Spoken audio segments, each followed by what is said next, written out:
silly little dog. What are you doing over there? You adorable little goof. What the fuck? God damn it. What the hell? Yeah. God, fucking jackets, I swear to God. There we go. Oh.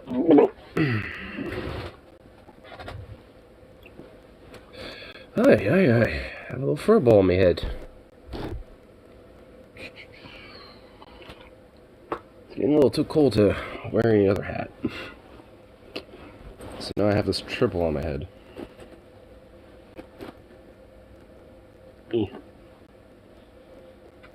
Come on.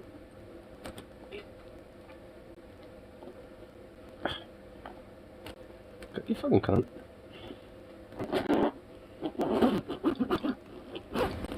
There we go.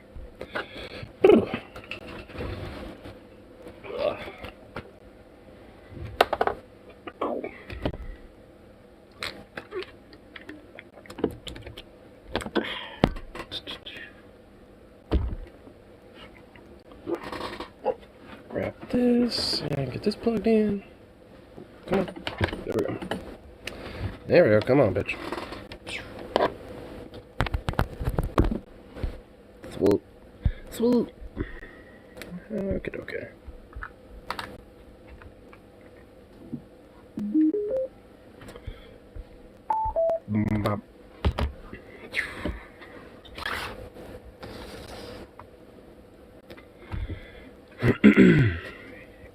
Download the Yu-Gi-Oh! The English dub, and I'm watching it. Holy balls, it was a weird ass show as a kid. Y'all think? Yeah, that show is legitimately pretty weird. Well, I just saw your comment on Discord. I just had a shake and a burger myself. Nothing special, but it was good. And hey, there might not be anything necessarily special about it, but you know what? It's fucking... It is special. It is good. It's a classic American tradition to get yourself a nice burger and a shake. Have those two things together, enjoy your nice self out in the day. Just like, that is special. What the fuck you talking about? What are you, some kind of communist?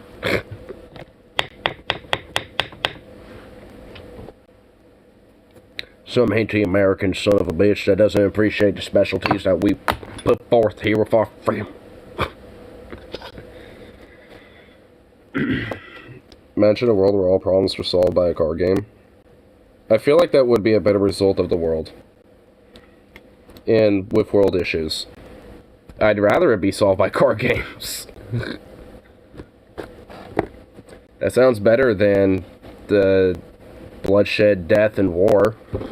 Wouldn't you think? It's like, yeah, we're going to be solving this major resource issue between these two nations with territorial claims with a nice good card game. Whoever wins will win over the contested claimed lands and the rights of the resources. And who doesn't, well, must concede and, concede to the said demands of the claims of their oppositional side and accept the terms of their conditions. Like, I'd legit rather have that. Russia ends the war by losing a game of Yu-Gi-Oh! Yeah, I mean, don't even have Yu-Gi-Oh! Specifically, just literally any fucking card game. Like, I mean, just, I don't know, pick, like, one of the most, like, challenging, brain-inducing type of, like, card games you could think of and just make them play it. And, not like Magic or something, but, like, a very sophisticated, like card game, of like poker or something, but like there's like 5,000 extra rules to it or something. And then just like Magic the Gathering, then Lamau. That's not exact. Like I'm not talking about that. I'm talking about like a deck of cards, like like you got the ace, you got the jack, the or the Joker, the Queen, the fucking, King and all that shit, like, then like 2 through fucking, 10. I mean, like that. I'm talking that. Those cards. Man, we're in a world where when we're mentioning cards, you have to mention, like, the specific type of card you're talking about, because, oh my god, it literally, you're going to be, but Holy Balls Magic's a different game altogether. Honestly, it's pretty similar. I've played it a little bit, and I've played the Yu-Gi-Oh! A little bit. You'll be surprised how similar they actually kind of are. Now, does not mean I know how to play those games by any metric. Just put that clear. I've said I have before, you know, with like friends in high school and shit. And that's about literally as far as it goes. Like, I have not played any of those games since then. And there actually is legitimately some similarities from what I remember. Like the whole, like, you know, you have a card that has like a certain dude or a thing or whatever the fuck, and it has like a set points of like how much damage or defense or this or that. Like a lot of that type of concept about the cards, you know, for both games are pretty much identical almost. Not literally, but they're pretty much very similar in structure and the format. So it's just more or less how you go about playing, you know, these type of cards versus, you know, Yu-Gi-Oh! It's a different format of playing with similar card structure. Like how, you know, obviously there's, you know, for a deck of cards, there's like 1,001 different games you can play with, you know, one deck of cards. You know, from war, poker, blackjack, fucking, you know, anything, pretty much. I tried to get a match at the Gathering Club at school to get close to a nerdy girl I liked. I was horrible at the game, Lamau. Well, hey, I mean, there ain't nothing wrong with that. I mean, like, honestly, that's... I remember, like, I think it was Vosh, where he was saying, hey, if you are in a small town in a deeply conservative area, like, chances are there's probably going to be, like, a little nerd hangout spot, like usually most small towns generally do. So, go to, like, a Magic the Gathering thing. Even if you don't like the game or are not personally into it, you're bound to find other people who are, you know, who are there, who are playing it, but you can easily find like-minded interests and shit because you're a bunch of fucking nerdy dorks. So, you know, it's like, if anything, in a good way, by the way, and if anything, you know, that, you know, opens the door, you know, to potentially, you know, meeting other people, maybe getting other shit, you know, going outside of just Magic the Gathering. So, there's ways to, you know, use the card game in itself to kind of wedge yourself into places and with people without even having to play the game. That's kind of what I like about the game, at least for me. It's like, I don't really have to be into it or know it, just vaguely interested enough into it where that will basically just, like, break down any defense barrier, those, you know, like someone who's hella into it, because they'll just, like, just be like two peas in a pod with you. It'll just be like, ooh. That's the thing about, like, people who tend to be more nerdy or, quote, dorky, is that if you just show even the most slightest of interest with, you know, anything they might have, they're going to just, like, open the whole book for you. They're just like, oh, you like the book cover? Here's all the chapters. Oh, here, you're like, you want to see this particular page? Ooh, look at this. You know, like, and it won't stop. And honestly, it's kind of adorable. It's kind of cute. Because obviously they're usually, unfortunately, in a lot of ways, you know, generally more outcasts are not really recognized as much. So when someone does, you know, it's like this, you know, it's like a big thing for them. So it's just like, I mean, that's why I like nerdy chicks. I kind of have a little thing about that because, I mean, you know, like, there's something about it. I don't know. It's adorable. It's like, you know, it's like for whatever reason, they don't necessarily get, you know, the validation they kind of want necessarily, but you just even show a tiny little smidge and they're all like, oh, they melt. They're just like, oh my god. But she moved away. It was only a couple time thing. Oh. Well, it sounds like some shit that wasn't under control, sadly. Oh, hey. At least you scored. Being the man whore that you were in high school, Jesus.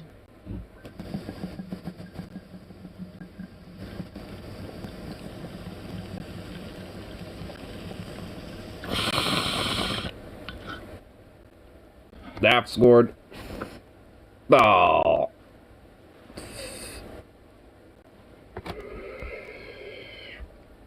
Well, that's unfortunate. I mean, I guess it's better than nothing. It's better than what most high schools probably had for that time. Yeah, we like made out a lot. What'd you do? I got the shirt off while we were making out, so I got to see them boobas. Damn, bro, I never even got to that point, man. So honestly, you know, not really. She had ginormous tits. Some ginormous booba. You said that like it was a problem. I mean, was it? Were they that big? Like Triple D? Damn! You know what? This actually reminded me of something. Hold on. This kind of reminded me of something. Let's see if I can find it. Oh, here it is. There's kind of this dude I found on YouTube, Trevor Wallace, and he's a stand-up comedian too. And this guy legitimately is pretty fucking funny, and his like improv to like work with a crowd is legit pretty insane. But here, I want to try to find a timestamp of something he uploaded. Here we go. Where is it? Here it is. It's about like halfway through. All right. What's funny about a breast reduction is, ladies, you tell us what. You tell us, did you get one? You did? Wow! You did? I did, yeah. And is that your man? Yeah. Was he there for that, or the other dude? Other dude dipped? He left? I mean... It's rude to ask what cup size we go start to finish. Tribble D's! Triple D's! Damn! I love the way he says that. He's like, yeah, damn! I love that.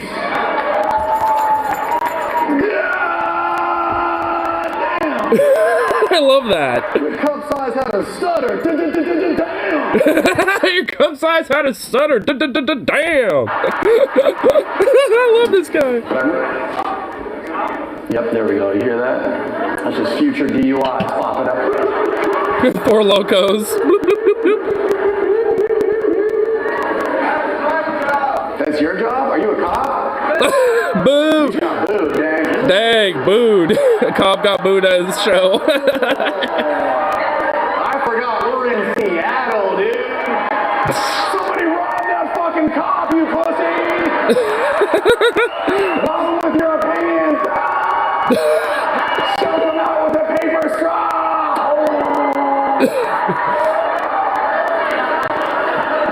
That's crazy. You guys turned on cops. Not my city. Not my city.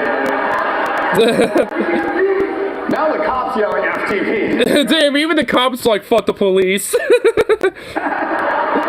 trying to blend it. I am an audience member. I am an audience member. I am not a police officer. How do you do, fellow citizens? I am not your oppressor. Why did Just Jeep on it? Oh my god, I love it. Ironically, she loved Four Locos, and now she's a nurse in Birmingham. Damn. Yeah, this guy's fucking pretty hilarious. Hold on. There's one where he was actually in Portland. It's actually here in the beginning. Subarus. What about Subarus? What about them, dude? What about him, dude? Dude, why would I talk shit about Subarus in the Subaru capital, bro? I'm outnumbered, dude. The IPA battle cries. I love it. IPA battle cries. We love our IPAs up here. I'm outnumbered, dude. And yes, we love Subarus. I go to my hotel room tonight, I hear a bunch of pussy-ass horns. What you say about my Outback up there, Key Daddy? I'll throw this hydro flask through the window, bitch. And this Patagonia's bulletproof. Try me, bitch. Try me. This Patagonia's bulletproof. This is the only city where you can yell Outback for life and not get your ass beat, and that's hilarious. Yeah, we're pretty much the only city where you won't get your ass whipped when you say that. Outback for life, bro. Dude, I love this guy. Like, he really does work on the crowd so well. Like, he, like, plays off of the crowd way too goddamn well. I love it. IPA, do you mean PBR? Ew, gross. Like, pissy beer replacement? Like, Like, that's, yeah, like, you.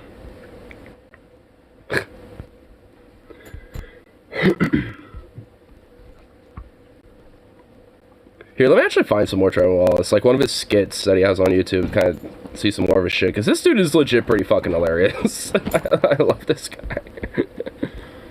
This is, I think, his most recent thing. Punching over that. You're going to get a big hump like that Notre Dame person. What's that one, that cartoon with the, was it Pocahontas? Hey, you two, how's it going? Good to see you. Jimmy, you're getting bigger. Haven't seen you in a while. Oh, gosh, sorry, it took me a little bit. Next door, there's a sick patient. Really sick. Like, not like sick, like you know what I'm talking about. Like sick, he's gonna pass away, probably. Awesome. Well, let's get into it. See you, Timothy. Stop. Okay. Stop. Haven't seen you guys in a while, so a little bit of routine checkage. Mom, you can go now, like he's here. Don't worry, my little bunny. You're not even going to know that I'm here. Always say that. I'm a cool mom. You're not freaking cool. Oh, no, Mom can stay. Can't see you. Can't hear you. I'm not here. All right, fine. So, any usage of any smoking products, vapes, cigarettes? Well, honey, there's only one answer. No. No. The only thing I smoke are these clowns of the spelling bee every year. Do you know pterodactyl has a P and a Y in it? I did. I have a lot of time on my hands. And you know winner has a U in it? Okay. I mean, not technically, but because he's a winner and I am not here. Okay, so I'll write down 0 then. Cool. I'll be fucking smoking. I'll be whipping Menthols, Lucy's, Lucky Lights, you name it. Because you know what else has a P and a Y in it? Pussy. That's not me. I'm the opposite of that. Like, I'm a penis, but like hard. I'm hard. So you're hard like a penis. You heard me, bitch. Interesting. Put this under psychiatric. So how many boxes per week, you'd say? Boxes of what? Girl Scout cookies, Mom. I love the chin mints. I'm not here. I'm not here. I got Samoa boxes, jewel pots, cucumber. This shit rare as fuck. He has some jewels. What, dude? I thought they discontinued those. Are you kidding? Yeah, you thought wrong, bitch. You thought wrong, bitch. Dude, those are fucking rare. I mean, I don't want those. I can blow an O backwards. So you do smoke? Plugging all backwards. Or like you like one. Sure, they're in one box. Kind of weak. I would love a kitchen like that. In another house without my family. How many alcohol beverages do you think you drink per week? What did you just ask my sweet boo-boo bear? He's only 12. How many drinks of what? Yeah, what the HE double frick is wrong with this guy? Beer? Never once, never twice. Never in front of our Lord and Savior. Jesus Christ. That's right, boo-boo bunny bear. No beer or bunny bear. Great. So I'll put 0. I'm still drunk right now. I'm still drunk right now. Jim Beam this morning. No chaser, no Capri Sun. Just pain. I think Just pain. I'm just gonna write down alcoholic 12-year-old. What are you writing down? Write down what? Oh, no, I said lie down. My tummy kind of hurts. Maybe it's gas. I need some Pepto. I think I might be sick. Do you have any cough syrup? Oh, no, Mama Bear. No, I don't need any cough syrup. Unless it comes with Sprite. Unless it comes with a Sprite. Sorry. Some lean. Oh, honey, I think you're thinking of ginger ale. I'll have a nurse grab that, but first, just gotta ask, Miss Stevens, Mrs., sorry, are you, I know it's dumb, are you sexually active? My boo-boo bunny bear knows how to spell the word pterodactyl. Come on. I just have to ask, you know. He's 12. I know. It took me to 27. Okay. Damn. I believe that. Oh. Sexually active?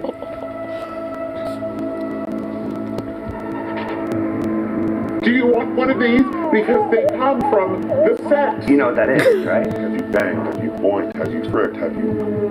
I will take your pecker and I will snap it right now. Answer the man. No. The only time I'm active is on the tennis courts. That's my boy. Before marriage? I could never. We don't really have sex after marriage either. God, double heck. I'll be fucking. That's nice. How did he get back there so quick? Stop. Sit down. We're not gonna go there. That's illegal. Okay, we'll just do some standard procedures, since it's been a few years since I saw you. Any abdominal pain? Only if she uses teeth. Excuse me? How do you know that? Did you read about that online or something? Oh, I've got to take this, but It doesn't matter. I was never here anyway. I'm not here. Okay, bye, Mama. Don't let my mom be in the room make you think that I'm some little bitch. Ask my parents for permission to go online. 18 and up, I don't give a fuck. I don't give a fuck. Sis, I be ripping jewels and skipping schools. You don't fucking know me. I ever got a handy on a jungle gym? I have. Never jacked off. Never been jacked up. I've jacked up. I be fucking hoes and doing the jump, bro. I be giving girls fucking hoes and doing the jump. I be making out with girls unprotected. I be sipping lean breast milk. Okay. You know Katy Perry? Yeah, she wants me. Really? Katy Perry? Wow. She like goes to a different school or whatever. It's definitely believable. Seeing Very that she's relatable, in her late 30s. She still wants me. I mean, you're a child. You see this hat? I love boobies. Guess why? Because I love boobies. Sexually. Oh, couldn't have guessed. Oh, honey, I am still here. I'm just gonna wait in the car, okay? I wish I had a dog.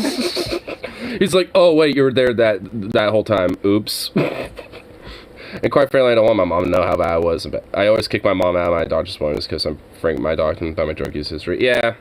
Luckily, whenever I'm doing doc appointments or shit like that, my parents aren't in there at all. But this dude's pretty fucking hilarious. Like, he has like this little, the nice little innocent charm, but then it's just like, I'll be fucking smoking Jewel on the side, bro. What you think? You know, I'll be selling this on the side for a little pop, man. Doing Jewel skip schools, bitch. I don't give a fuck, bro. It's just like being so intense. I fucking love it. Like, he basically has like kind of this broad kind of like fuckboy aesthetic a little bit, as you can kind of tell, that he kind of puts off, and obviously it's because he's kind of making fun of that in a lot of ways, and that's why I love it so much, because frankly, there was a lot of people in my high school who were pretty much a like carbon copy of that, but unironically. There were a lot of unironic fuckboys just like that.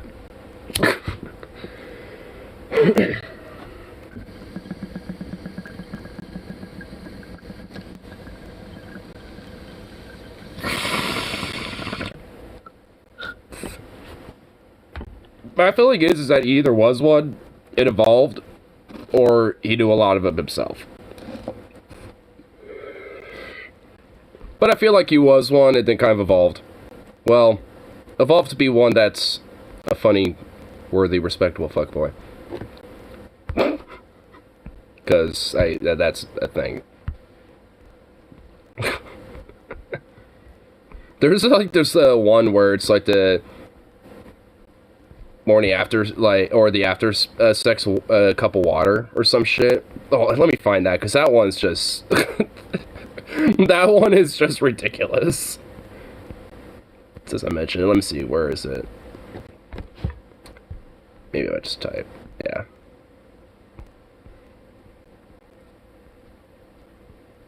Was it just only a YouTube short form?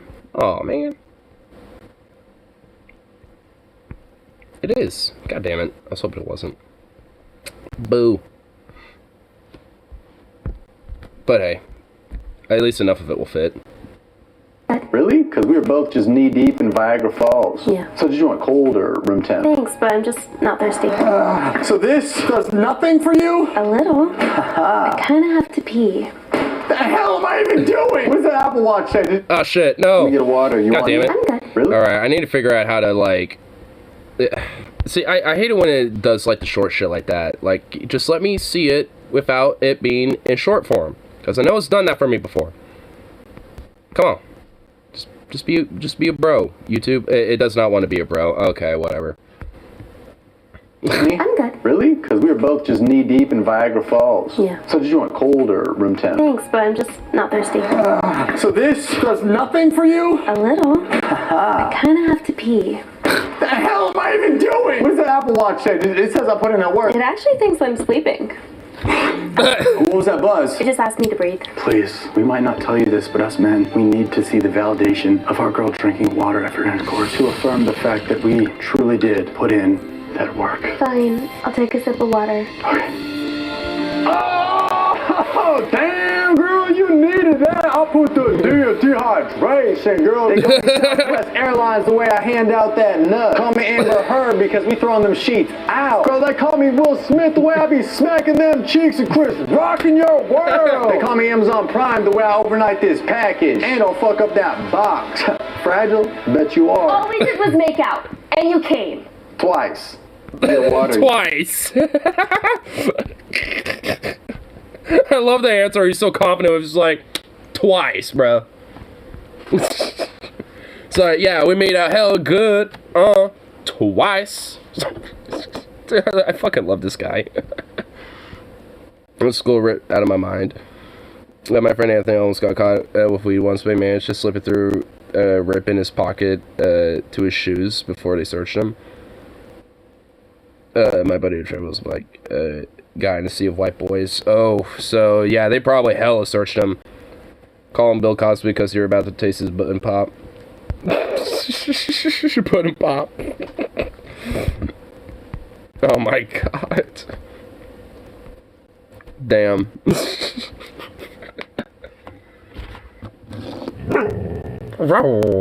Hey. What? What? What? Look at you. What? What?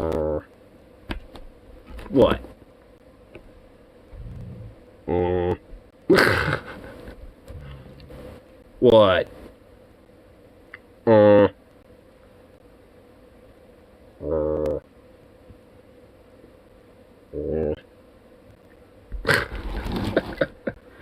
What a goober. Aww.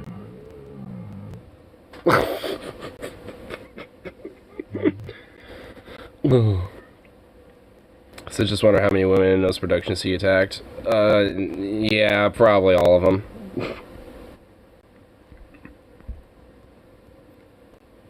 just honestly, probably all of them.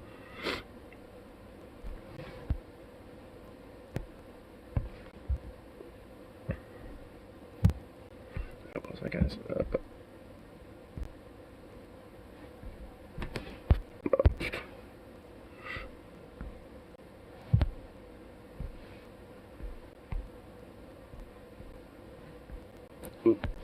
Oops. Some ammo quick.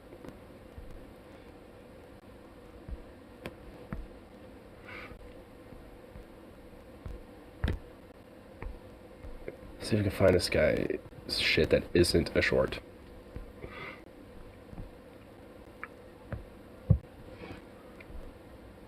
Yeah, here we go. Is there full? Nope. Fuck. Why is there never a goddamn fucking a full variant of shorts? I hate it.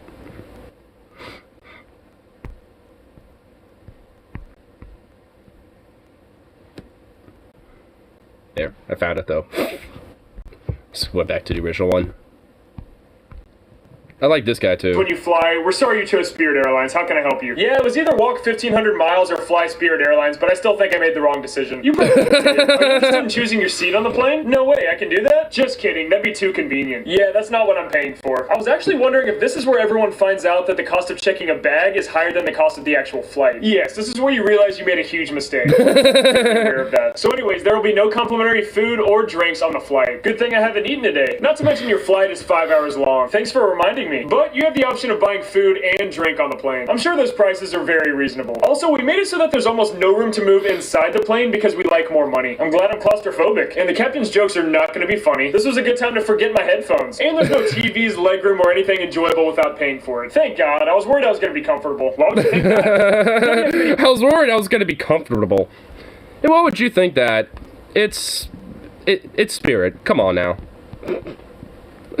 I love it. Did you hear Elon Musk ban Trump on Twitter? No, but I'm not really too surprised with that. Well, it's like Trump's suddenly going to come back on Twitter because it's not going to happen. He's just going to stay on Truth Social. He don't care. Yeah, he won't unban you or TJ. Well, I at this point, I don't care. Like, I don't want to be unbanned. I don't want to be, like, I want to, I realize I like watching it from afar. If I was into cesspool, it'd probably be insane. Islamic Republic is about to be overthrown. What, in Iran? Well, good. It's about, like, coming to a point where it needs to. Well, it should have, but I like it. Good.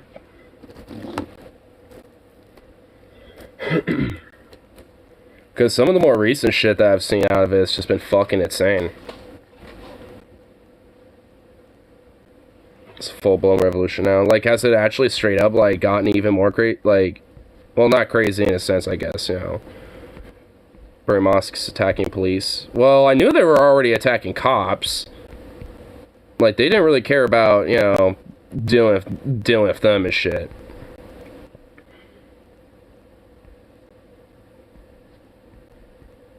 And wasn't it basically just because, like, the Iranian government basically recently said they're just gonna outright do a mass fucking execution of, like thousands of people who have been part of these protests and shit? So, honestly, at this point, there's good goddamn reason for them to just, like, destroy, you know, whatever fucking legitimacy their government has now at this point. Iran might actually be an atheist state. Based. Dope. Or at least, hopefully, a very secularized one.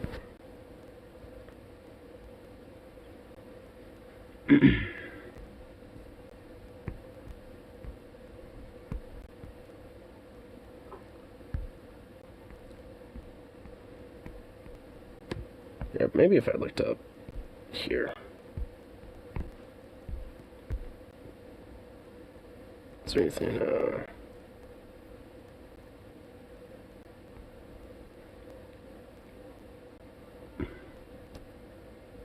the Soviet Socialist Republics of Iran would be base as fuck. The SSRI. Well, I don't think like a Soviet type of thing would ever come back. Or at least not in, you know, this type of shit.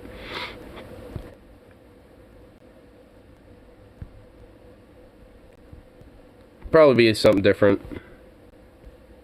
Or probably just be simply known as just the Republic of Iran. Instead of the Islamic Republic of Iran. Iran forces shoot dead 3 protesters. I'm on shit. And who's to defeat Iran's Ayatollah Khamenei?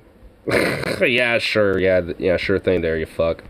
Iran soldiers open fire. Yeah, so pretty much at this point, fucking, they're just open firing on people. Happened in Mahana and Iran. Islamic terrorists cut off electricity in most of the areas of the city and are executing Iranians with machine guns.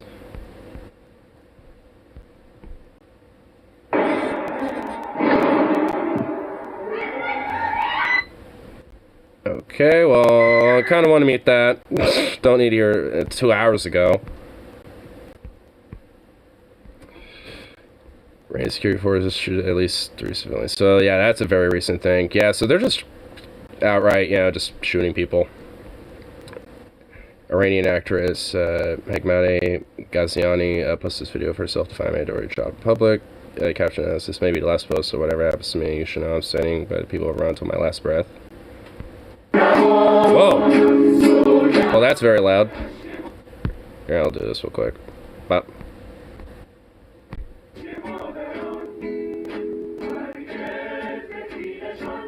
Tell the cops are like pretty much right behind her, considering the lights.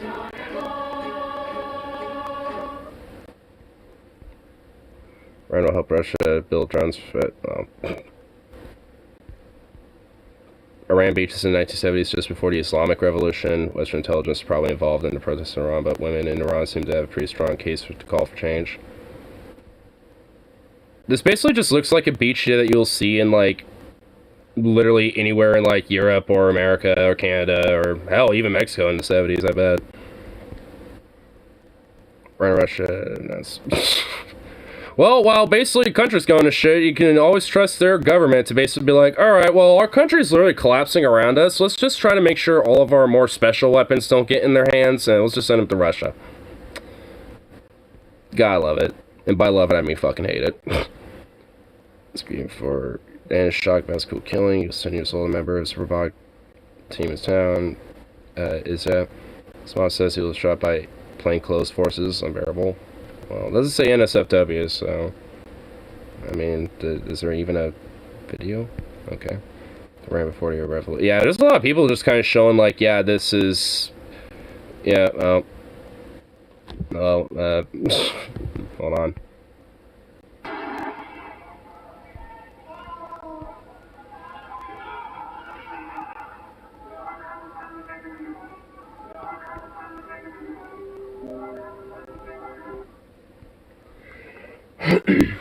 Well, oof. Yeah, it's about time. It's about time for Iran to start changing shit. And I love how pretty much a lot of their fucking people are essentially saying, like, yeah, this government's a terrorist government.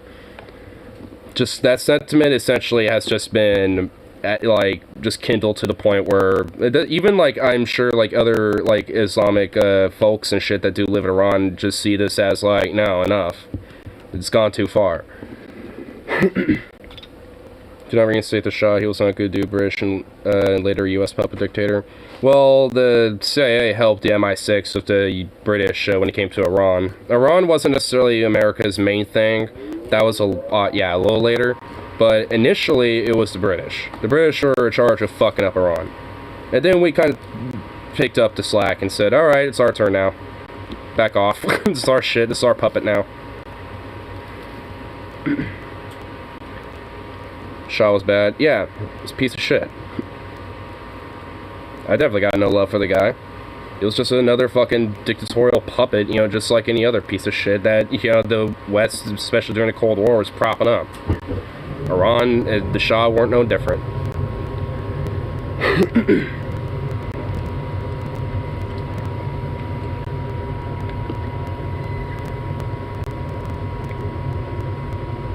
Shows a good example of how overthrowing a bad dictator can easily lead to some worse replacing him.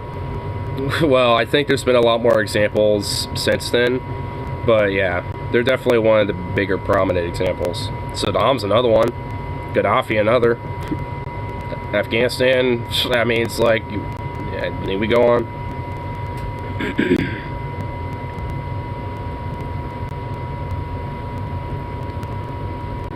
Oh shit. Forbidden kisses going on in Iran. I wonder what the red flags stand for.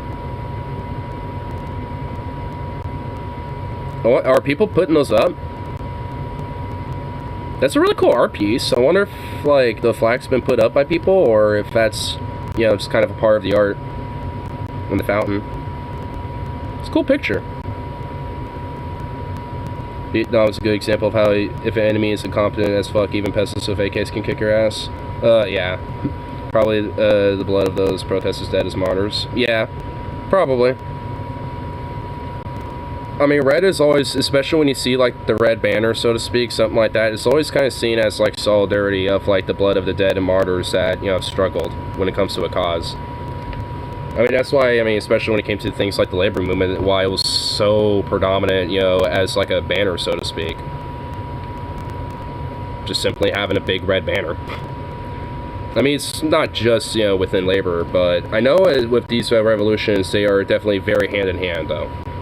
It's not just, you know, women protesting and doing revolution about that. It's also workers and different unions as well, and just literally all walks of life, basically. I mean, it's just pretty much fucking everybody at this point. Outside of, like, the loyalists, you know, that are still loyal to the government for some fucking reason.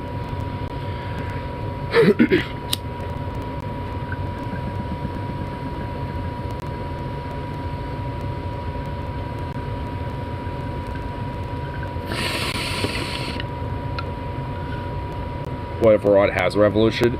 It's not going to have one, it is having one. And honestly, considering there isn't, I mean, I'll say at least not as much likely Western intervention and shit, because there's obviously no Western boots on the ground or any of that shit. It's kind of happening naturally, at least from the people itself. So I don't think there's going to be like some sort of massive instilled power vacuum, you know, created because of this. I mean, there will be a little bit, but I don't think it's going to be something that's going to be easily taken advantage of by a lot of people. I mean, things will be kind of unstable in Iran for a little bit, but considering how it's going, it's not going to be something that's permanent. Not like Afghanistan or Iraq or any of these other countries. At least of how it's being played out. I mean, it's probably going to be more like Tunisia or something, with like the Arab Spring, because Tunisia is like pretty much like one of the only few countries that have had like a successful revolution during the Arab Spring. Hell, this could potentially kind of spill over and maybe make another one. If an Iran either police or Muslim cleric whose skull was literally ran over by a truck. I'm not surprised. Like, these people are fucking sick of it. If anything, I would not be shocked if some of these people are starting to form a vanguard. And by that, I mean, like, seize, police guns and military weapons and shit, and, using them when the time is right, when they know they could strike and have the most potency with it. Can't quite yet, because, they don't, because there's too many police forces, but cripple enough of them, they're going to be too weak. And they already are pretty weak as it is. Like, their government's very fragile. But they still got, enough strength, so to speak, to really fuck them up if they, start shooting. So, it's definitely a kind of a tightrope, with those people there. Because, like, on one hand, I'm sure a lot of them are just saying, let's just go in guns blazing with these fucking people, fuck them, we're already going this far. But, I'm sure there's a lot of conflict of, like, if we do, then they're just gonna just start shooting everybody, and, we can't already have it, worse than it already is. We need to wait until the time is right. When there's so little of them that they can't, there's no way they could do that, and when their, armory is, like, got very little there, and what's left, it's basically just, like, scraps and shit, because we keep seizing them a little bit by bit, they're not gonna be able to have much of an effect on that point. So I'm sure there's, like, within different organizers and leaders within the revolution there, I'm sure there's still some back and forth going on about how to go about, going forward. And also, all things considered, it's like, how can you control it, too? I mean, it is something that, like, it's not just in Tehran, this is everywhere in the country. Like, I mean, especially with how hard it is to communicate with all these different, groups and protesters and these, revolutionaries throughout the country, it's like, how do you kind of organize that? It's a tricky thing. I'm sure by this point they've probably figured out at least enough logistics and shit, but, it's still going to take some time, because I'm sure the government has checkpoints, fucking police stops, like, everything under the sun to stop as many people as possible from communicating and traveling. I'm sure it's a shit show.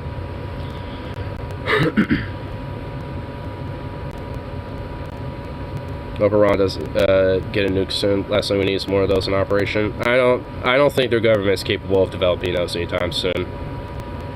And they're definitely not going to develop one soon enough. Like, they tied them down and try. Ooh, yeah, like I said, I'm not surprised. It's like when you make a peaceful revolution impossible, you make a violent one inevitable. And sometimes that means violent. I bet the Iranian police are just as or more militarized as ours. Oh, I bet your asses are probably just as militarized as the military over there now at this point. At this rate now, yeah.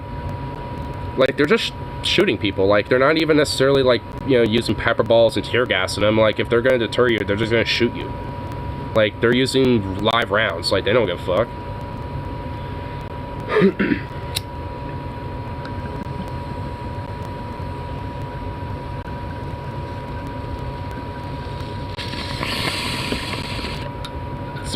Yeah, I saw that. I guess that's the good thing about little shitbags like him, unlike, the Iranian government, is that he doesn't have, any power to enact anything like that. And if he tried, he'd get curb stomped like a bitch.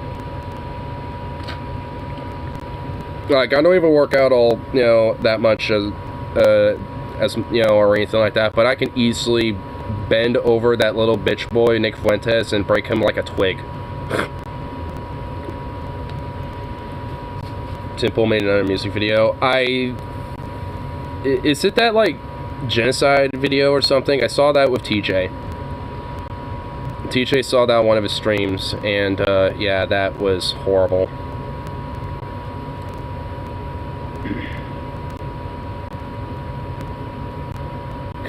When you yourself, because you feel embarrassed as well. Yeah, see, like, I kind of had, like, a third-hand embarrassment, because it was, like, TJ who was more directly watching it, but I also had to experience that because he was watching on stream. He's not a bad-looking guy. I mean, I guess, like, if he wasn't such a Nazi degenerate little bitch, I mean, yeah, he would look okay. But Like, he's also like a massive, literal, like, booger-eating little fucktard, like, straight up. And as much as he tries, you know, to look like he's some sophisticated, intelligent dude, he is the dullest, rustiest fucking hammer in the toolbox, dude. Like, I mean, like, one hit on a nail and that hammer is it's just gonna shatter to dust. it's just gonna disintegrate into literal dust. Like, I mean, it's like, yeah.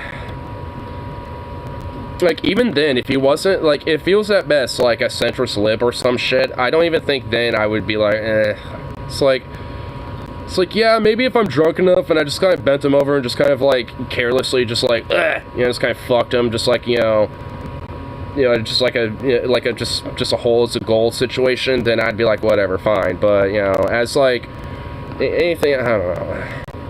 Like, as it stands concurrently, I would absolutely just, like,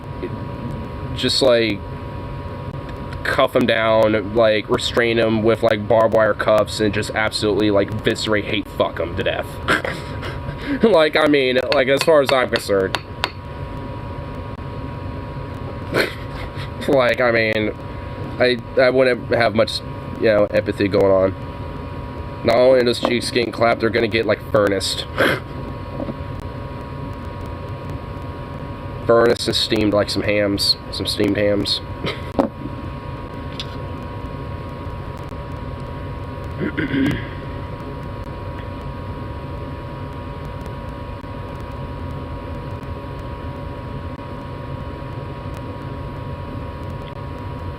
He would have sent this one directly to the showers. Hitler would have thrown Nick right into the front. Oh yeah. Oh dude, for real. That's kind of the funny thing about, like, at least like a third of some of these neo-Nazis online is that they just outright would be the first ones in line if the actual Nazis had their way with them. It's literally a lot of them are just closeted bisexuals. Yeah, I'm sure a lot of them are. Either like closeted bisexual, closeted gay, hell, I'm sure there's even, you know, fragment of them that are closeted trans. And it's just like, they don't want to have, you know, and despite that, they, you know, been heavily taught, oh, you know, these are all bad and degenerate, and don't have, like, a shred of self-reflection to, you know, be like, well, I kind of feel this way, and, you know, maybe it isn't actually that bad, or whatever the fuck, and just, you know, want to just, like, double, triple, quadruple down on these type of things, and somehow make it, you know, out to be like, oh, it's like a work where, like, you know, the Jewish trans cabal or the liberal, like, deep state cabal is, you know, what's causing this shit or something.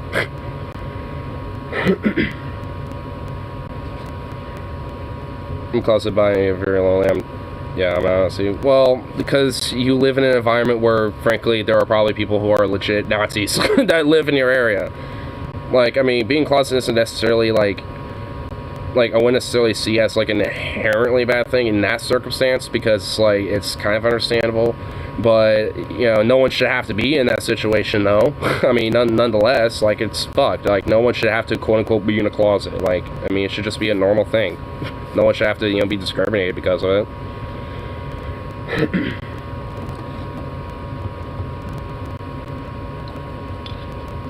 Which actually has something planned on talking about, which is kind of tangential to some of this a little bit.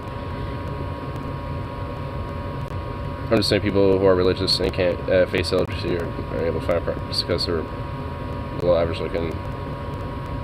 That's why this issue should be taken seriously. I mean, when it comes to, like, a lot of the issues that might create that, yeah. I mean, when it comes to someone who's, like, you know, to a point where they're pretty much being, like, neo-Naziistic or at least at minimal, just, like, a very far-right extremist type, you know, it's just, like, I would at least say it's definitely very important to at least, you know, get them away from that, you know, as well. And because it's like that's what kind of continues a lot of that reciprocal cycle, because a lot of those type of ideas, or at least the people that propagandize those ideas, prey on people that are very, you know, alone or and have these type of problems, because they know that they can be easily essentially, not because like they're gullible or anything, but easily manipulated into these type of ideas because, you know, they want to have, you know, like some sort of like, hey, this is why, you know, I feel this way. And, you know, and for the propagandists that want to try to groom them into these type of ideas, it's like, yeah, you have these ideas because, oh, it's like a cabal that the woke left or this or that is doing, or the Jewish cabal, or blah, blah, blah, blah, blah.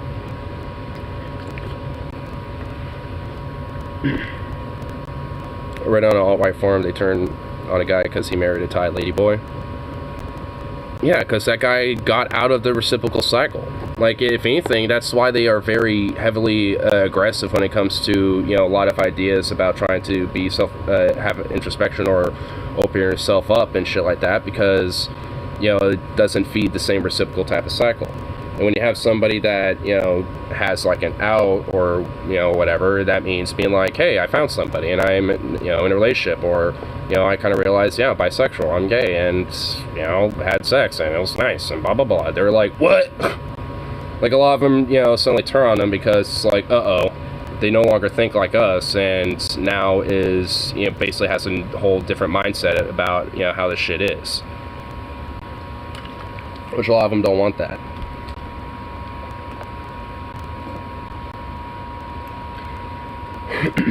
Which that in itself is a problem. That's why I think, you know, getting people out, you know, from that very, like, far-right extremist type of mentality, I think, you know, is just as important as making sure to, you know, look out for the roots of why people get to that way. And loneliness, and, you know, is definitely a main reason for it. And even that isn't necessarily, you know, like, a root problem in itself. That has, you know, roots as to why that's a problem, too. You know, and a lot of it, I think, you know, just comes down to fundamentally that we just don't, you know, like, have any awareness towards mental health like we properly should. When it comes to things like sociability, you know, just different things, you know, like, just like neurodivergencies and whatever the fuck. It's like we just don't pay enough attention to that, not just in America, but just frankly globally. There's only really like a couple countries that really pay attention to that shit. You like Fosh? Yeah. I don't agree with him on a lot of stuff, but I do like him. I like his content. I really love it when he does his research streams, where he's like, hey, we're going to do like a research stream on this one country, my guy. We're going to do a research stream on Burkina Faso, or some shit. You know, it's like, I really love those streams. Like, I'll see his little clips about that type of stuff, or some shit like that. Like, he just recently did one, I think, on like the Aztecs, Mayans, and the Incas and shit, and it was only like about an hour or so long, but that type of shit is, like, I think, you know, a lot of his, like, bread and butter, in my opinion. Like, at least for me. Like, I really love it when he goes into shit like that. Because even I learned some new shit. Like, the whole young man crisis that people talk about is a serious thing, but I guess since people stroke because they associate it as being a right-wing talking point. I mean, it definitely isn't. I mean, for me, you know, I would say that the right wing, you know, take advantage of young men who might be in a crisis, you know, whether being lonely or, you know, wanting sexual activity, or, you know, it's like trying to kind of find himself, you know, a little bit, whatever the fuck. Like, I would say that the right wing takes advantage of people like that. I won't necessarily say that it's, I wouldn't say it's a talking point. I just say that they take advantage of people like that. If anything, it's the other way around. It's like the right wing isn't using it as a talking point. They just want to get people like that. I mean, you know, you will use talking points to prey on people like, you know, that are in their crisis, or young men. Most college graduates are women now, 64, like Winston, 8% women, 9%. I mean, I don't think it, you know, it has to be just like college grads, you know, as like, you know, a key factor. I mean, also, like, college isn't necessary for everybody either.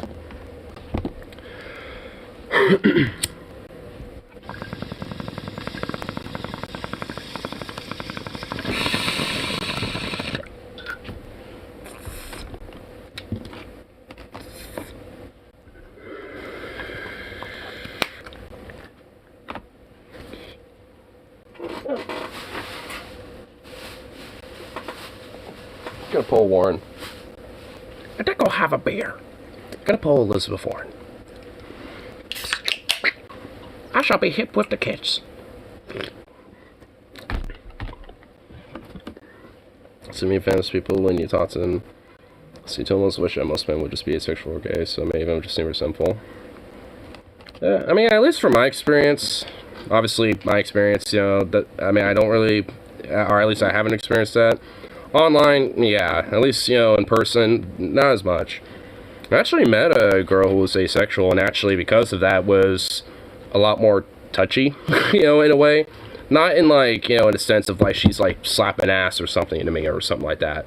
She would just, like, like, grab something from the, like, the freezer, grab, like, a chunk of ice, like, grab my shirt, throw it in my shirt and stuff like that. Just things like that. And I'm just like, what the fuck? And eventually I found she was ace, and because of that, she's, it's like, I don't necessarily see, like, touch or doing random things or being close with people as, like, an intimate thing or whatever. So I'm just like, oh, okay. Actually, I remember chatting with her a couple times. Still works at our department, but just works in the morning, so I don't really see her anymore. But she, she's definitely like a feminist type, and obviously like kind of a quote-unquote woke progressive type or whatever the fuck. But I mean, she's just not somebody who has like resentment on, like when it comes to men. She obviously will look at someone like Andrew Tate, for example, or like these legitimately like toxic fucking dudes, and shit, and obviously be repulsed by them. And, at least for me, I would agree. It's like, because I do think there is an element about, when it comes to at least some guys where, they're toxic assholes. But it's because, I think it's not necessarily because of just, like, an inherent toxic masculinity, though I do think that plays a role. I think it's also, because those people, are legit, probably assholes. But women obviously can be the same way too, because people abroad can be very much assholes. Like what I mean is a lot of people on femicide seem to think that most males, by their very nature, are almost born wrong, as if male attraction to females is something they find problematic and awkward, like even if it's towards other women. Yeah, I definitely know what you mean with it. I mean, because like, if that's the case with their logic, wouldn't, women also, like, on some nature be born wrong then, too? Because it's like, if, like, people can be born wrong just based on their nature, then nobody's born right. So it's like, it's like, by their logic has holes of that. And even if there's like the virtue of like, sure, maybe that's the case, like, because can some men be maybe more naturally aggressive? Sure, but does that mean like, are they like wrong for it? No. Like, I definitely have tendencies, when it comes to anger and shit, not as much as I used to, but I definitely, still do to an extent. And it's like, things like that I'd say are toxic, and I think that's, or like wrong or bad. That's, I think, the issue is that like some things that men may do, like that might be considered like aggressive or quote unquote off-putting or whatever the fuck. It's just more of a natural thing, but there's nothing really, that these men have grown up with that, has properly taught them to like help, properly deal with these type of emotions and shit and these type of behaviors. Because like, obviously releasing anger, releasing stress, and shit like that, it's an important thing. And I think just for anybody, man, woman, and be anything, for anybody, so it's just like how you release that, though, is obviously a different case. Though, like if you're just like a punching fucking walls and shit, that's not exactly a good way to go about it. I've learned by experience. I hurt myself doing that. And so obviously, because of that, especially learning by experience, it's like, well, don't do that. Let's find another way to release anger and stress and bullshit. It's actually partially, as the way, to have a gun and stuff, because when I'm out on the range, like, shooting targets is very stress relieving and very fun. So, there's like, like in a lot of ways, there could be very healthy ways, to deal with, like, more, quote, masculine behaviors and shit like that. It's just like, really, there just needs to be, mainly in education, like, hey, as, like a boy or a girl, or, you might feel this way, or you might have, these feelings, or you might want to do this or do that, blah, blah, blah. Here's, a way to go about doing that. That's a, healthy way to go about it. But we just, like, I think societally, at least in the U.S., we're just not really taught that as much. And if it is, it's very exceptional when you do get it. Because I know I was a little bit, but it was because of, like, just on the virtue that I had legitimately, like, good teachers who gave a fuck. That's, not everyone has that. which is fucked. Like, I mean, unfortunately, but that's just an indictment of when it comes to, you know, our education system. And I think a part of, like, learning about our human body, including, you know, naturally, like, biologically male or biologically female, like, behaviors and stuff, it, you know, goes along with that. And I don't think there's anything wrong with trying to learn and better ourselves, you know, when it comes to learning about that type of shit. That doesn't necessarily mean that, like, oh, we're bad because, you know, we have, you know, particular natures or whatever the fuck. It just is, you know.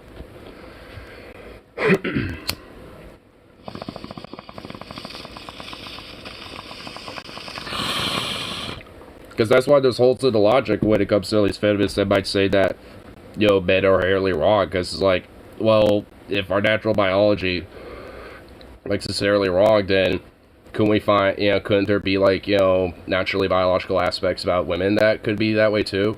Because there could be certain biological behaviors that overlap. So it's just like, I mean, it's kind of ridiculous.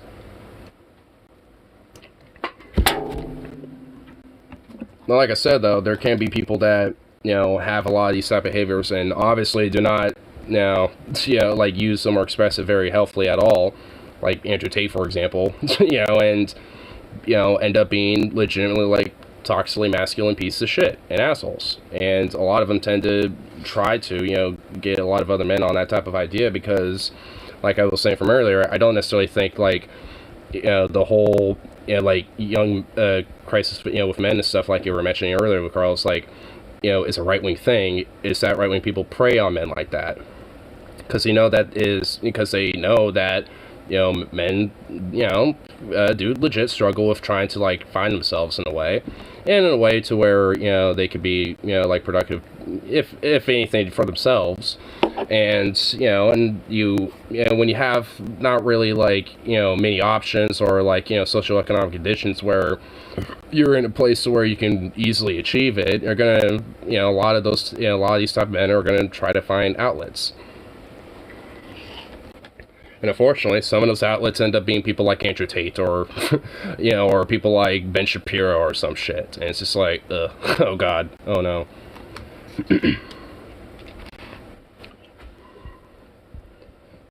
I met his certified partner as disabled now.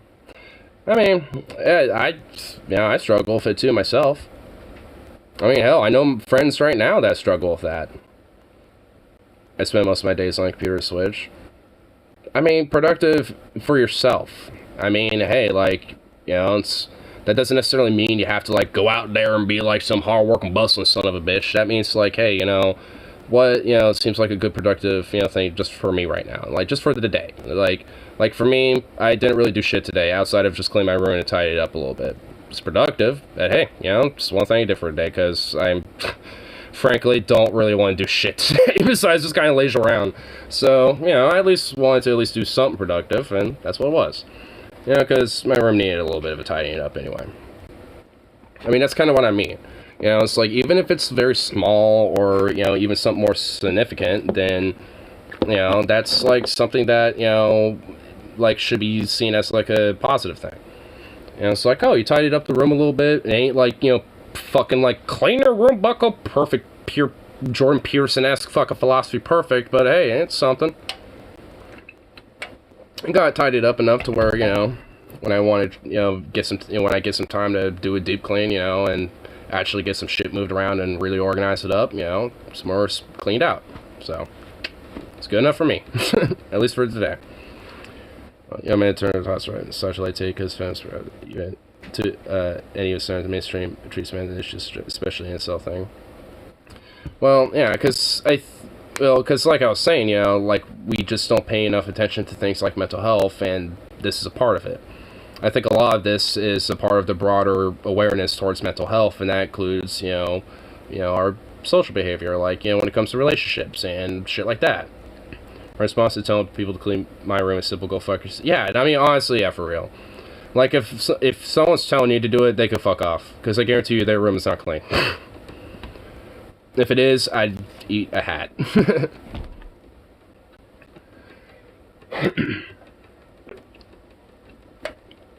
I mean, I ain't gonna go out of my way to tell other people to clean their room. I mean, I would say it's, you know, like, I mean, I'll at least, you know, say, like, you know, hey, if you want, like, you know, like I was saying, you know, like, when it comes to a productive thing, if, like, the one little productive thing you do is, like, tidying up your room for the day or some shit, then let it be that, you know, just, like, and I know, Venom, you take care of the horses and stuff out on your property and shit, so that shit's productive. I mean, that's, you know, part of the daily routine of, you know, doing the daily labor and shit of maintaining, you know, life and stuff, so, I mean, that's productive. I mean, you ain't just sitting around on a Switch and shit, I know that much.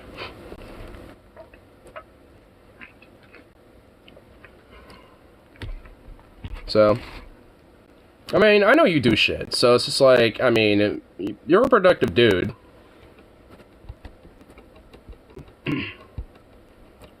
We all left large steps when you make progressive solutions possible and make conservative failures inevitable. Yeah, I mean, I feel like a lot of that is starting to hopefully flip, because, I mean, a lot of people also at the same time, because conservatives have been trying to jump on that, are starting to get largely rejected too. Like, because, like, the whole midterm, for example, like, it was all saying, oh, the conservatives are going to have a big red wave because, you know, of the Democrats, the woke, and, you know, the economy, and all these other things that they were, you know, harping about. And the most they got was a tiny baby trickle in the House. And that was it. So, I mean, it's like, a lot of these, you know, especially a lot of the more, like, you know, extremist types that, you know, prey on a lot of these, you know, type of things, especially when it comes to, like, the whole culture of what young men ought to be and shit. I mean, in a lot of ways, at least, you know, the extreme elements of that, they're also being, you know, at least to some extent, largely rejected. But, I mean, it's, at the same time, that doesn't necessarily means that, like, you know, it's, like, totally, you know, because obviously a lot of these people are still, you know, out and about, you know, influencing and, you know, and in politics and shit. So it's, you know, like, it's not the end all be all, obviously. It's not like, well, we won, pack it up, guys. You know, it's, you know, just kind of like the back and forth and shit. And I think, you know, one thing that, you know, especially at least progressives and leftists, you know, need to do is, you know, which I think at least some are, but not enough, and definitely not broadly enough, I think, you know, when it comes to mental health and shit.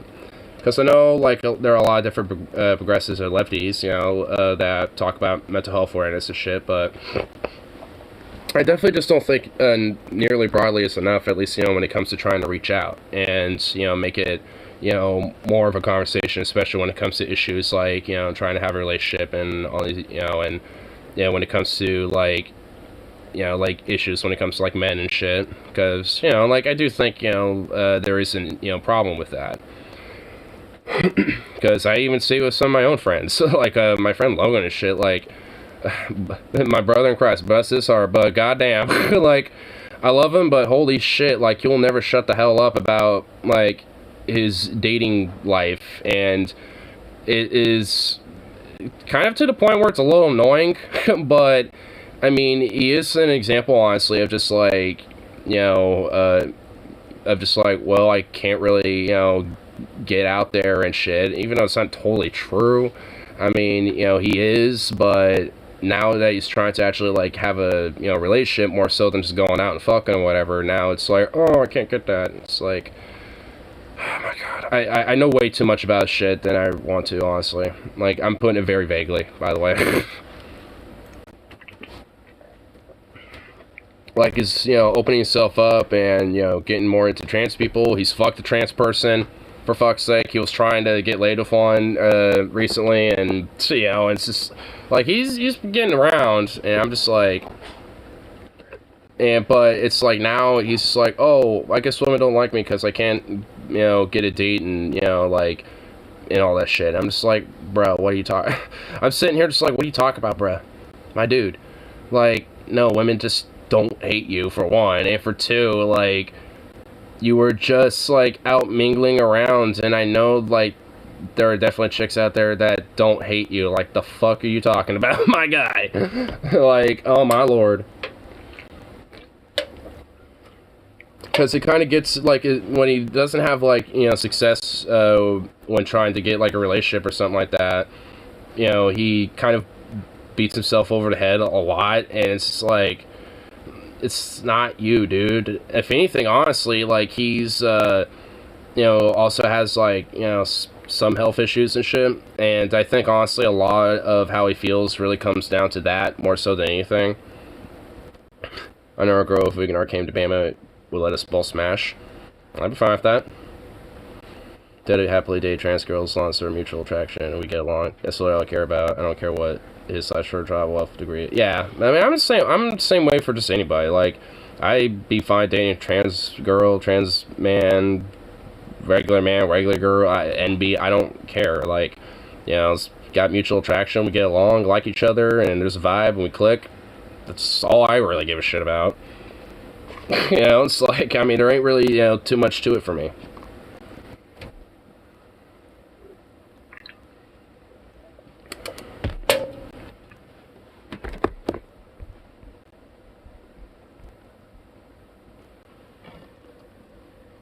What are you doing? What are you doing, little pup? Still very much opinion on feel in that position. It's not something most men will ever be able to relate to. Would Ignar date a douche bro named Derek? What do you mean by douche bro? You're gonna have to elaborate that. Is it just because his name's Derek? Because if it's just because his name is Derek, I mean, whatever. You know, I'm sure a nickname would be created over time. Hey, what's up, D? Or DK, what's up, my dude? Or some shit, I don't fucking know.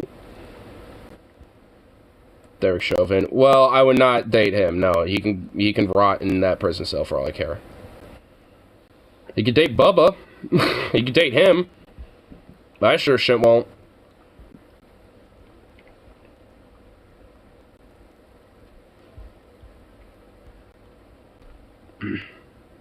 Every Derek I met has been a football douche bro, Lamau. Well, at least for me, it's not usually Derek. What was it? It would either be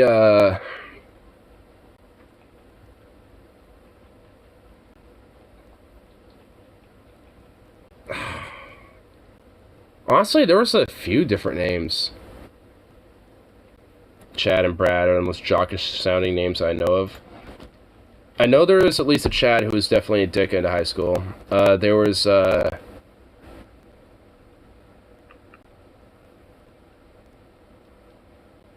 honestly, I know there was like a Todd. That's a pretty jock name. Actually, there's a few of them. There was one in band who was also a jock, but he was a cool Todd. But then there was a Todd who was just a jock bro, and he was a douche. Oh, you know what? It wasn't a jock bro, but he was like one of these like wannabe like gangster white boys. Oh my god. It was so cringe. He was a cringe boy if I've ever have seen a cringe boy. Like, he was peak fuck boy, honestly. And not in a good way, too. Just, like, in all ways trash. And his name was also, like, the most, just, like, you wouldn't think of it as a douche name, but, oh my god, you know what? I now know, I just, like, pulled up his entire full name out of nowhere. Like, I actually remember his full fucking name. Holy shit. I'm not going to say it, but I'll at least say just the first name. Like, this wannabe gangster white boy, this little white fuck boy. I mean, he like his name was just straight up just Angelo. It's like, it almost sounds like, you know, some random like honky ass like fucking Alabamian, no offense Venom, like trailer trash woman name, like, yeah, my name's Angelo, how you doing? yeah, I'm the sister to Big Sue, hi. I don't know why she has that accent. I'm here from Jersey because I'm, you know, avoid tax fraud. So I'm here with my sister, laying low. Spanish-Italian name. Yeah, I guess that's where the whole, like, Jersey-ish accent for some weird Alabamian fucking person. Yeah, I had to at least make an excuse, so I put in, like, hiding and laying low because of tax fraud reasons. Which would make sense. For someone who sounds very slimy and sharky and, you know, with this voice. That's not what his voice was, but she was Native American and Italian. Well, that at least sounds like a really cute name for a Native American Italian.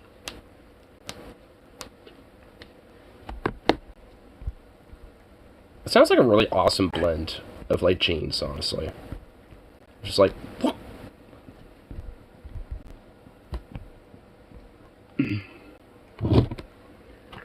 Very Italian family like to yell too. Well, yeah, Italians like yelling. Mamma mia, we love yelling a lot of. Oi! Bishop is upset gay marriage is continuing to be allowed. Live and let live is good enough for him. Libertarian ideals good enough. Gay people need to be divorced by the state. Well, because he's a slarmy ass little fucking shitbag twerp that is basically trying to, like, instill, like, the whole theocratic, fascistic value and shit. And it's like one of these things where people just also, are kind of, like, rejecting, and shit from these people. It's like, oh, you're trying to force churches to allow gay marriage. It's like, yes. Because otherwise they would be discriminating, and that would be not a separation of church and state when it comes to a state function, like doing a marriage. Like,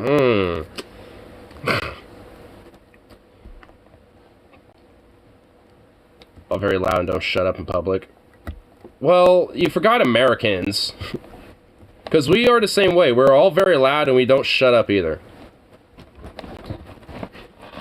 Because when and honestly, I know you're correct too, by the way, with all the other groups, because there were Italians when I was in Iceland. They were louder than us. Like, there was a few other Americans, besides us there, obviously, and I could distinctly hear them. I never really saw them or interact with them, but I heard them. I heard a lot of loud-ass Italians, and I heard a lot of Spaniards who were also very loud. And there was, like, a few Turkish restaurants in Iceland, funny enough. So there were a few Turkish families that happened to be there, and I'm sure they were there also being very loud. So, at least especially for Italians and Spaniards, yes, that is very true. They are very loud and don't shut up.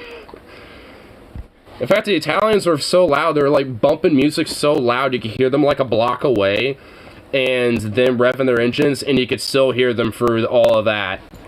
It'd be like, oh, la bitch, la be alone, hey, la boom, la bo, hey, just like bumping to some beats, fucking like bumping the loudest, like fucking Euro EDM music you can possibly like stomach, and obviously probably borderline like illegally drunk while driving, and fucking no one giving a shit. Dude, I love Iceland. I gotta go up there. I gotta go up there again. This is so fucking great. A lot of Central, Northern, Eastern Europe speak loudly in certain public spaces. Public transportation is considered off-putting, if not outright rude. Yeah. I know in some places in Iceland, like once you leave Reykjavik, it's like either be quiet, when you're speaking, or just don't say anything at all. Eurotrash music. I mean, not really, because what they were bumping actually sounded like it slapped a little bit, so it wasn't outright trash. It sounded like some hard beats and shit, like, like, it kind of had, like, a more upbeat, hard beat, kind of, like, thicker, hard tones and shit. It was kind of hard, whatever it was, from what I remember, it did kind of slap a little. I mean, it wasn't just, like, some weird-ass, like,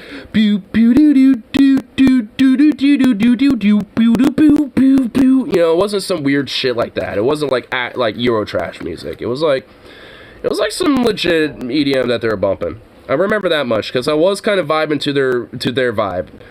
Like, I remember that. I opened the door outside looking down, and I'm just like, I kind of like the cut of their jib. I like their vibe.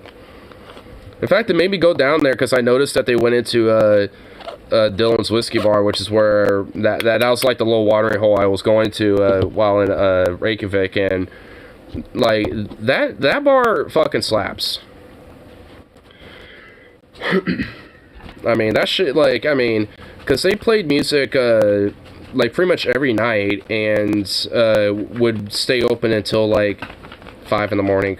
And then they open up again at, like, 7 in the morning. They would have, like, a 2-hour period of being closed.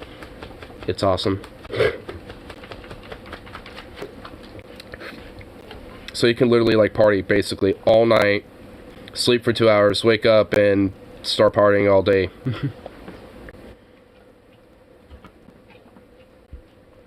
There's a molestation at the church in my city. Why am I not shocked? Why am I not surprised? Of course it's the church. Wait, what's this? Saxophone is sorry, this is Chef's Kiss. Also, the rest of the song has a cool cyberpunk vibe to it. What is this?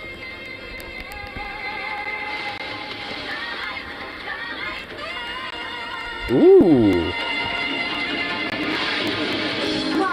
That's like some sexy jazz that you'd hear. And like, that's like some sexy 80s jazz. That's like a saxophone. You got the saxophone, and then you got like the saxophone, where it's like you take a sax and you just like basically have sex with an instrument, basically.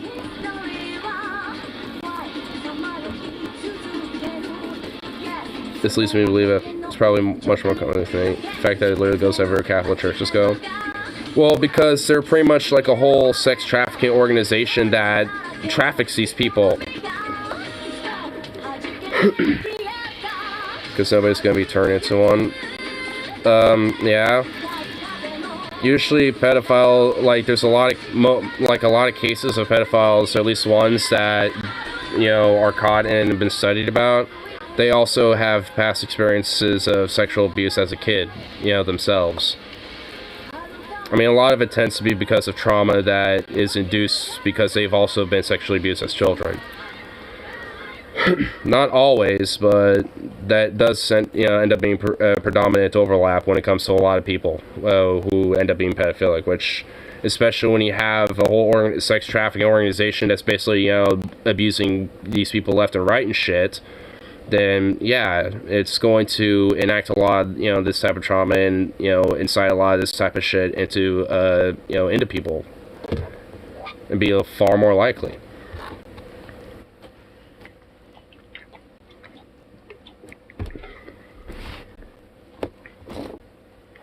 I think they're born that way. I don't think for all cases, but I do think for a lot of cases, sure. Seems to be on.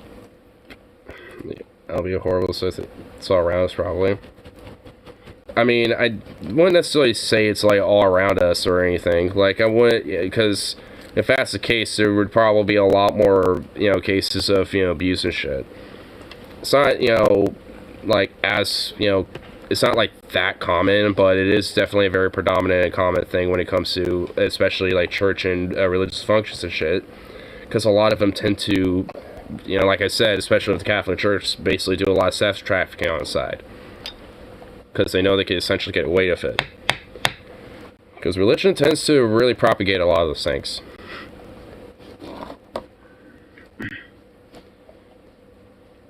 Due to childhood psychology, etc. Yeah, to an extent, yeah. Obviously, I think, you know, a lot of elements about, you know, one's sexuality is natural, and then there's elements that develop from it that come from the environment as you grow up. Like, I was, you know, like for me, for example, I was probably always going to be bisexual, but, like, how far that, you know, was going to go, or, like, how much, you know, my sexuality from that was going to develop, you know, would have been more dictated based on, like, the nurture of my environment growing up. So, I'd say at least, yeah, a little both. I think everything is a result of a mixture of nature. Yeah, like everything is, you know, I think, you know, to some degree, you know, maybe, you know, depending on what it is, maybe one side is a little more than the other, but everything's a little mixture of nature and nurture. So I say, like, you know, wouldn't necessarily say, like, you know, like everyone, you know, who might be pedophilic, you know, is naturally born that way. Like, elements about their nurture, or I guess lack thereof, when it comes to, you know, sexual trauma of, you know, being abused as a child sexually, you know, could add, you know, a major variable that, you know, can make somebody, you know, pedophilic themselves, and as, like a form of like acceptance and normalization of that type of trauma. I mean, I'm not like a psychologist, so I only know like some of these things a little bit. Like singing our husky to myself sometimes. Igna husky, igna husky, igna husky. There's a movement called MAP. Yeah, I know about MAP. I'm well aware about it. And I do not like them. I don't think anyone likes them.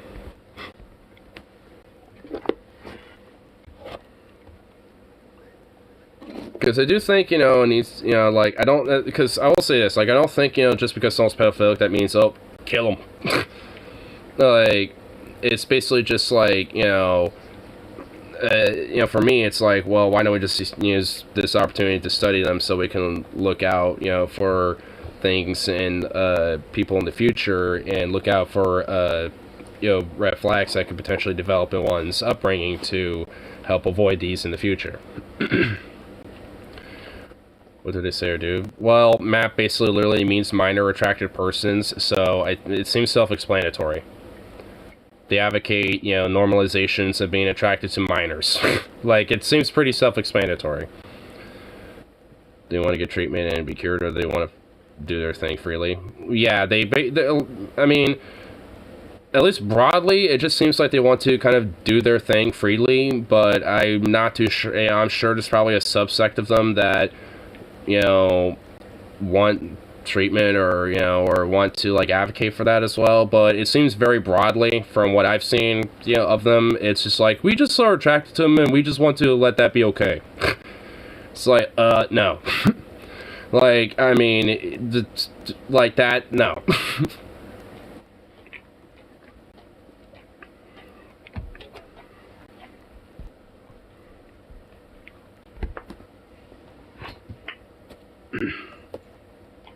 For default, because they're, wait, what? Huh? I like seeing her. I see myself sometimes because her parents hated me. I like for following a precious little girl. What? Did the comment not go through of yours there, Venom? Because that is confusing. A chick, your parents of a chick hates you because you defiled the precious little girl. Well, yeah, that seemed like, yeah. It's pretty much like a lot of conservative dads, too, by the way. It's like, you defiled my precious little property that I call my princess. How dare you? She was meant to be saved for a man that I have basically, like, accepted as, someone who is arranged for her. I have arranged for her to have this man. For I have prerequisite all the results and made sure that he is qualified. You... Well, you sure as shit don't qualify now. His girlfriend was 16. Well, in Oregon, you wouldn't really have that big of a deal. Because there's the Romeo and Juliet law. Where if there's like a 3 years difference, or less, in age, as long as the guardians of both parties are okay with it, it's fine. Like, if you're you just turned 18 and your girlfriend's 16, like, like, you wouldn't have any issues with that with, like, a Romeo and Juliet law, which Oregon has. It's a 3-year difference, like I said. So if you're, like, 19 and your girlfriend's 17, like I said, as long as both guardians consent and say that's fine, then no one cares. But if the guardian, or the guardians, primarily the one of the minor, don't not consent to it, then that's where the law comes into place. But either way, I mean, it's, it kind of, gives at least a wiggle room for high schoolers, mainly, where you might have a senior who's 18 years old, who might be dating a sophomore who's 16, or some shit like that, There's no reason for that senior to get fucked over because he's, dating, one of his peers, basically. It's just a couple years difference, Obviously, it'd be an issue if, like, it was the senior dating, like, a middle schooler or something. That's a problem, But, like, if it's, like, high school ages, basically, that's kind of where you have a law like that. I didn't notice till later, but the age of consent in Bama is 15. Oh, my God. It should not be 15. I mean, I probably wouldn't agree with it, but I could at least maybe get maybe like 16 or 17, but just leave it at 18. Just leave it there. And just let a Romeo and Juliet law, be in place, for, like a 18-year-old dating a 16-year-old or something. Let a law be like that in place, but, I mean, ugh. I think the DeSantis administration will pass a law banning school. He already did. With the whole "don't say gay" bill. It's not what it's called, but that's essentially is what it is. And he's basically made it so teachers can't even have like pictures of their spouses on their desks. They can't wear like rainbow anything. It's like he already has done that for Florida. I mean, nationwide. Oh yeah, he would, or at least he'd try. I mean, Florida is kind of like a little example of some of the shit that he would be capable of doing. And including the civic offense that happen to be within his, within Florida. That happened to be very loyal to him. And the national support the GOP is having for him. That guy's fucking scary. I don't want to see him be president. That'd be... I don't want that.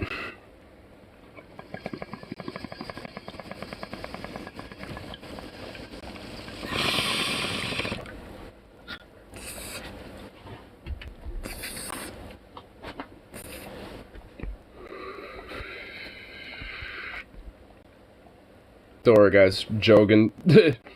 Jogan's still on the left.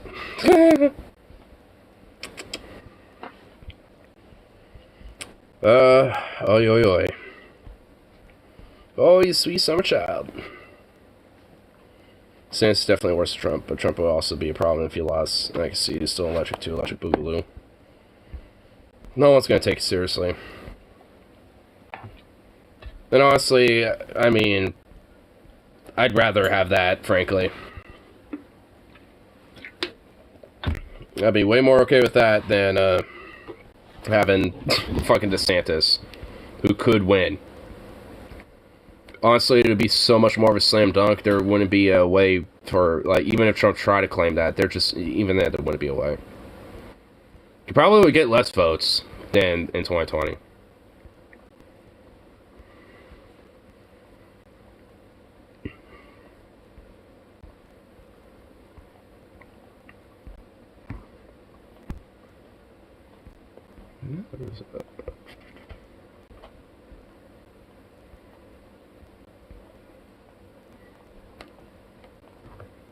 Well, it takes less than 50% of population to stage a revolution. The Republicans are at least 40%.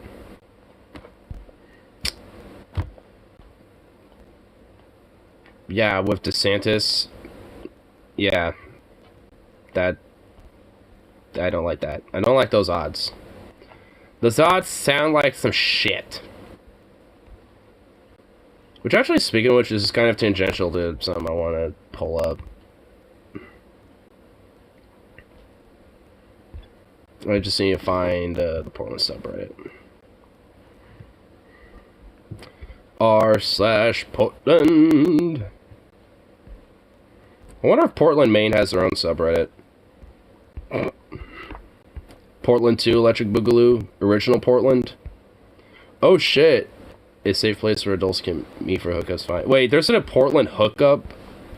r/Portland hookup. That's an actual. Wait, no. Is this real? Yeah, continue. I don't care. Is this...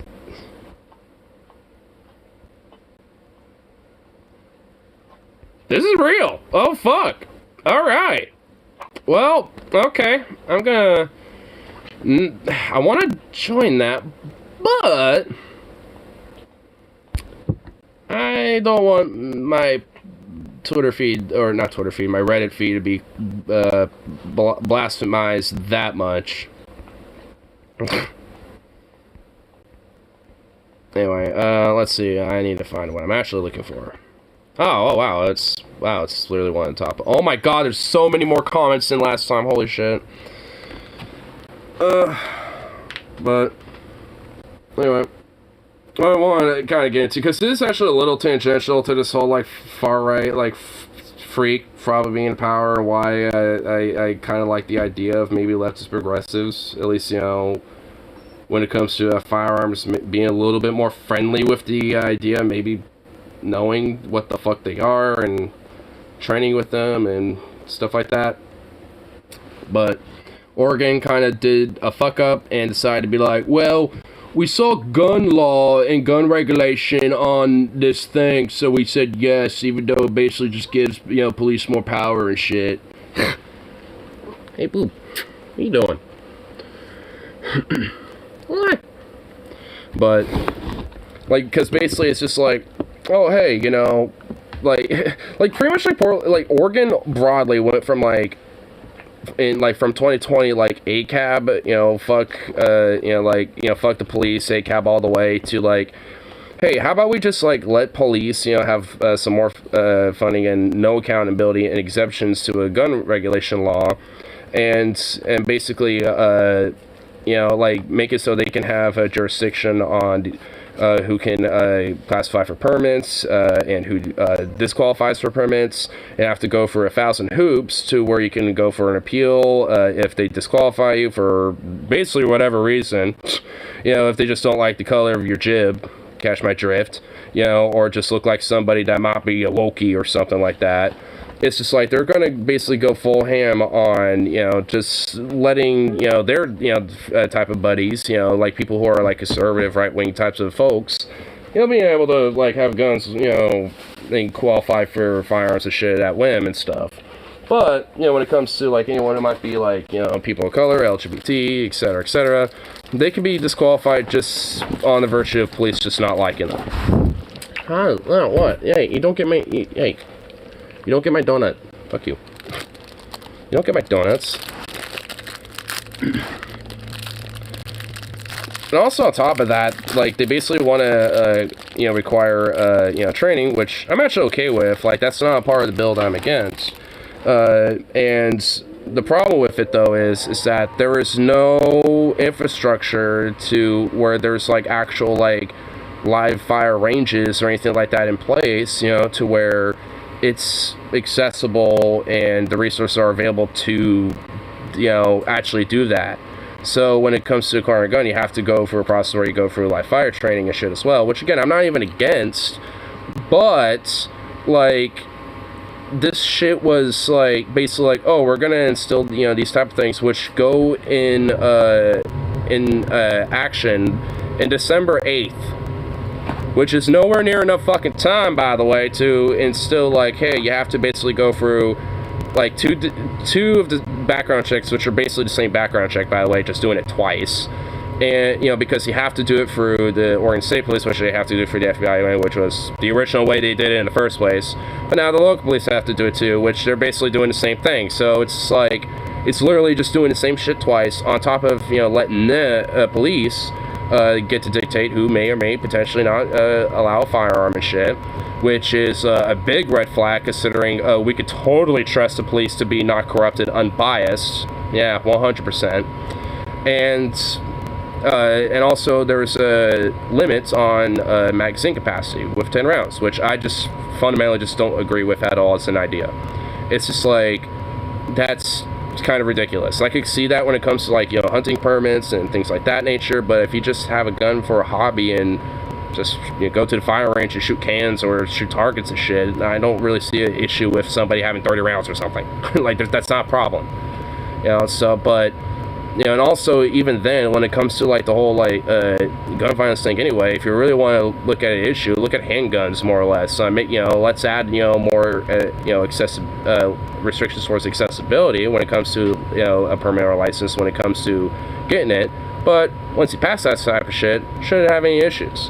And it should be, you know, something that's streamlined, and also something that the fucking local police, you know, don't touch. Because, what, we're supposed to trust their non-corrupt, unbiased opinion?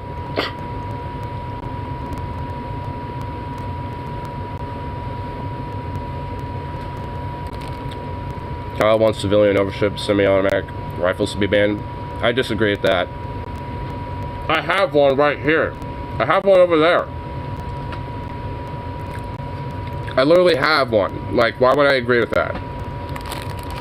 And I think that's fine, as long as someone can prove that, you know, they're responsible and safe with owning said firearm.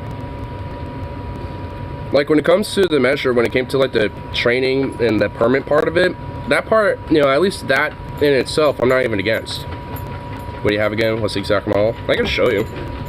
It's not loaded or nothing. It's a Vishka. And like I said, it's not loaded. See? I always do that just to prove it, but, you know. But yeah. I kind of upgraded it since I got East German stock and a nice little olive green handguard on there. But, yeah. And also, this is a standard magazine for a rifle like this. 30 rounds. So, it's just like, I mean, for a rifle like that, that's literally a standard when it comes to that. The one thing I want to finish with the upgrade is just get a new dust cover, because I want a Picatinny rail right here, so I can actually have a rear sight right here and actually have an optic up here instead of up here. Because for iron sights with at least like this, especially if them being close together, you actually will want, you know, this to be, you know, obviously close to the front of the barrel as possible, and this as far back as possible. It's the only downgrade to it, but again, the easy way to upgrade that, dust cover replacement. Again, because when I bought it, it was stock, you know, just very basic stock build. But AKs are very easy to work with, so ain't that big a deal. They're actually fun to tinker with. Sometimes I'll just have it out just literally just to tinker with it. Just to take it apart, put it back together and shit like that. Just because it's an easy gun to take apart, put together, and maintain. It's, you know, it's just simple. Boo, get an AR-15 like a real patriot American. The Vishka's like a Mitsubishi Mirage of AKM clones on the market. Honestly, like, the only problems I've ever had with that was when I first got it, because I didn't oil it yet. And after that, it's just been mag feeding issues, which are the issues with the magazine, which they're brand new mags. Like, I've used some of the magazines twice and most of them once. So, you know, the springs are still stiff, so I kind of expect every now and then an occasional mag feed issue where two bolts are trying to kind of like get in there at once. You know, so that's the only issue I ever have with it. Like, the gun itself fucking is flawless. But honestly, I kind of like the more compact gas block design. It's just that, you know, I need to get the dust rail cover upgrade so I can have rear sights on the back of it, you know, so it's a little bit more accurate. I have a red dot for it, though, and I just have it off on it right now. And, I mean, like, the red dot actually performed better in a lot of ways, but, you know, like, it's still a little tricky, you know, and shit, because honestly, last time I took a shooting when I had the red dot on it, the red dot died halfway through. I had to change, you know, I haven't changed the battery yet, so at this point I just took it off in the meantime. But, you know, when it died halfway through, I just kind of went, oh fuck. Because I had to kind of start guessing where I was shooting out at that point, and that's when I started, like, missing targets, and I went, fuck. And my friend tightened it so damn tight that I couldn't, like, untighten it, but it's been cold enough to where I got it untightened and took it off. I'm pretty sure if the iron sights it would, you know, hit pretty accurately, though, because I've sighted up my iron sights now, so they should be okay. I have an AR-15 chambered in. Oh, you mean a 5.45? The 74 cartridge is made of. Oh yeah, Pomelo State Armory. So it's cheap and poor, but okay. I mean, Pomelo State Armory is good. PSA is good. I mean, you know, for some that's, you know, pretty decent. Not like the greatest quality ever, but a pretty decent, you know, quality, you know. Some they can at least trust, you know. Trust that'll, like, you know, be hardy and, you know, do its job. I mean, I get ammo and I've gotten gun parts and ammo from them before and shit. So, actually, I got my handguard, my front handguard from them. Got it when it was on sale. It was the last olive green one too, which is what I wanted. I actually want to paint the stamped receiver and everything. Like I want to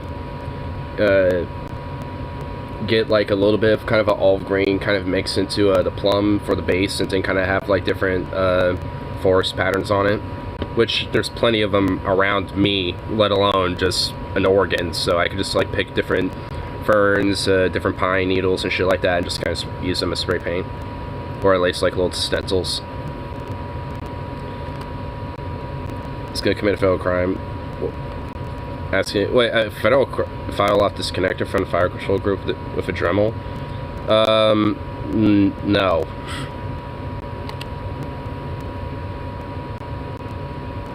I don't even know how to do that, and even if I did, no. My friend owns a lot of Vepr, like the highest quality Russian-made cam of the modern era. They're super expensive now, you can't import them anymore. Yeah, you can't import a lot of fucking shit because of, you know, embargoes on Russia. Which honestly, boo. Because you want to know what I really truly want? I want to get Zeneca. Like, I want to get a Zeneco dust cover and a Zeneco lower on that bitch. But Zeneco's based in fucking Russia. Pretty sure that's how you turn your AK full auto. I've gotten close to doing full auto. It's called bump firing it. And bump firing that thing is so fun. I should remember doing that. I was aiming it down. I just went like, and I still had it held down, but my front leg like started lifting off the ground. I was like, and I just went, okay, that was fun. I didn't stumble back, but I started bouncing on one leg while doing it. It was pretty fun.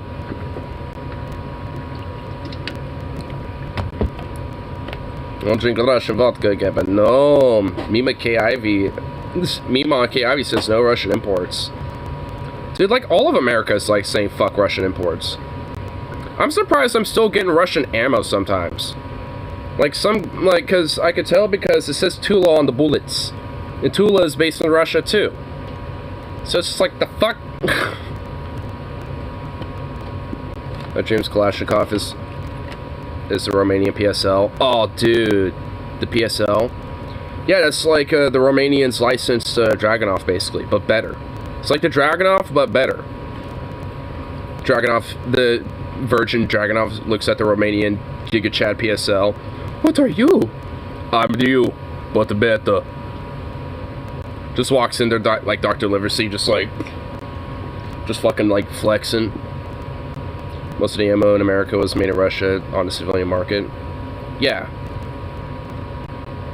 Like Tula, for example. Or Red Army Standard is another one. Man, is anything made in America anymore?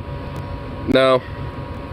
And also, when it comes to 7.62x39, I either rather it be made in Bulgaria. Actually, you know what? I do have Bulgarian ammo. And dude, it looks so pretty. It is so pretty.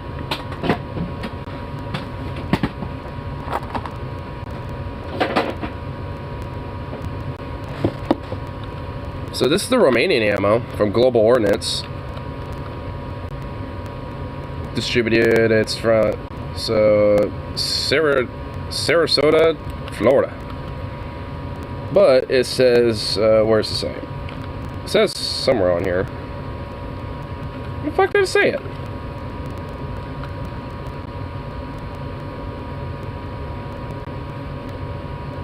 Oh, right here. Okay, manufactured by Arsenal JCSO, 100 Rosova, Dolina Street, Kazlak, Bulgaria. See? I knew it had it on there. But oh my god, look how pretty they are. Look at these pretty bullets. They're so pretty. It's like I don't want to shoot them because they're pretty. Look how pretty that is. It's got like a nice little green little band around everything, and has like a legit, like a nice looking finish on it. It's like I don't want to shoot these. They look so pretty. They're pretty cute little bullets. The Bulgarian Freedom Seeds.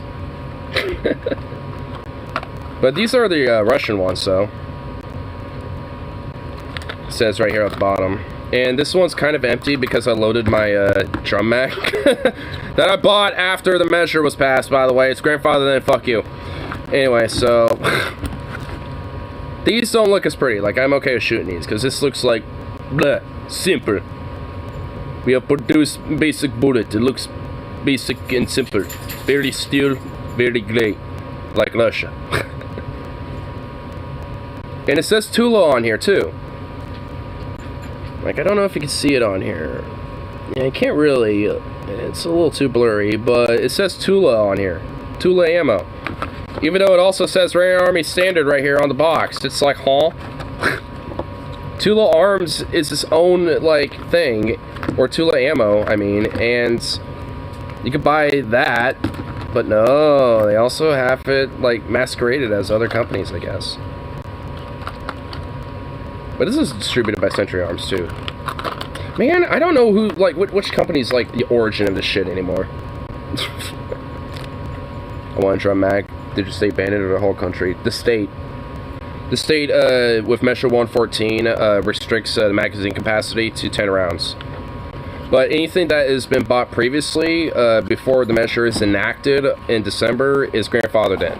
So there's literally been a fuckload of magazines and guns being bought in Oregon in a spike. Curious, who would have thought that was going to happen, you know, since the measure passed. And yeah, go figure, I'm also one of those people that has bought some more magazines that are obviously more than the 10 round limit.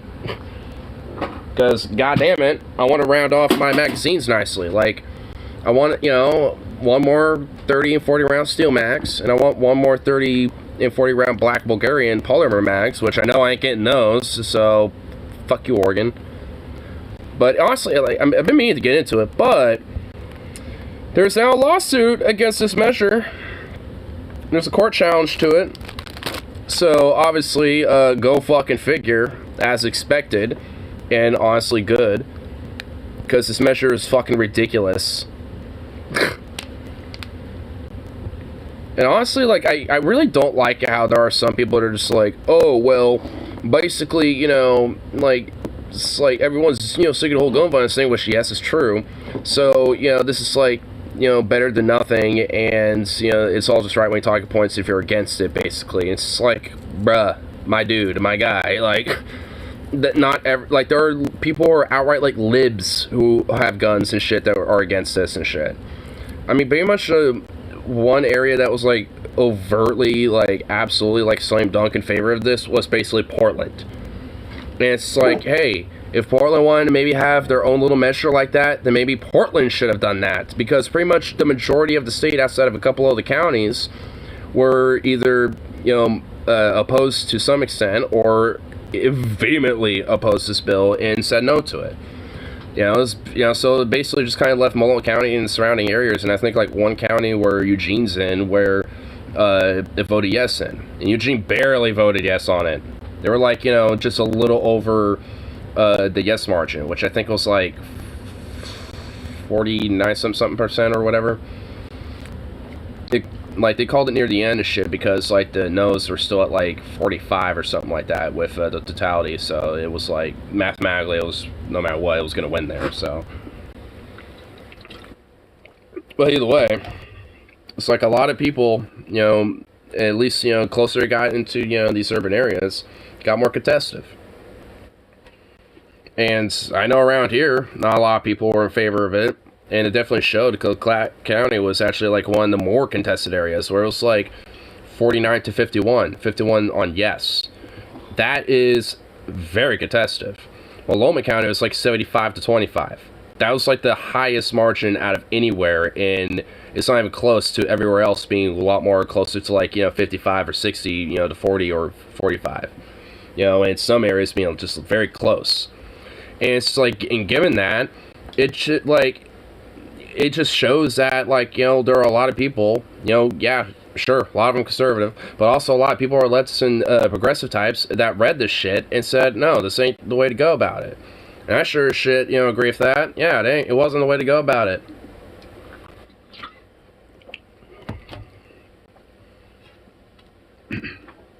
But I guess you can't let, imperfect, get in the way of the good or some shit. Which doesn't even make sense, because the idea of having perfect gun regulation in anywhere in this country is laughable. So that, it just falls on its head, and right off the bat. Which tends to be a lot of the argument, too. Outside of just like, oh, well, this will statistically help in this way, blah, blah, blah, and other states have done it. It's like, well, maybe, we could have done something a little better than those states. Where'd that go? Where am I allowed to go? Oh, there it is.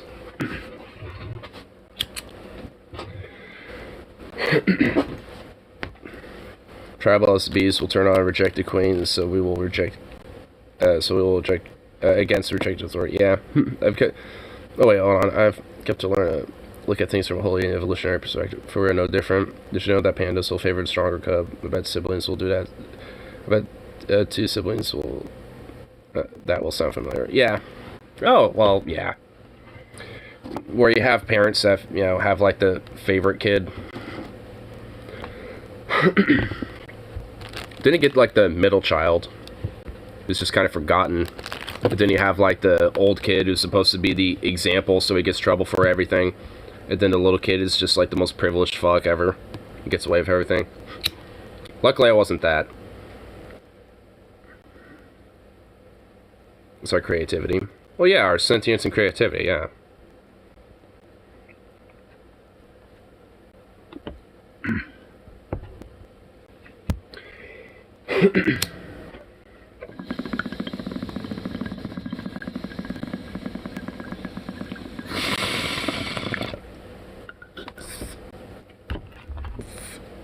Anyway, at least to kind of wrap up the Measure 114 thing, which honestly, I'm lying, it's not going to be wrapped up, because just considering I live in Oregon, this is an Oregon measure, and this is something that I obviously care about. It's going to be discussed as I learn more about it. So, at least when it comes to this, I do hope that, it does end up being ruled as unconstitutional or unlawful or whatever the fuck, and ends up being mute. Because it's like, hey, it's like if you really want to try to get like actual proper, gun regulation, well, you now especially not fucked up. Because now it's going to even be more harder to get some, gun regulation that actually might legitimately be meaningful. So, nice. Lefties and libs really fucked up on that one.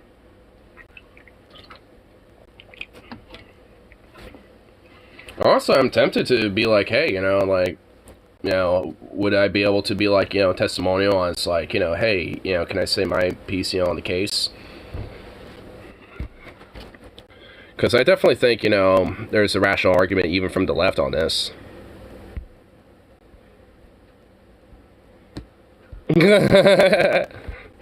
Huh, lol, you're such a dumb creature. You're the only creature that pays to live on Earth. True. I'm downloading that. I'm saving that. Download it again? Yeah. You know what? Do it. I didn't save. I don't have this image, but yeah, I'll download it again. I don't give a fuck. I'll just have a copy of a name for an image. So why not? Boom.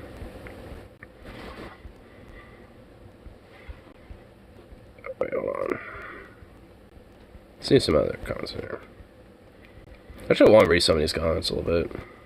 It's basically necessary when the current situation we're in, the license requirement is going to go into full effect, but absolutely none of the necessary process to get a permit exists yet, making it a de facto statewide ban on any gun purchases for the indeterminate amount of time. It's absolutely unworkable. Agreed, it's honestly absolute garbage, direct violation of the Constitution. It won't stop gun violence because criminals running around shooting people aren't using legal guns. This just goes for creating a huge black market for guns in Oregon.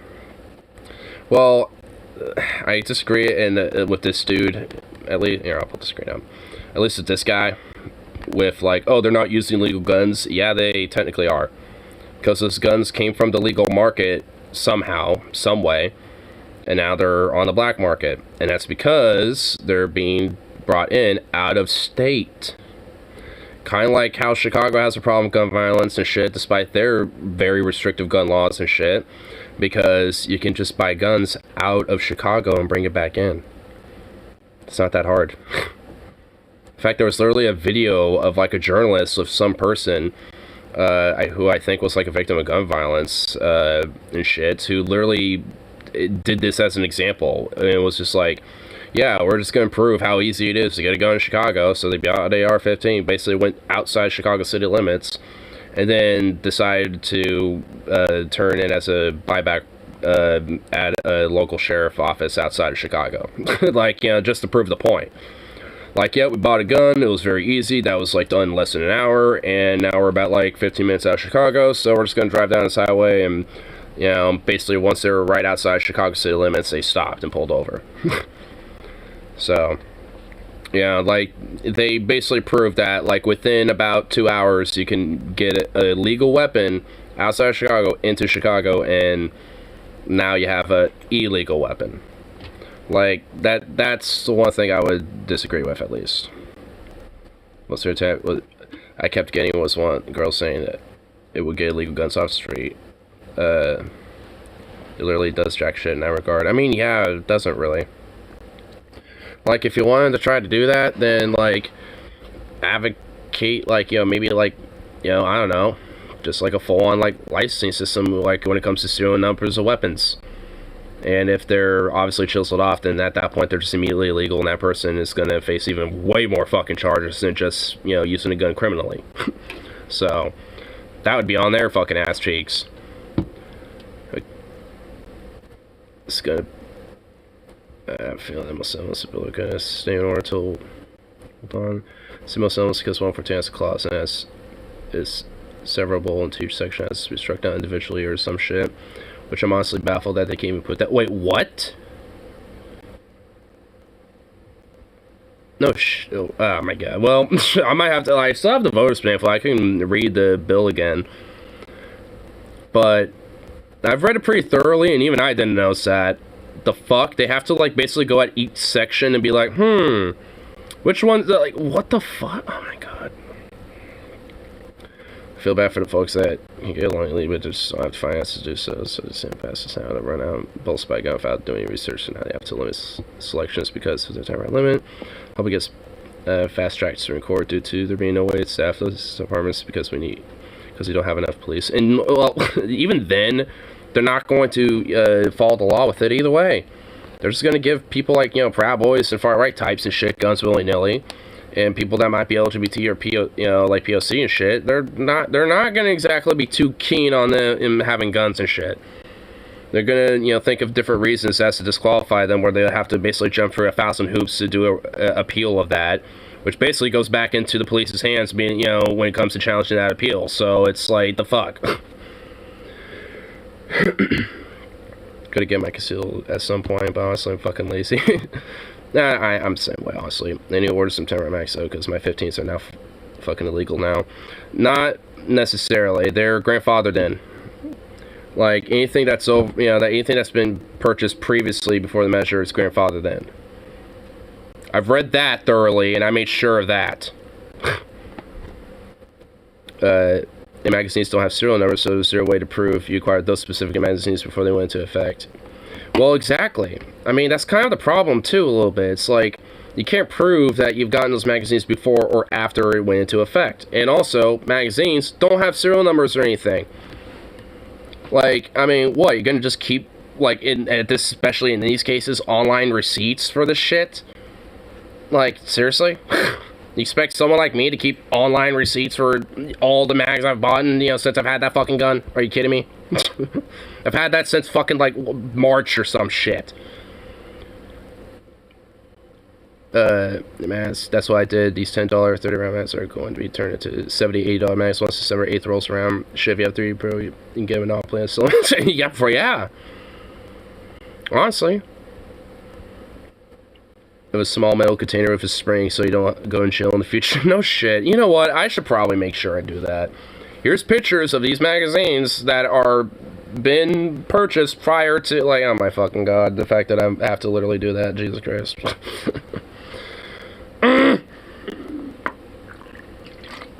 See how stupid this is? See why this measure is a fuck up? Because, like, because a lot of stuff I talk about is just the surface of this bullshit. Like, there's a lot of gobbledygook nonsense that just regular average Joes like me have to go through now just to make sure we don't get fucked because, oh no, we had something that was legal but now isn't anymore, but it's grandfathered then, but you can't prove that. It's like, eh? It's like, huh? Excuse-moi? With the tend to get though, unless they're specifically made, so they can accept an aftermarket extension, they are illegal since they are readily convertible. Oh my god, you can't be, you know what, yeah, no, that's right, I read some of that shit.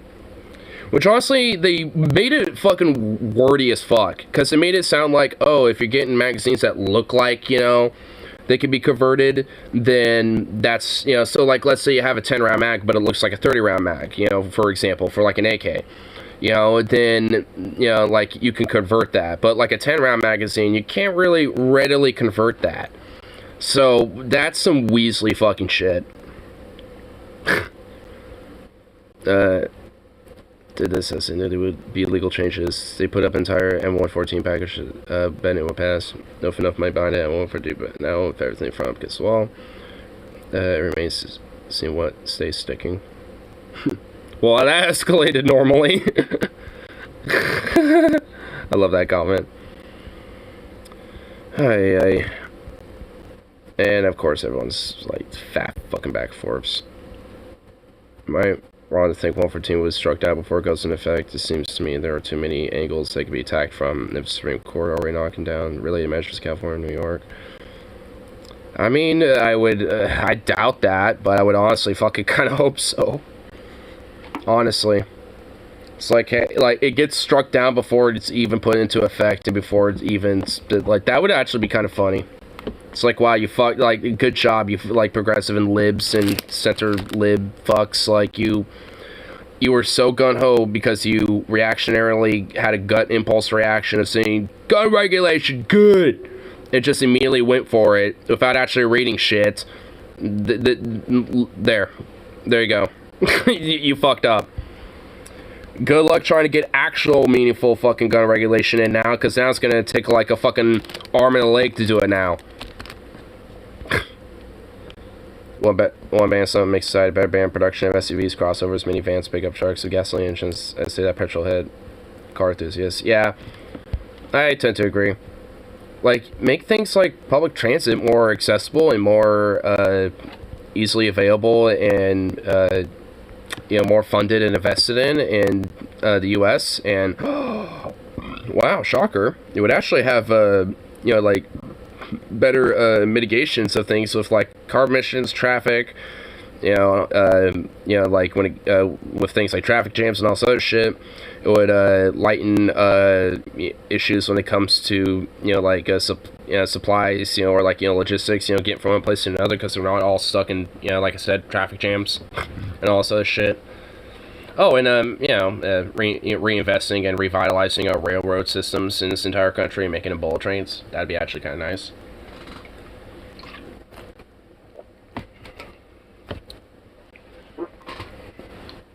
Like, honestly, this country could be like the #1 when it comes to like infrastructure, when it comes to like public transit, railroads, and shit like that. But we just are like, yeah. We don't see the money value in that, so we're just not gonna do that. You know, cars are actually better, even though they're not. Like trains, planes, and not automobiles, you know, and ferries, and literally like every other form of transportation is fundamentally and statistically and significantly safer than cars. You know, the automobiles, like, those are deadly, like, legit dangerous. It's like people freak out when they see a bear. Bitch, freak out when you see a car. When you got like those headlights staring down on your ass, you better be like, oh shit, and start running. Like, when I see a bear, I'm like, oh fuck, let me get my 44. When you see a car coming at you, like, what the fuck you gonna do? Get out the way, or get ran over, because you're gonna die.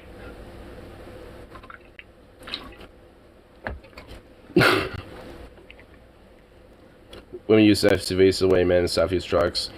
Dude, I would say that's true, but you're wrong, at least up here. Women drive trucks just as much as men do up here. And honestly, even bigger trucks. I've seen women, like, driving, like, fucking, like, borderline monster trucks practically around here. Like, big-ass tires, fucking, like, American flag, everything, like, a whole shebang. And I'm wondering, it's like, is that your vehicle or is that your hubby's vehicle? Because, like, goddamn girl, what are you compensating for? I know why men do it, because they're compensating for some time dick. But, like, for women, like, what the fuck you it's like, what are you comping for, huh? Damn. Damn, son.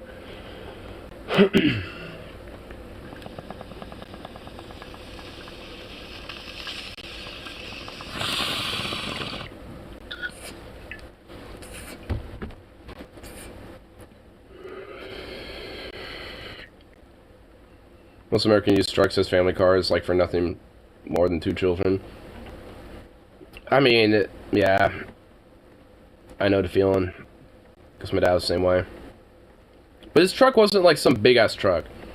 He had this nice little black Ford one time, you know, for the longest time and shit when I was growing up. And, I mean, it was, like, it had, like, those little smaller seats in the back, you know, and shit. So it wasn't like a mini truck, but it wasn't like an oversized. It was like before they start really oversizing the trucks. It was kind of like before that time, like the early 2000s era and shit. Like, I think it might have been like either a 99 or a 2000 Ford or some shit, maybe. I have no idea. But, yeah, like, I mean, like, honestly, like, that's about as most I can, you know, like, tolerate, is that. Like, it's not like some oversized, like, F-250 or some shit. I mean, mini truck I could get, but it's a coup truck, basically. So, I don't know if that would work. But, at least when it comes to, you know, like, one that has, like, a little bit of space in the back, you know, shove a kid in the back and shit, then, you know, I can see that as acceptable. Anything bigger than that, then you're just compensating. Also, my dad did landscaping, so he would use his truck for work. It was also his work truck. So, he actually had purpose for it. Electric cars are popular again, why not steam?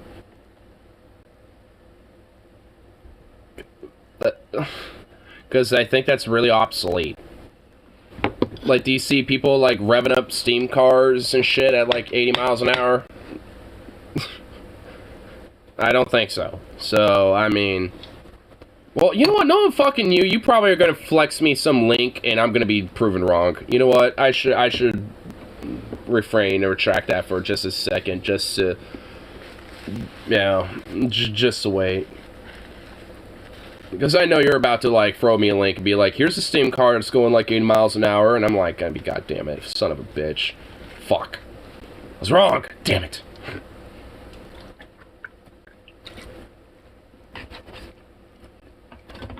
So I strongly believe that does not exist.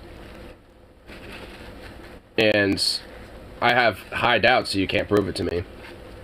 You could find me a steam car going, like, 25, but you ain't gonna find me one going 80. I mean, why not, like, what was the other form of fuel that, you know, was kind of promising before fossil fuel basically took it over? It's, like, it was ethanol, wasn't it? I mean, why not that? Oh, wait, wasn't it because it was very explosive? Like, if it bursts into flames, like, it bursts into flames, you know, type of shit? Well, fucking gasoline does that too, though, so, I mean, why wouldn't that... Most Americans say absolute. Most they do with the trucks put stuff in the bed that isn't even heavy. You could literally just use station wagon, hatchback, or one of those Japanese city trucks. Like a mini truck and shit, yeah. At least for me, I could see me using, you know, some more legitimate purpose of a truck like that. Because I'm somebody that wouldn't mind going hunting and shit. Like, I want to get a hunter's permit and stuff. And one of these days, I know there's going to be a big old elk on that bitch. Right kind of turn of the century, steam cars are generally some of the fastest vehicles around because they produce 100% torque immediately like it was an electric car. Well, I think you probably answered your question why, you know, electrics are popular, because they have 100% torque immediately like an electric, and electricity's everywhere, and that's already very easily accessible. So, I think you answered your own question now. Electric cars are popular again, why not steam? I think you just answered your question. Because electric can just basically do the same thing that steam does, but it's just far more easily accessible. I mean, you know, I think that's the answer. So, yeah. Plus, there's like a lot of startup companies and a lot of different companies at this point that are heavily investing in that shit now. So, I mean, I think they see the writing on the wall as that at least being more efficient, especially, you know, in comparison to steam. When we're getting cars that run on imagination, petty drivers keep imagining other drivers don't have gas.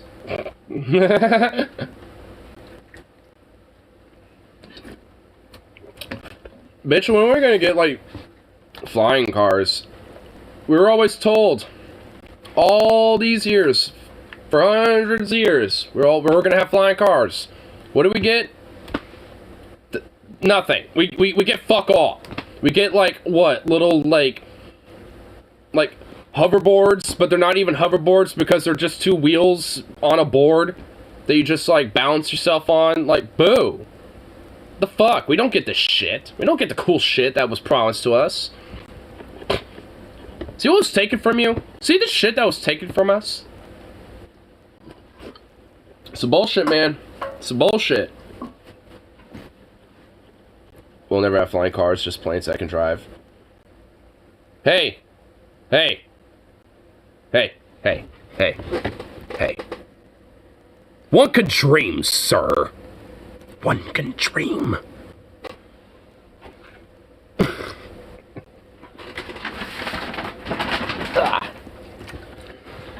Yeah, but think about how bad traffic is already now. Imagine that, except in the sky. That's why you have, like, little, like, cordoned off, like, magnetic fucking, you know, pathways and shit. Like, obviously, like, air traffic way up there has their flight paths that they have to fucking fly on, or else they're gonna be like, yo, what the fuck, what's going on? And that'll be, like, docked, you know, as, like, a negative and shit, you know, on their flight, you know, career and shit, and blah, blah, blah. You know, but, like, so, because at least it'll be high enough, you know, or at least low enough, you know, to where we can establish, like, infrastructure for said things, we could just have, like, these magnetic things, so it's like, you know, hey, you can only fly to a certain height, and you have to go through these, like, certain little, like, elevator magnetic, you know, zones in order to lift yourself up and go to different levels to try to avoid certain levels of traffic and shit like that. Like, I mean, you know, like, I think, like tubes almost. Like a series of tubes. I don't know where that meme came from, but I know that came from somewhere. It's a series of tubes. Like in Futurama or something, you know what I mean?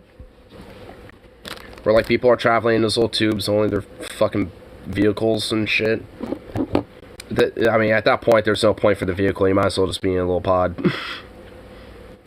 But does that mean we'll miss awesome like flying car police chases? We're following on Route 22 and it looks like a purpose crash into McDonald's billboard. That gotta hurt.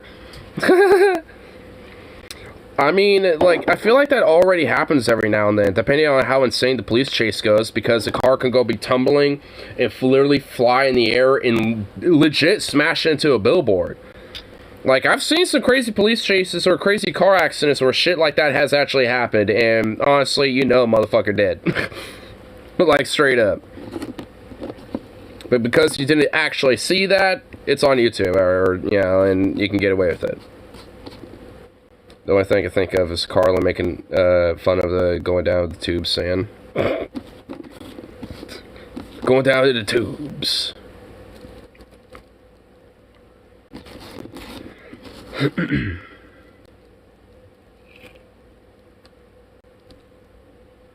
He died as he lived as a dumbass. Hey, Carlin was... If that's how he is, then what does that say of us? If that's how he lived, then what does that say for the rest of us? For he was a genius among men. No, not him. Oh.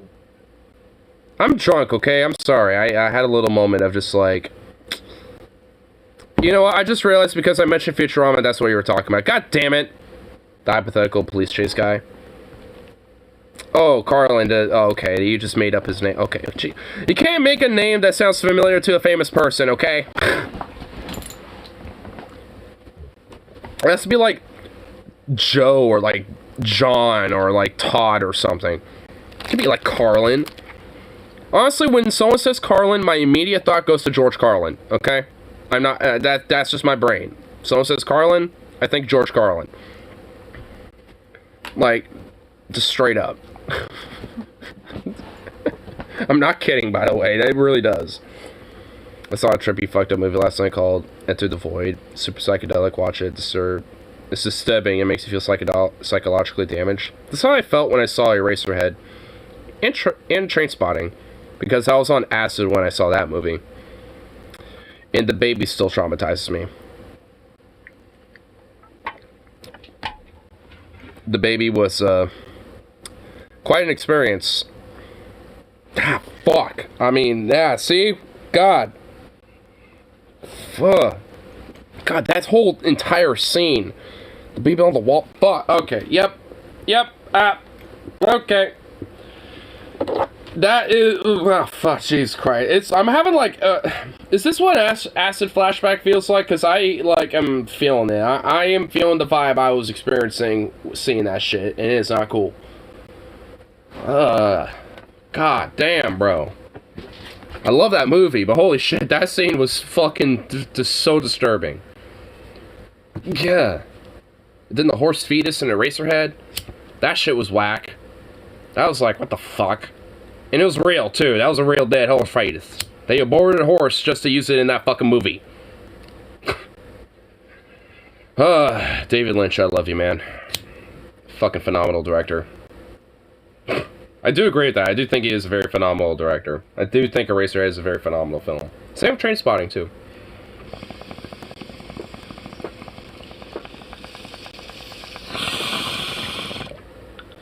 It's short being Scottish. We don't even have decent people to be colonized by.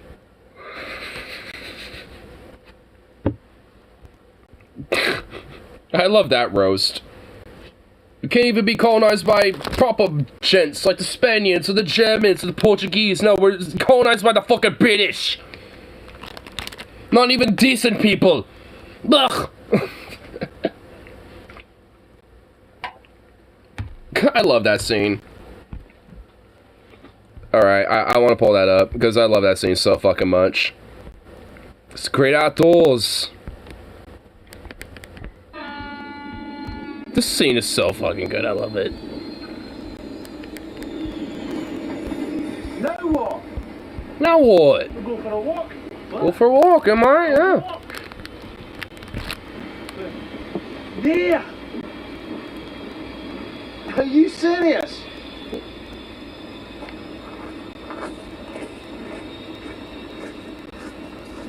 I saw a video already. We're rushing. Okay.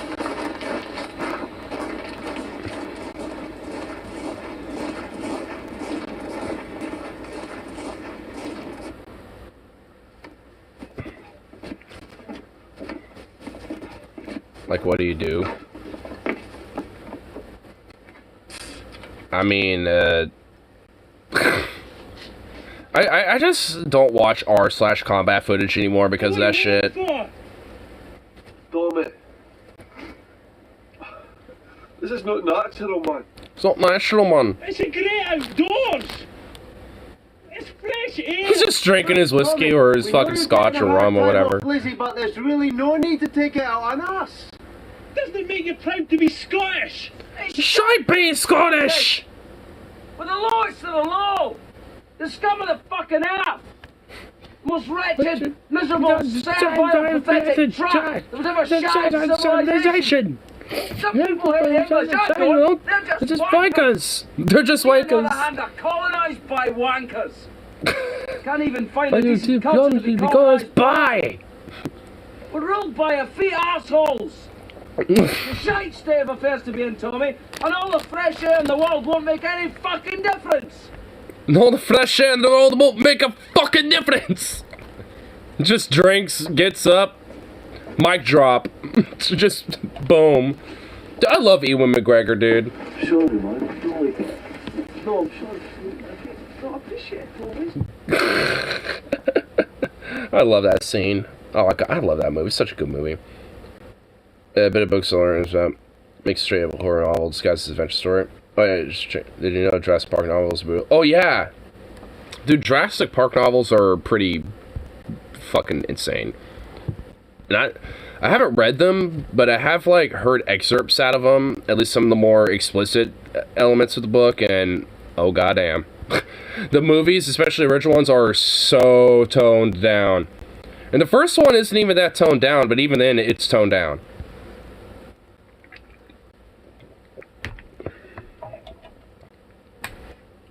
Never be able to find like a cetera. I mean, he's probably likely just gonna die. Yeah, I mean, dude, it's war. Like, that happened, like, when something like that happens, chances are that dude's just gonna be dead. One of those things where it's like a dead man walking. Doesn't even know he's dead yet situation. And honestly, like, you see that a lot, where you got, like, a fucking dude who, for all intents and purposes, might as well be dead, but isn't yet. Because he just doesn't, or, well, she, or whoever, you know, they just don't realize they're actually dead yet. Like, especially in war, you'll see that shit.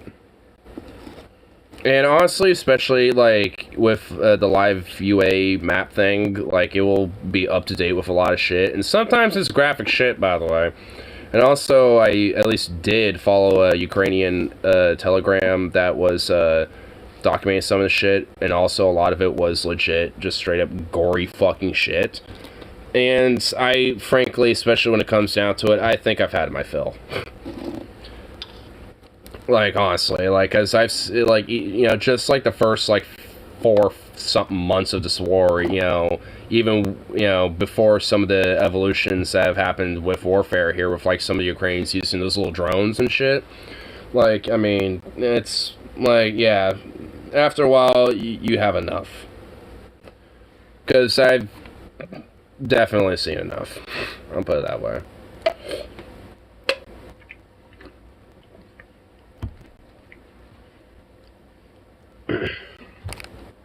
Reminds me if Eddie Gallagher stabbing that captive guy to death. Eddie Gallagher? Yeah, fuck Geneva Conventions and Teachers of Christ. Eddie did the right thing. Yeah. Yeah, because it's just like, you know, honestly, the war brings, you know, the worst out of fucking humanity. Like, I mean, it just kind of does. Like, I mean, there was weirdly, I don't know, maybe it's kind of a weird, you know, mentality, but, like, at least I think there was, like, a sense, what people, at least back then, would call it chivalry, where it's just, like, you know, you would have, like, this sense of, like, more of, like, this gentleman's warfare, you know, in comparison, that it just does not exist anymore. Because, like, at least one example that I use, at least, you know, when it comes to this, is, like, when it came to World War I with the Air Forces, with the air services at the time. Because there was actually legitimately a very distinct, you know, kind of warfare cultural difference with how, like, a lot of, you know, the land forces and Navy forces were in comparison to the Air Forces at the time that were being established. And they had more of a sense of, like, they were doing duels or doing, like, jousting night battles more so than, you know, full-on bloody combat and shit. You know, and because of that, there was more of this mentality of, I'm not going to try to kill a dude, I'm going to try to bring a machine down. And not necessarily make it so that machine's down to where that person's going to die, but just make it so they're no longer a part of the duel. And I have succeeded in the duel. Like, it was a lot more of a different mentality to it. And, like, and honestly, it's like, that, like, literally, like, the last fragments of that was legit World War II. Because there was, like, the Franz Stigler-Charlie Brown incident, where you had a German who denied himself a medal, by the way, to essentially shoot down a B-17 bomber, but instead escorted it all the way to the English Channel and then flew home.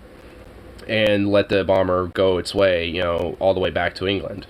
And the reason why he did it was because he basically thought of that bomber as a flying parachute, and he didn't, you know, he legitimately felt it would be wrong to shoot it down. Because, you know, at least when it came to the German rule of combat, at least for the Luftwaffe, at least, I mean, not everyone followed it, but at least this guy did. I mean, a part of it was you don't shoot people who are, you know, like, basically, you know, bailed out, who are, you know, in parachutes at that point. And not, like I said, not every Luftwaffe pilot followed it, but Franz Sigler did, and he basically attached that even more broadly, that he followed it so much to the T.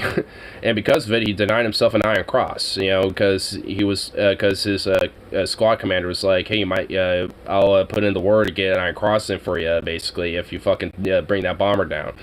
And he just said, nah, fuck that, I'm not gonna do that. Nah. Mainly because there was kind of like this whole gentlemanly duel, between, like in his mindset when he came to it. I mean, it's weird, I guess, in a sense, but, I mean, honestly, it's like, I'd rather have that in comparison, versus fucking, what we see now when it comes to warfare. I'd rather see, people be more like that. Kind of have, like, more of a quote-unquote chivalrous mentality when it comes to their opponent. Where it's more of, like, a duel, of, like, like a far more bloodier, complicated game of chess in comparison to, whatever, to, like, just the bloodshed that, happens with it.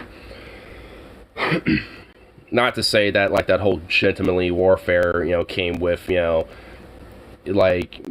hearts and flowers and bunnies and all this other shit. It absolutely did not.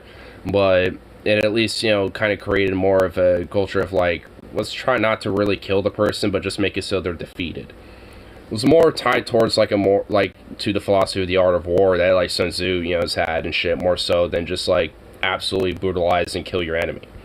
Which I guess is one way to go about it, but far brutaler, too. And a lot less humane, really.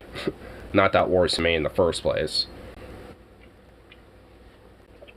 But, if anything, just far more unnecessary. Israel's in War Thunder now. I know. I haven't played War Thunder in a long time, but I still keep in tabs with it. As someone threatened to report me to authorities to Jaws for saying that Eddie Gallagher committed a murder. Oh my god. What a little bitch. Like, I honestly doubt he was gonna do that, for one, and for two, like, even so, like, the authorities will look at you in your case and be like, nah, this guy's the exact opposite, fuck off. Like, they wouldn't even contact you. They would just, like, there would be, like, one glance at you and be like, nah, this ain't it, and just, like, not bother. They wouldn't even, like, mention, like, a report about it or anything. It would just be ruled out. Because I guarantee you, like, the authorities, probably the FBI or some shit, they probably legitimately get calls about potential jihadists or extremists or whatever the fuck. And then they look at that person just at a glance, just to kind of see. And then they realize, nah, not really. And then they just, like, dismiss it. Like, I guarantee you, like, for every call like that, like, 99.99999% of the time, they do that. Like, I'm sure they will look at somebody and be like, oh shit, maybe they're on something with this person, and they will look into that. But even then, like, if they're actually gonna, like, contact you or fucking, like, intervene or some shit, even then they don't. Because there's been times where there's been motherfuckers who have been, like, mass shooters at schools and shit, where the FBI has been like, yeah, we were watching this guy. Then it's like, why the fuck did you not do anything? It's like, like, so even then, they won't do shit. Like, the FBI's kind of fickle. I mean, it's like every now and then they do shit, but it's like, what? It's like you're very sporadic and bipolar when you decide to work.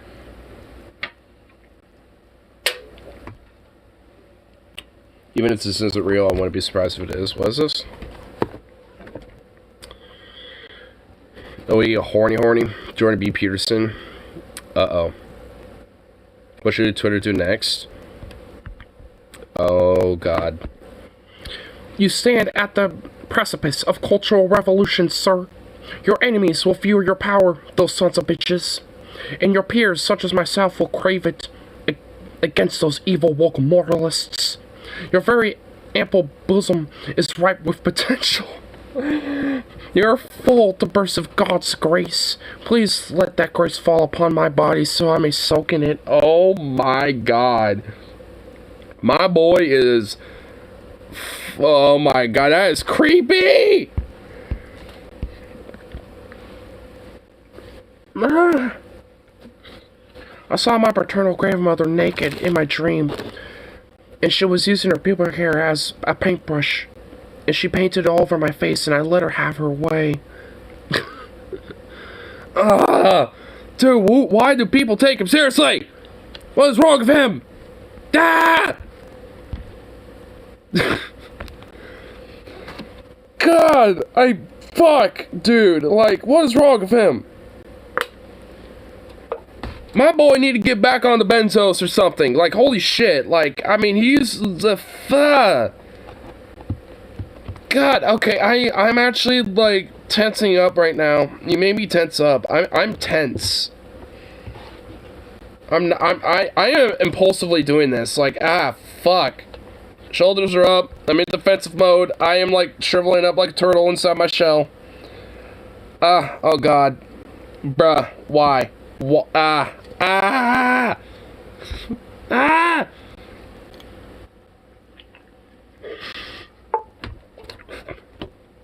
God, he's such a fucking freak.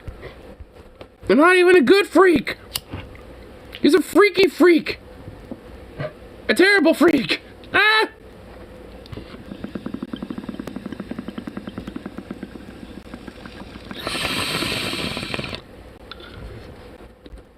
Did the one before. Oh my god. I'm gonna find it now.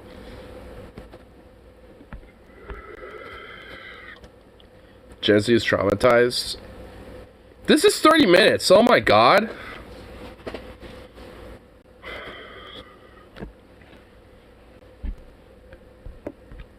Oh no. Bro, I've seen so many right-wing guys on Twitter who are like / reply to trans girl fanboy porn, and they got like Marine vet MAGA picture in the bio for every like third like is trans porn. It sounds like Twitter in a nutshell for right-wingers. I like them long, right? I do like them long and thick, but not in this way, but, you know. Oh my god, there's actual sections. Alright, we're gonna skip the intro. Because, you know what? I haven't watched this first, so first time for both of us. Oh my god. Alright, okay. Wait, so is Elliot sang? Sang? Why Gen Z trauma not take suicide? How can we heal them? How can we take care of it? What? Repression of humor, hypervigilance, and talk. Oh my god. What in the fuck? Okay. Been subject to Is this like a right winger or like a lefty guy? Like who am I about to delve into? A lot of collective trauma. In this video, I hope to speak to that. I hope to explain what collective trauma is. I want to talk about how our responses to it lead to the social ills we often talk about, toxicity, all that. And I want to give you, the viewers, some hope. I know nothing about this guy. Well, I don't either, so I guess, yeah. Some insight on how we can all heal. Yeah, I guess this is the first time. But he definitely doesn't sound like a right-wing guy because of how he's talking about this. I might want to speed it up, First thing, though, I want to say that a common response that you're going to get when you talk about the trauma that Gen Z deals with is talk about Gen Z being soft. You know, you guys are too soft, you guys aren't traumatized, your struggles pale in comparison to the struggles of previous generations. Gen Z... I mean, well, I will say this. I mean, to an extent, sure. Because when it comes to, like, the labor movement in the 1920s and 1890s and shit like that, like, they literally, like, fought, bled, and died, you know, for workers' rights and shit, you know what I mean? Like, and women's suffrage was, you know, in some ways, you know, not to the same extent, but kind of similar. Like, I mean, there was a lot of things and movements in, like, social justice and shit like that where, back in the day, yeah, there was a lot more blood, for lack of better words, you know, involved when it came to, you know, the sweat and tears, you know, on top of it. So, I mean, I guess to a degree, but, I mean, that doesn't invalidate, like, you know, this current or the upcoming generation's trauma that they will experience, obviously. I mean, but if anything, I think, you know, at least a recognition and understanding, you know, that type of shit, you know, and, like, kind of looking at that type of history and realizing, like, yeah, we kind of, at least in that level, have a little better, but, you know, it kind of shows what we have to do to kind of, like, get, you know, a better outcome and shit. Like, if anything, you know, it, at least for me, I think it can be a learned experience a little bit. Tougher tougher. This is the kind of response Gotta that be you see, tougher. for instance, in response Bootstraps, to content brother. like this. A video of a young person having an emotional breakdown while discussing the stresses they experience working as a barista. Oh, I remember this. Honestly, I don't even think I reacted to this on stream before, but I do remember this video. I have seen this. Why we need a union at Starbucks, and I am literally about to quit. I'm like a full-time student. I get scheduled for 25 hours a week, and then on weekends they schedule me the entire day, open to close. I'm on the schedule for 8.5 hours, both Saturday and Sunday.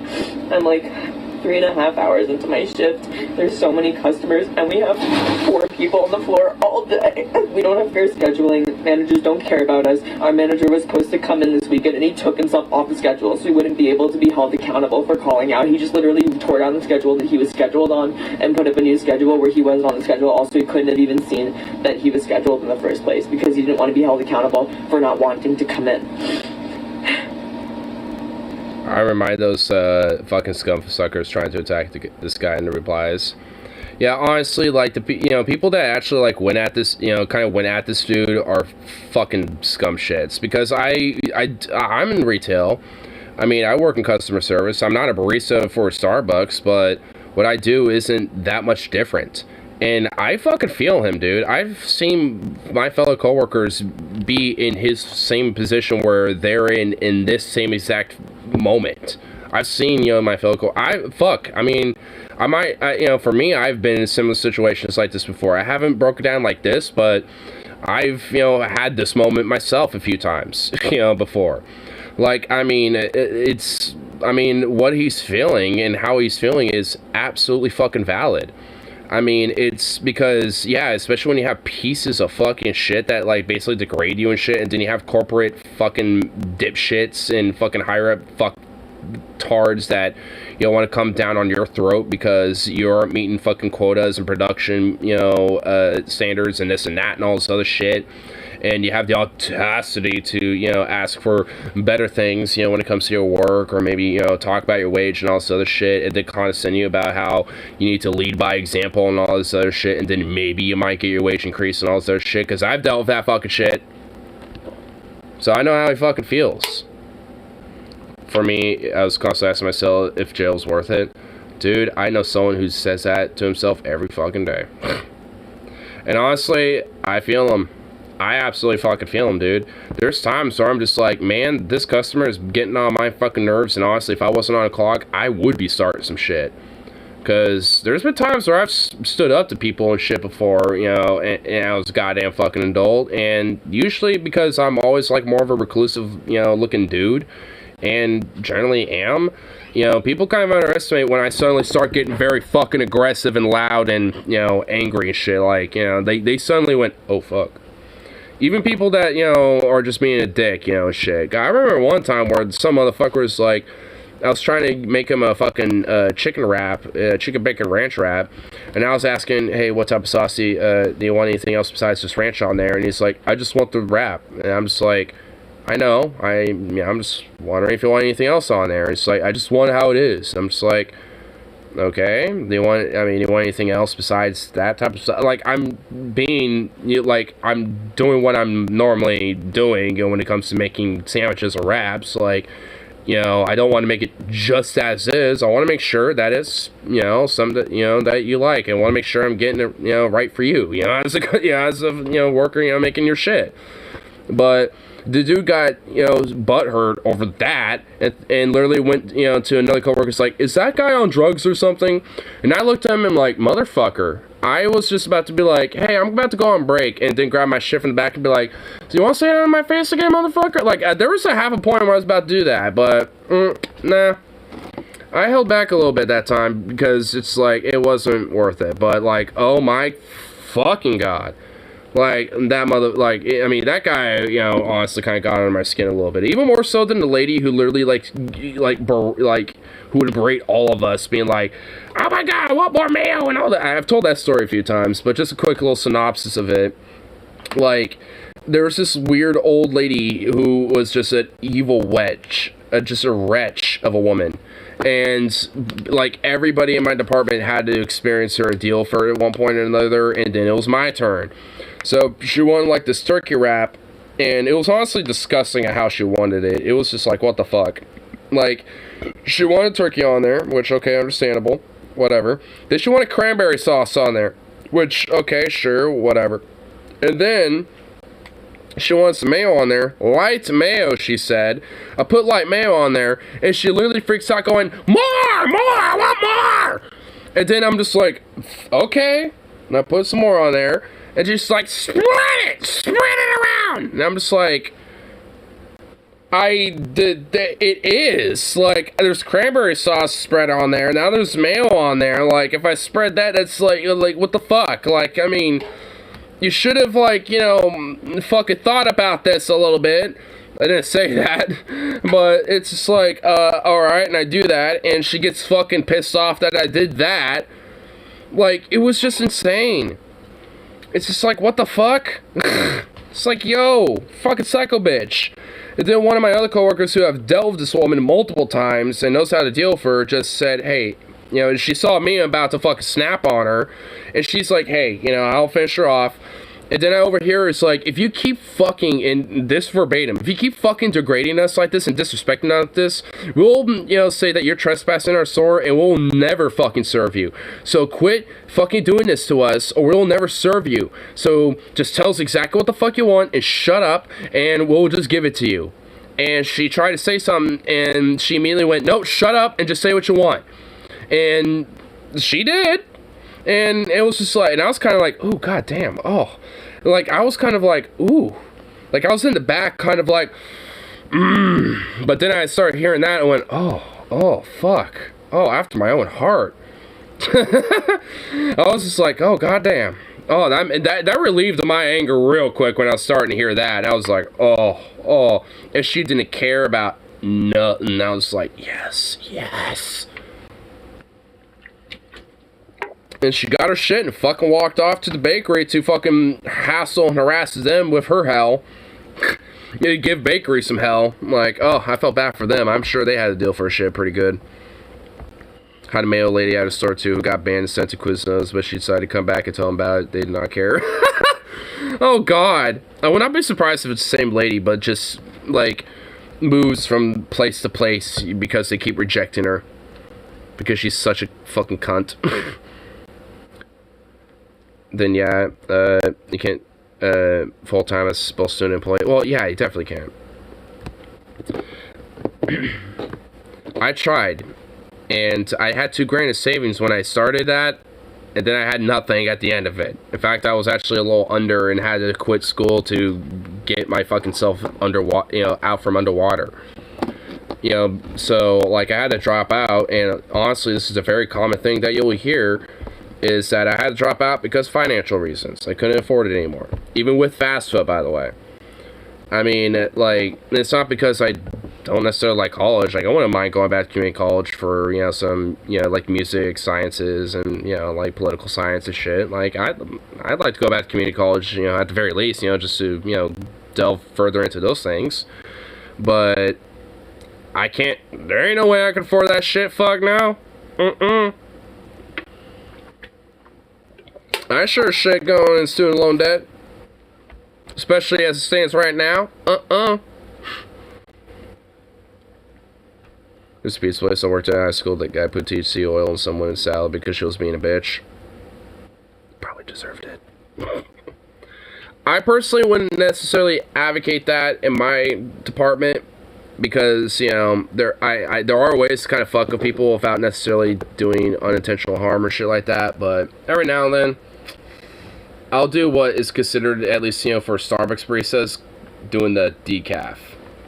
Oh, you want a triple caffeine espresso? Well, guess what? You're a cunt and you're being a Karen, so you don't get any of that caffeine. You get none. Like, no caffeine. Decafed. Decafed. And you're gonna wonder why you're so groggy in the morning, even though you had your coffee. Too bad, so sad. Probably have a high tolerance to caffeine. Sounds like a you problem. Next time she comes in, quadruple the espresso load.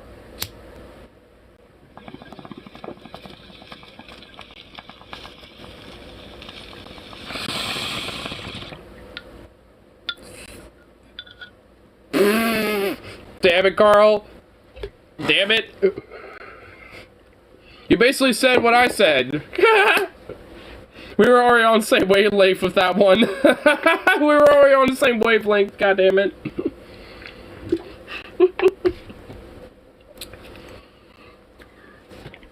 Here. I gotta spring a link real quick, but when I come back, we'll keep playing the video. Hey, stretchy boy. Yeah, blah.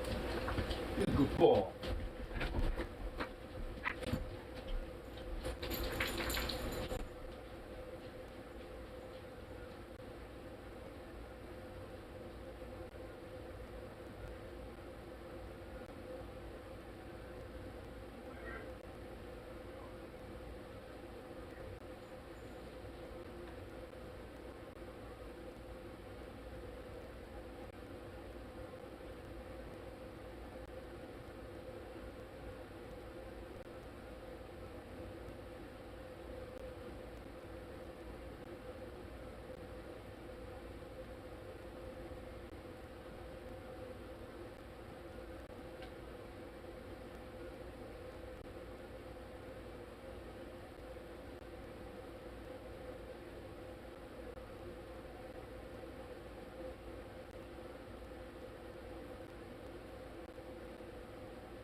Oh.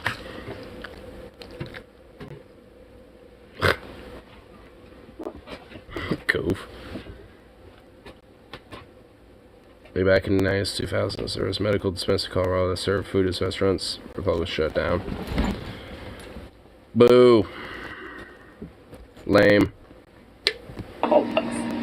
Comments like, "Welcome to life, princess," and "It's disgusting and pathetic" are some of the most palatable that I could find. Look, I could easily rant angrily about how these apparent older folks are just giving a young person a hard time for no real reason. I could point out, like others have, that logically most people would have similarly frustrated reactions to doing service work like this, given the amount of energy and labor that it takes with very little compensation as a result. Yep. I've worked service before. It's not fun.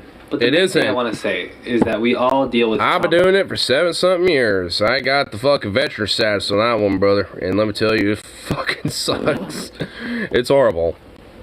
And anger, and we all deal with it in different ways. Yep. Some of us try to be open about our emotions. I deal with it with some alcohol and then some marijuana, because that's how I stay sane.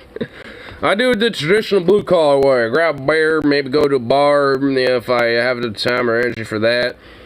Smoke a lot of weed. That's my way to deal with it. Some of us will often take it out on people that we feel are lesser than us in some way. And usually we dabble in both. But especially when I see the dynamic. At least for me personally, I don't do that. Like if I am at another food service industry, I legit give immense respect to them personally, because I relate to them, when it comes to that. honestly. You know, so it's just like, why would I, you know, see them as, quote, lesser just because, you know, like, I'm having a bad day. Like, fuck that. Like, I mean, I'll just say, hey, you know, my day hasn't been good. You know, I'm sorry if I'm being kind of a dick. You know, I'm just really wanting blah, blah, blah, blah, blah, and this and that, or whatever the fuck. You know, I try to be understanding with the people. And honestly, like, if you're understanding with someone who's a service worker, they're legitimately far more willing to work with you. Like, seriously, because, you know, they're going for bullshit. They're probably having a bad day, too. And if you're at least being honest and let them know and try to be understanding with them, they're definitely going to be back to that, too. Because, honestly, there's been people who have come up to my department in my deli counter and been like, hey, I'm kind of having a bad day. I lost my wallet and this and that. You know, can you hook me up with a little something, something, blah, blah, blah. You know, and I'm just like, yeah, you know, you're being honest with me. Yeah, I can hook you up with a little something, something. You have like $1 or something on you or anything? You know, make me at least kind of look like I'm checking out with something. And if they say yeah, and I'm like, alright, well, here, I'll just give you this and just charge you for something that's $1, you know, and just do shit like that. Because I'm reasonable. Like, I mean, as long as you're just, even if, honestly, if it's bullshit, if you're at least being straight up and understanding with me, even if whatever you're telling me is some bullshit, I really am not going to care. Like, honestly, there was this lady not too long ago that said that she lost her wallet in her purse because it got stolen, and she came up to my department asking for some food and stuff, and I just hooked her up. And she came back the next, you know, like 2 or 3 days and was, you know, letting us know the same thing, because there's other people working outside of me, and I wasn't the only one helping her, and yeah, and pretty much everybody else felt, you know, understood her and felt the same way. It's like, yeah, we'll just hook you up, sure, you know, we don't really see a big deal out of that, you know, you're at least being understanding with us and being forward with us about it. You know, so that at least garners a lot more respect and understanding, you know, outside of trying to be like, oh yeah, I'm going to do some other shopping, and then you just walk out. Like, that's kind of like a little bit of a fuck you, a little bit. I mean, but again, even then, I don't care. But, you know, like, I know at least, you know, at least her story was at least pretty legitimate, though, because after a while, you know, she stopped showing up, so I'm assuming, you know, once she was able to get some of her cards back and, you know, gets at least, you know, one of her cards, at least, like a debit card or some shit, back in the mail after, you know, canceling all of them and all this other shit, you know, all that stuff. I'm assuming she at least had some way to have funds and was able to at least, you know, continue to purchase things from there, you know. So, it's like, I mean, she had a moment in her life where she, unfortunately, kind of had to, quote, steal stuff and, or, you know, and at least, like, have things heavily discounted, but as far as I'm concerned, I don't care. Like, because we don't get compensated enough to deal with shit like that. And even then, I'd still hook you up, even if I was heavily compensated for it. Like, because I'm an understandable person. Like, I'm a reasonable dude. And honestly, a lot of people in service retail will be, as long as you're just understanding with them. And that's why, you know, like, when it comes to, you know, at least a lot of service workers, they will give you the, you know, hookup and shit. Fuck it, who cares? That, exactly, honestly. I mean, it's a giant corporation. They ain't gonna notice, like, $10 missing, you know, from their profit quota from one particular store's department, you know, one day because somebody got a hookup. Like, oh no. They lost $10, you know, that they're not gonna notice whatsoever. I mean, if anything, it would just be a part of the whole, like, distress slash, like, you know, discarded, you know, stolen items, you know, quota that they already kind of preemptively think about. And that type of shit tends to be tax exempt, so they don't even care. They're okay with it because they could just, you know, get a little tax exemption being like, oh, hey, we had this stolen, so fortunately we couldn't make the profit off of it, you know, to make the money back on it, so blah, blah, blah, blah, and they get compensated for it. So it's like companies are actually okay, at least to a degree, within reason, of people stealing from their shit, because they can just get a tax exemption shit out of it. They get subsidies for it. So they don't want it a lot, but they want it enough to where they can at least, you know, have a balance of having enough shit on the shelves and still be able to get a little tax credit out of that. That's why they have a, like, like most companies usually have, like, a preemptive percentage of what's, quote, stolen or distressed. So, yeah, I'm supposed to give a fuck. Oh, dog, you just fucking ripped some ass, bro. My guy. My dude. Ah, bruh. Ah! Man, I'm taking like the tiniest whiffs. You fucking degenerate little bitch. Oi! Hey! You fucking prick. You ripping ass over there, dude. Don't be yawning at me. Oh, you're a proud little smug fuck. If you're in San Francisco, why not? I mean, even if you're in Portland. Honestly, petty theft shit, like quote-unquote crime and poverty, I don't care about. I really don't. Because it's more of an indictment of our fucking economic conditions, more so than the people doing it. Because I know a lot of people that legit, you know, I could tell for the most part would be, you know, honest, quote-unquote honest folk. If, you know, they didn't have to deal with, you know, like, financial struggle or, like, you know, issues when it comes to being in poverty. Because, you know, they're in that situation. They end up doing things like stealing, you know, from companies like Walmart, Safeway, etc. and shit, and doing petty theft. And some people get desperate enough to, you know, target individuals and shit, which that ends up being fucked up. And I mean, you shouldn't do that. I care about petty theft if it happens to small business. Yeah, I do with that. Like, if you got, like, some small, like, mom-and-pop grocery or, like, you know, some small mom-pop, like, little diner and that gets, you know, and you do petty theft there, like, you're kind of a dick. I mean, you're not just kind of a dick, you are just a dick. It's like you're an asshole.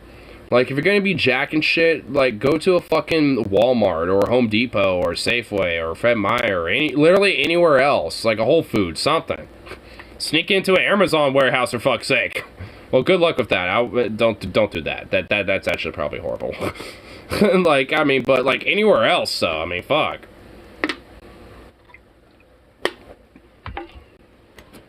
The only reason why I say the Amazon warehouse shit because they probably have like literal death drones that like will target and incinerate anything that isn't like a friendly.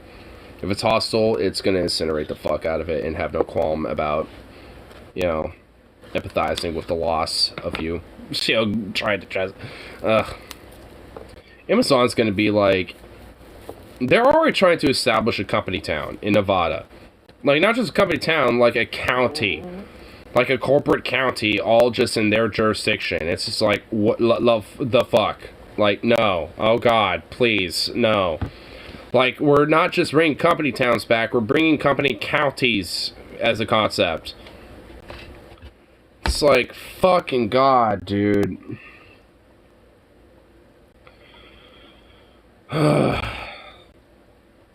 We need legitimately a pretty militant labor movement, honestly.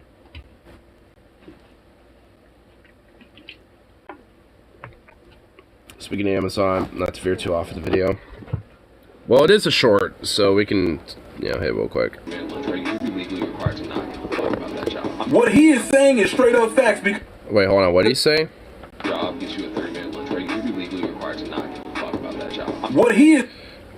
Wait, so I couldn't even hear him, and he is so loud in comparison. And the music over. Okay, so he said like, if a job doesn't give you a 30-minute lunch break, then you're legally not required to give a fuck about that job. I think that's what he said, which honestly, I absolutely agree with that. Facts, because that is dead ass not acceptable. Back when I worked at Amazon, they only gave you 2 30-minute breaks. One was at 10 and the other was at 2. Boy, your standard Amazon factory walkway would look like this. And boy, this is an overhead view of what some of these walkways look like. And that's not even half the factory. Boy, the size of these warehouses are over 2 football fields. Depending on where you are, it takes a standard of... Whoa! Hey! Okay, well, we're gonna have to hear that again, but god damn it. What he is saying is straight up fact. Yeah, we know. That's not acceptable. Back when I just wanted to turn it up. Why did I take it away? What the fuck? Boy, your standard Amazon factory walkway would look Nationalize like Amazon. I agree. I would turn it down, but apparently it'll take the short away, so I'm not gonna do that. Boy, Boy, so I have to really talk over him. Are over 2 football fields. At least for right now. Depending on where you are, it takes a standard of 7 minutes just to walk to the break room. Then they expect you to clock out as soon as you log off from your station before leaving it. So in the midst of you walking to your break room, that's your break time. Then when you finally make it to the break room, you got hundreds of people scrambling towards the microwave and a huge line around it. Let's just say... Yeah, honestly, that's some bullshit. Like, as far as I'm concerned, your break starts when you leave the company property. Or when you clock out for your lunch, directly. In the break room where the, you know, clock in shit should be. Like, because that's where it is for our store. Like the, you know, clock in, you know, thing, whatever the fuck, you know, that thing. Like, where you punch in your numbers and you clock in or clock out for lunch or all, yada yada. Like, that's in the break room. So, by the time you clock in or clock on or whatever the fuck, you're in the break room at that point. And either you clock in and walk right out, or you know, clock in, put your shit away and get your stuff on, and then bloop, go to your department or go to a check stand or whatever the fuck, and bada bing, bada boom. You know, it's just like a single microwave. Why isn't there a cafeteria, at least, or at least more than one fucking microwave? You want to know what my store has? Yeah, that, by the way, is fucked up, too. Because you want to know my store has a microwave, a refrigerator, and also one of those fucking, like, toaster ovens.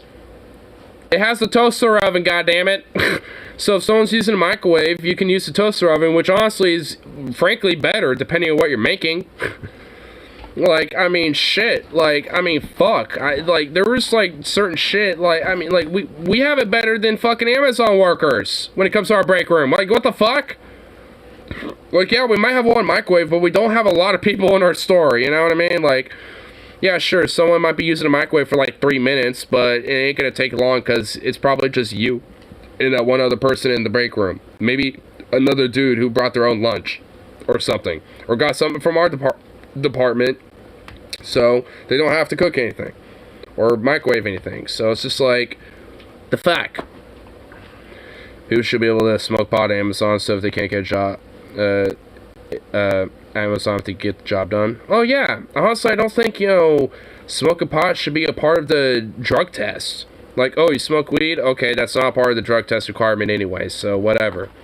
Like, I mean, as far as I'm concerned, I don't give a fuck if someone smokes weed. And besides, even if somebody maybe every now and then will smoke some weed, THC stays in your system for a while. Like, even if you smoke weed once, that shit stays in your system for like a day or two. So let's say you smoke weed once, and then like 2 days later you take a piss test or some shit, that shit's gonna turn positive. So it's just like, even though you're sober as a dober at fucking work and shit, I mean, you can still be dinged for weed. It's like, so honestly, like, that shit bullshit. I mean, it shouldn't even be a drug test requirement. Like, fuck that. I mean, well, I guess maybe not entirely. Like, I can see certain jobs maybe requiring that to an extent. Like, as long as you're not high on the job, you know, as long as, you know, when you do have a drug test, it doesn't come up like you being high on the job type of shit. I can see that. Certain jobs I can understand. Like, if you're working at, like, a steel mill or, like, like a full-on, like, factory assembly line or a lumberjack or, like, an oil rig worker or something like that, I can understand maybe, like, not being high on the job. That's probably a good thing. But for, like, retail or, like, Amazon warehouse work or just any warehouse work in general, any of these other jobs, who gives a fuck? In fact, honestly, it should be a goddamn requirement you should have a joint on a fucking break as far as I'm goddamn concerned. Because guess what? I smoke a fat bowl every break. My first break, you know, I run back home, let my dog out one more time, just make sure he got all the deuces out of his ass. And I smoke a fat dookie, you know, and then let it back inside and then go back to work. My lunch break, I sit down, have some food, smoke like 2 or 3 fucking fat bowls, and go back to work. My last break, smoking another 2 or 3 fucking bowls and going back to work. I don't give a fuck. It should be a goddamn requirement. Well, maybe an encouragement, maybe not a requirement. At least an encouragement. Oh.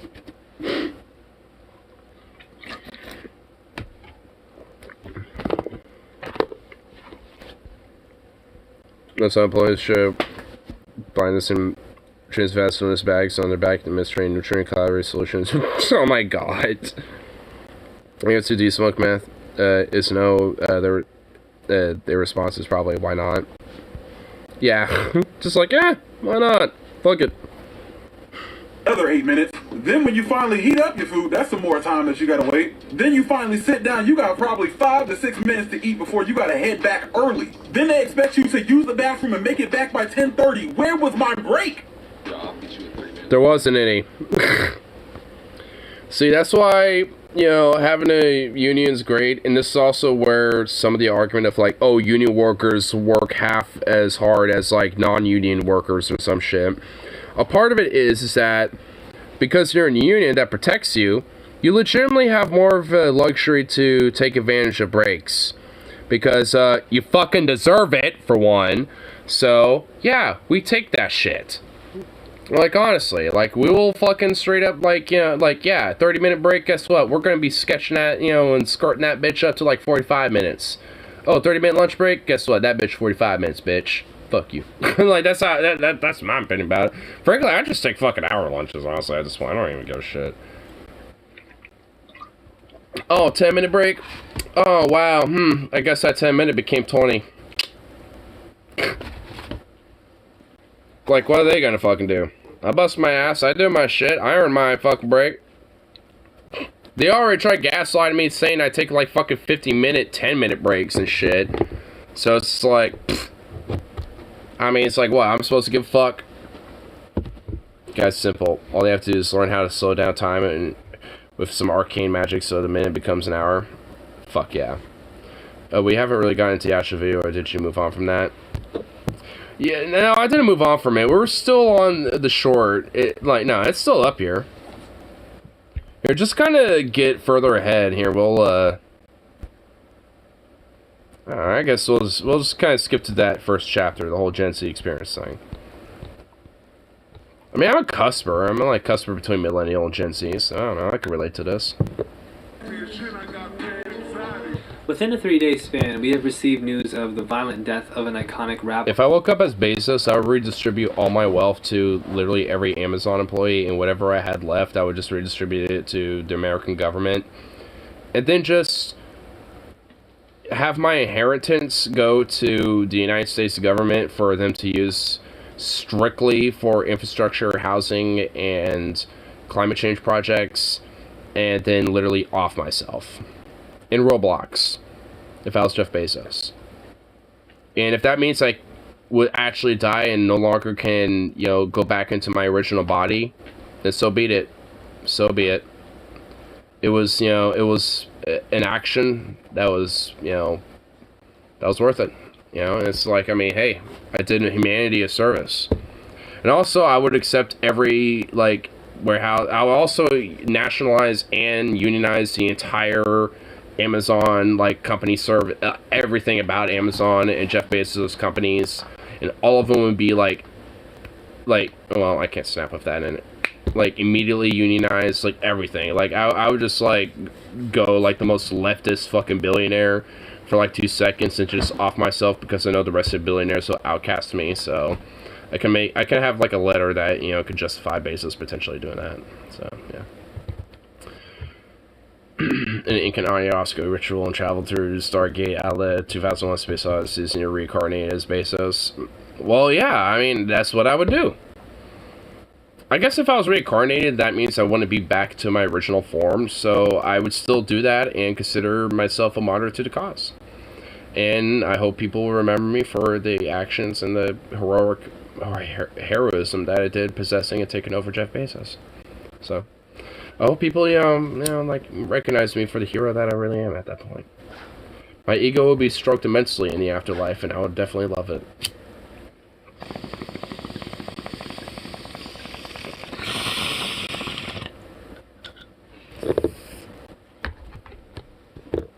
Of the Migos, which is something that I'm having a lot of trouble understanding right now. The tragic death of the 3-year-old son of Nigerian Afrobeats artist Davido, and a massive stampede causing over 100 deaths during a Halloween event in Itaewon, South Korea. And these all stand out as terrifying and horrible current events in a year and in a collection of years that have been filled with news cycles focused on catastrophic war events in Ukraine and wars potentially happening between Western and Eastern powers, the avalanching effects of climate change, a debilitating global pandemic, and so much more. A lot of times young people, sometimes Gen Z, sometimes millennials, sometimes cuspers like me, are compelled to go online. Hey, he's a cusper too. And expose themselves to these things. There's almost a sense of duty or a desperate need to socialize as well in a time where mental illness and atomization and financial struggle seem more normalized in a human life than the act of physically being there for somebody. And I think that this is where culture wars come from. There's a desperate need for... I honestly don't disagree with him so far. Young people to deal with how overwhelmed they are by this constant sense of grief and confusion and anger. And a lot of times the content on social media will offer simplified ideas that we can try to pin our feelings to. We're always in a position of playing defense, always trying to be ontologically on the right side. Are we on the right side? Are we on the good side? Are we connecting to the right ideas? And we do so when we're creating content, we do so when we're consuming content. And we're usually doing one of the two. Make no mistake, this is a nightmare. Gen Z reality is a nightmare that only seems pleasant because the only resource that we all seem to have in excess is a wealth of tools and resources that we could use to try to make ourselves look well adjusted and look like we're dealing with things, but we're not dealing with things. And we don't even know what it is like to deal with things. We know what it's like to look like we're doing well and to look like we know what we're doing and we know what the solutions are to these constant overarching problems. But I think a lot of that is mainly due because, like, we have this false sense of like what we've been taught, but it's actually kind of bullshit. Or it's just like, oh hey, you have to basically like go to college, get a career, and do this and that in order to have like success and blah blah blah, which has basically been taught, you know, to previous generations. And I think, you know, people who are customers, you know, even like early, you know, like younger millennials and zoomers and shit, have more of an understanding and realization, whether they truly know it or not, that that's kind of some bullshit. And it actually isn't, you know, the reality of the circumstances, especially considering how the current social and economic conditions are right now. I mean, you know, I think that's where a lot of that comes from. Work or you'll end up homeless. Yeah, fuck you, yeah. Honestly, like, I think you'll love a song. I might see about trying to pull it up, but it's called Hallelujah, I'm a Bum. And also my favorite rendition is by Utah Phillips. A really, really awesome labor artist because his voice is so soothing. I love his voice. Looks like we don't know what it actually feels like to heal.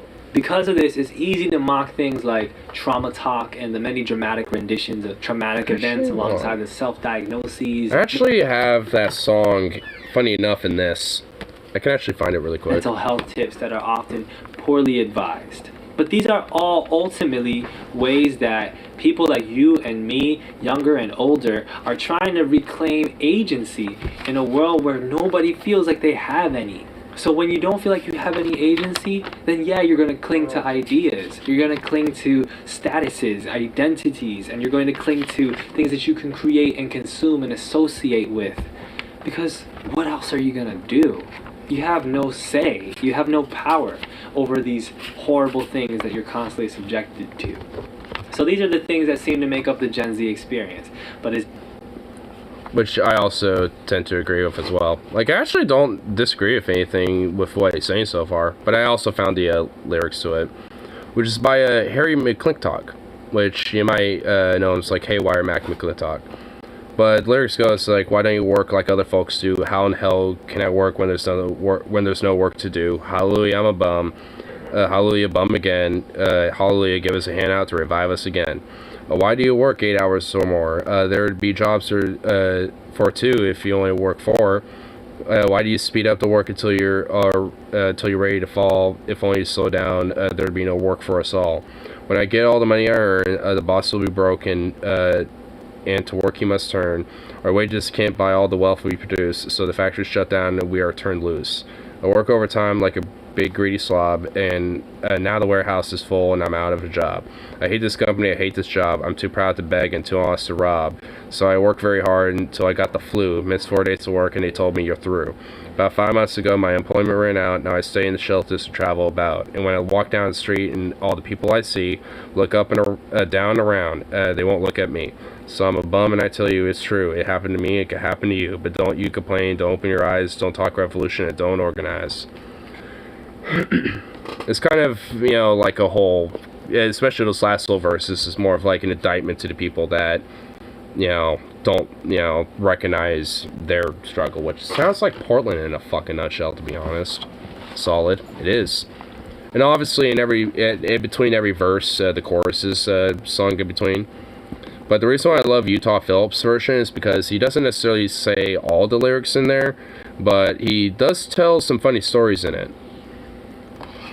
One time he literally fucked with the ATF and the FBI by giving him a false mail that they were going through his mail and shit. So he gave him a false mail report saying, hey, make sure that my guns are buried in the back of my ranch. And the ATF basically buried up the entire back of his plot of his land to see if he had a bunch of guns buried there, which he didn't. And when he went up there, when winter was coming around so he can start planting some of his crops, he already had his, a lot of his land dug up so he could start planting his crops. So basically he made the government, fucking dig up his land so it was ready to be, cropped up, so, crops will be ready for the next season. Like, he fucked up the FBI basically so he could have his garden, plowed and ready to go. That's genius. Dude, Utah Phillips was fucking bass, man. We'll play a little more of this, and then I'll have to play that song that I'm talking about, because, dude, he is great. And like I said, you will love his voice. How do we know that it's trauma exactly? Well, let's talk about collective trauma. So, I'm using this term collective trauma. How do I define that?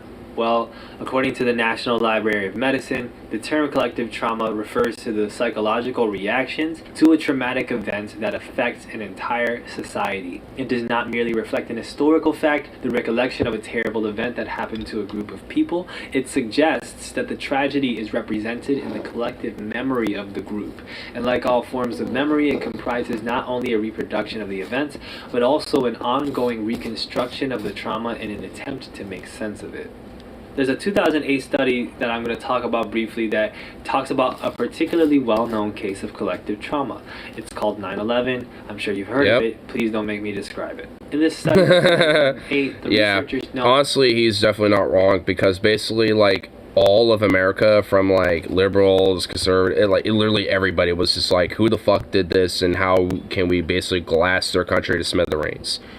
Like, honestly, I vaguely remember some of the mentality growing up a little bit, and it was just like those darn evildoers and shit like that. I mean, even Bush was like, those evildoers.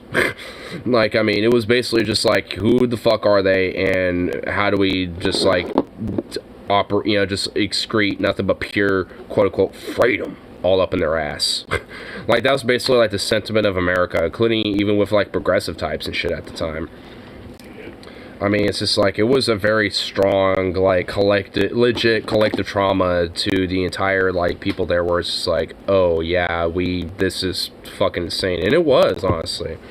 Like, I mean, like, you can see some, like, YouTube videos where it's just like, you can see news reports that start their day, like, before 9/11 officially starts, and how, like, eerie and calm shit is, and then once it happens, like, the chaos is swinging from there. And honestly, even looking back at it, that should be fucking eerie, because like there was, like all sorts of different, like, people having phone calls, like news stations calling people who are on the ground, asking them what's going on, this and that, what people's theories were. Like, there was all sorts of shit. Like, some people literally thought it was like a small plane, like what happened in '93, and that was also discussed during the news reports at the time. There was so much shit that was going on that day. And it was because there was, a massive collective trauma. Like, there were some news stations that had cameras that were watching those towers and saw that second plane hit. And they were just like, oh God, we just saw that happen. I mean, it's like, how can that not be traumatic, you know what I mean? Like, even though, like, you know, I might have my personal views about it and shit, it's like, I mean, you can't deny the trauma that it definitely induced, because it sure as shit did, and it was perked for it. Complain about the affirmative action and all that manner, so you get over it, but then it gets teary-eyed, done 9/11. I want to punch them. I know, dude. I feel you with that. Having witnessed the attacks constituted both a collective cultural upheaval for the American people at large and a directly experienced individual trauma for a small proportion of Americans. The study also focused on one notable outcome of the trauma, which is how people who received this trauma found themselves searching for meaning in life and searching for meaning from those events. Most respondents were searching for meaning in the terrorist attacks but remained unable to find any adequate way to understand the events. And this is something that happens with traumas. We try to find meaning. We try to figure them out.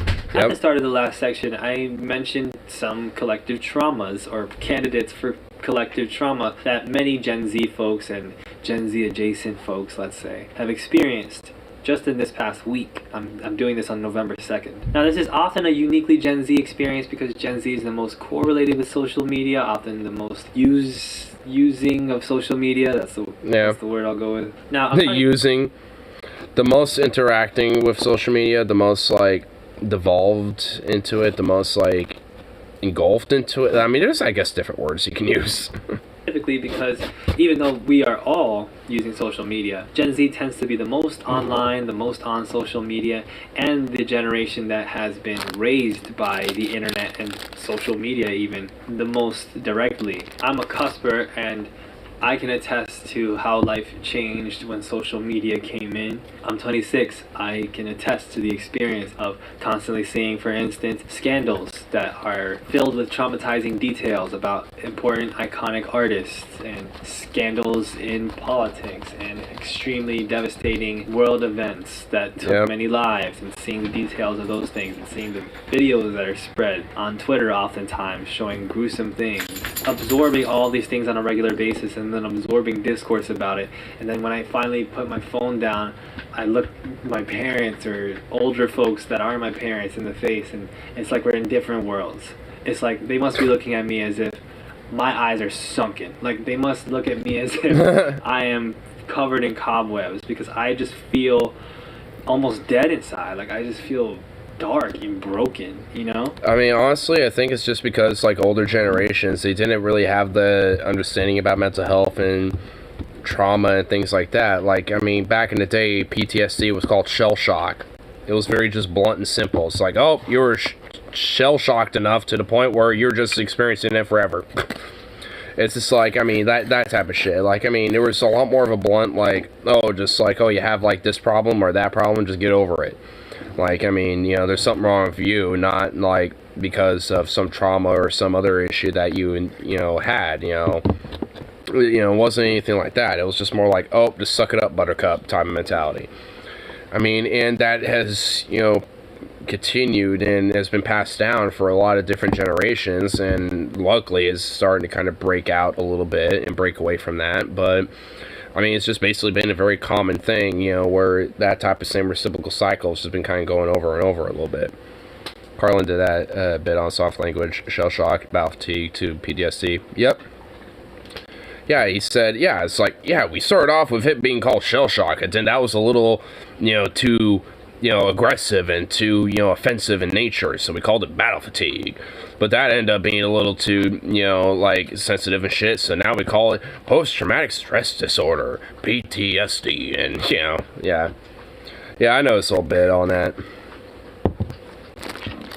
But, yeah, I mean, honestly, it kind of, you know, confirms, you know, the whole idea, where it's like, oh, just kind of push up by bootstraps, you know, that, like, a little bits by bit, I've been breaking away a little bit, but, you know, it's just because, really, it's just because we just don't understand, you know, a lot of our own mental health and shit, and it's only been recently where we've been truly understanding that type of stuff, and only been vaguely, you know, exploring that for, like, the last 100-something years.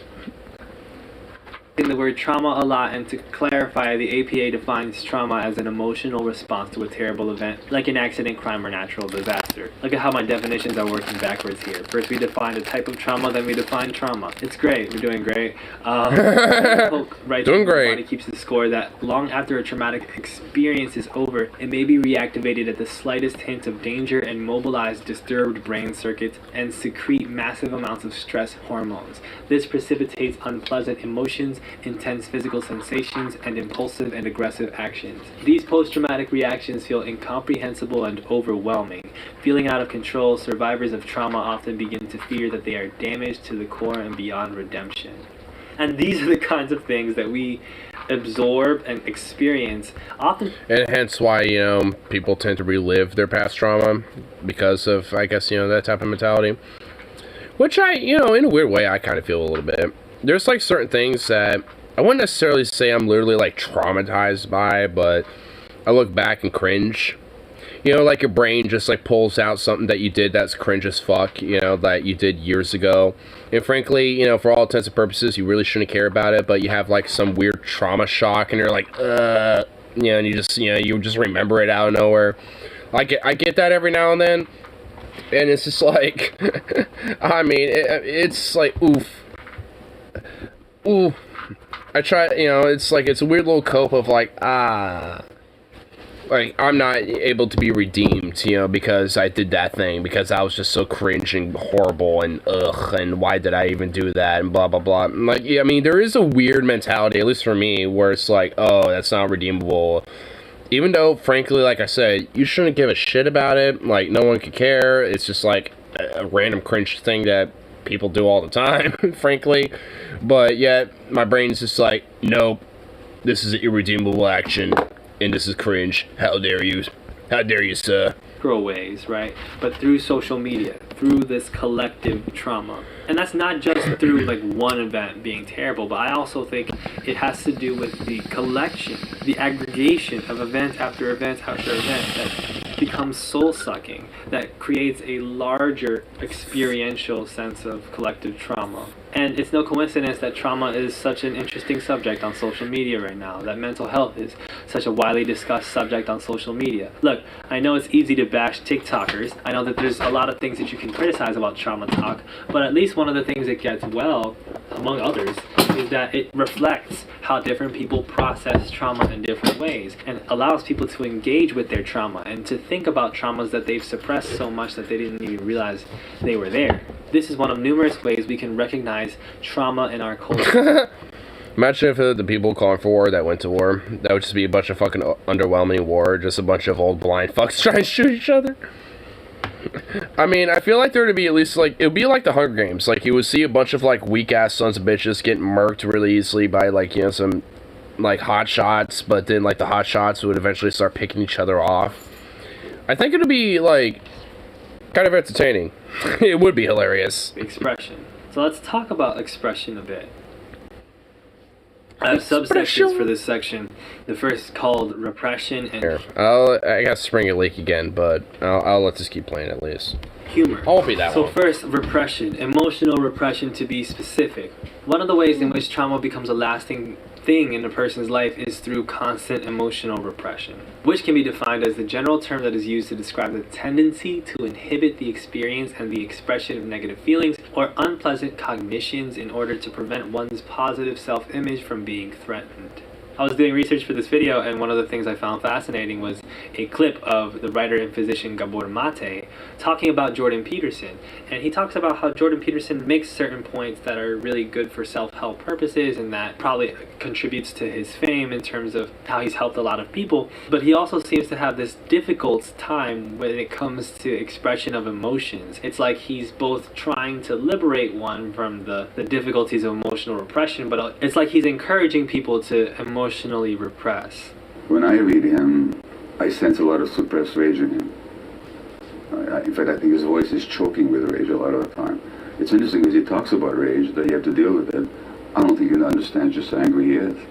And if you look at his websites, the comments are full of rage by his young acolytes. In his book, he talks about how an angry 2-year-old child needs to be sit by themselves until they get over it.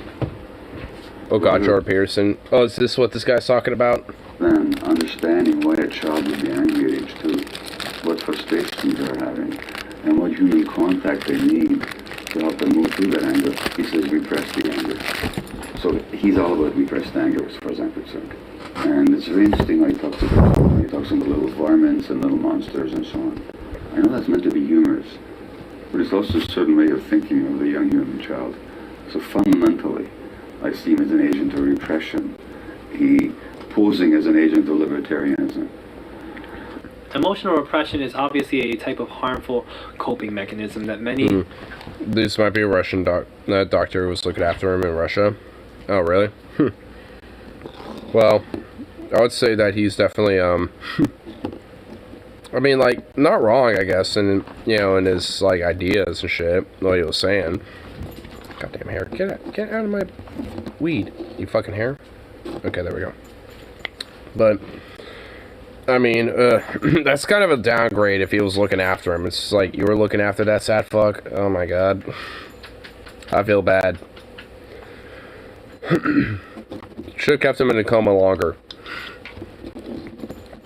And honestly, at least, you know, from what I, you know, was hearing, I mean, it's like, I don't necessarily disagree. It's like, I mean, you got, like, you know, kids, especially younger, who might, you know, like, be angry over various different shit, and they're gonna, like, have different, like, coping mechanisms, but they're pretty much, like, all they're really kind of taught when it comes to their coping mechanism is basically just, like, repress it and just, like, you know, bottle it up. Like, that's what they're gonna go off of, and that's not necessarily healthy. I mean, honestly, like, I would say that maybe, like, a little bit, like, maybe bottling up some of it just a little bit for the time being to release it later, I think is okay. Like, I mean, for me personally, I think that, you know, it's alright. Like, alright, let me just bottle this up for today, and then later, you know, I'll release it. Like, I think that's fine. Like, and I think that should be actually kind of considered acceptable. But, like, when you're just bottling it up and then you just do fuck all and just let it just, like, ferment, that's the problem. And that's where it becomes an issue. Because then you just are letting that shit, you know, ferment and build up more and more. And then when that pops, it ain't gonna be good. With other coping mechanisms. So, you know, coping mechanism on top of coping mechanism. And of course, that's where we get humor. We define Gen Z oftentimes by the memes, by the jokes, by the constant barrage of ironic, usually dark humor. Nihilism. Millennials. Nothing life matters. I have this meme. I literally have this meme on my phone. Gen Z kids. Nothing fucking matters, bro. Fuck yeah. Like, I mean, dude, I have this meme. Because honestly, this is like, for me, like, nihilism in a nutshell. Where it's like, fuck yeah, nothing matters. Woo! Let's party and, like, fucking vibe, bro. While you got, like, people who are just like, oh my god, nothing matters, man. It's like, oh my god, dude, you're looking at it the wrong way. I see anyway, just dark humor on top of dark humor all over Twitter and Instagram. Fuck your data usage TikTok. warning. And humor can be a helpful I ain't got no data usage warning, bitch. Fuck you. I ain't fucking using any other data than the data on that dick. Oh, bitch. It can help you deal with stress and anxiety, but it's not necessarily always the best thing, especially when you think of it as a direct way to deal with the problem and not just an easing of the problem. But there's also just ways in which humor can be harmful in and of itself. There's a Psych Central article that posits that there are negative forms of humor that can be self-defeating and harmful to others. For instance, the popularity of jokes that you make at your own expense, or that you make at the expense of others. Those are worrying, right? I mean, jokes can be jokes, and jokes can be funny, and everybody's got... I mean, I don't know. This is, I think, where I might differ a little bit. I don't necessarily disagree, but, I mean, I think there are people like Brad Williams, for example. He's a little person. I guess a midget, if you will. Like, I mean, he's, you know, like somebody, you know, who obviously, you know, sees his predicament, but makes jokes at, quote-unquote, his own expense. I mean, and he's not doing it because he's, like, you know, some depressive, sad person or something. I mean, I don't know what his psychological life is. But, I mean, he recognizes that, like, oh, people have this perspective about little people and about dwarves, and I'm just gonna, comedically take advantage of that, like, and kind of, do quote self-incriminating type of jokes and that type of shit. And for me at least, like, I don't necessarily see it as a bad thing. Like, there's definitely people who, even in my own high school, or like in my, even in middle school and shit growing up, there's like some, just being frank, some fat kids growing up and shit that for all intents and purposes should be kind of considered outcasts and shit, especially considering their weight, but we're kind of within the popular kids because, they kind of were able to joke even with their own weight and with their own self and do quote-unquote self-incriminating type of jokes. I mean, and just having some charisma around that. Like, I mean, so, I don't know. I'm a little mixed about that, I suppose. Like, I mean, obviously, like, if you're just, like, obviously saying some kind of dark, incriminating jokes about yourself, like, yeah, wouldn't it be funny if, like, my big fat sack was just, like, like, somehow, like, held up on a rope? That would be kind of funny, wouldn't it? Or some shit like that would be kind of like, what? Or it's like, oh, wouldn't it be funny if I was so fat that the rope broke, or like, or something like that. Like, that would be like, yeah. Like what you're saying, like, it's kind of telling. It can be telling, it's like, some, depending on the joke, I think, it's like, I think he's saying the same thing. It's like, obviously, we all like jokes, and I, obviously, even, to an extent, like, at least for me personally, I think even, quote-unquote, self-incriminating, jokes can be meritable and, okay. But it just depends on the context of the joke, it's like, what, like, is it, like, just lighthearted, goofs, or is it, like, telling more about some deeper shit that you're struggling with, you know what I mean, like, because it can be a legit coping mechanism. Like, some people, especially when they see some very traumatic shit, will deal with certain things by humor. Like, honestly, this is very common, but veterans and soldiers will tell you sometimes in their war stories that, them and their buddies and their war buddies would crack jokes with each other. While, for all intents and purposes, what the situation that they're in is not a fucking laughing matter. But every now and then, they'll be, cracking a joke or two with each other because it's their way of coping. Especially, when you have, like, such a crazy fucking, traumatic thing, like going through a fucking combat scenario. Like, I mean, yeah, you're gonna crack a joke or two. Like, fuck, I would. I'd be the weird, smart-ass cracking a joke or two on the battlefield. I'd be like, oh, this son of a bitch trying to shoot me. It's like, what? It's like, god damn it. It's like, what does he expect? Like, extra XP if he shoots a headshot on my ass? Like, this little fuck. It's like, I'm gonna be saying some fucking joke or two. It's like, man, he's taking a lot of shots at me, but goddamn, is he drunk? Can't even shoot a broadside of a barn, let alone my fucking skinny ass. Like, this little fuck, come on. Thought I was supposed to be shooting fucking, like, riflemen. What the fuck is this? Uncle Fudd? Like, I be making jokes. I'd be that motherfucker on the battlefield, like, shooting at some bitches, cracking a joke or two. I'd be that guy. Like, I wanna go fuck. Especially in superhero movies. Yeah, honestly, it does a little bit if you think about it. I mean, while I think action movies and superhero movies, over-embellish it, I mean, there is a kernel of truth to it. And I think that's why a lot of people, especially, like, patriotic jingo types, kind of relate to it. Because there is, like, a sense of, like, oh, we're going through some traumatic shit, like superheroes literally fucking tearing down half a city to defeat a supervillain. Like, and killing half the town or some shit. Like, you got that shit going on, so it's like their way to deal with that trauma is crack jokes with each other. And we get to experience it by watching it as a film.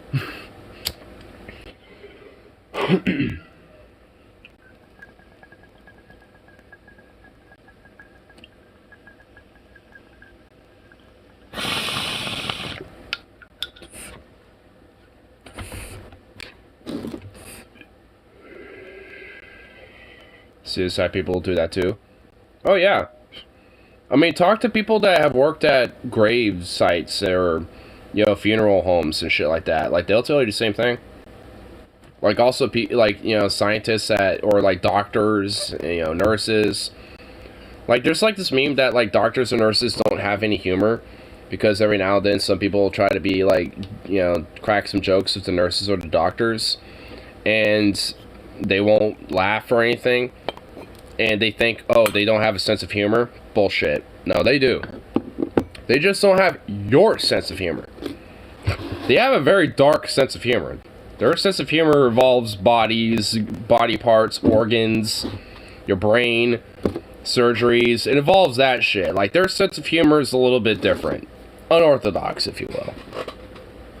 Morgue work. Yep, morgue workers.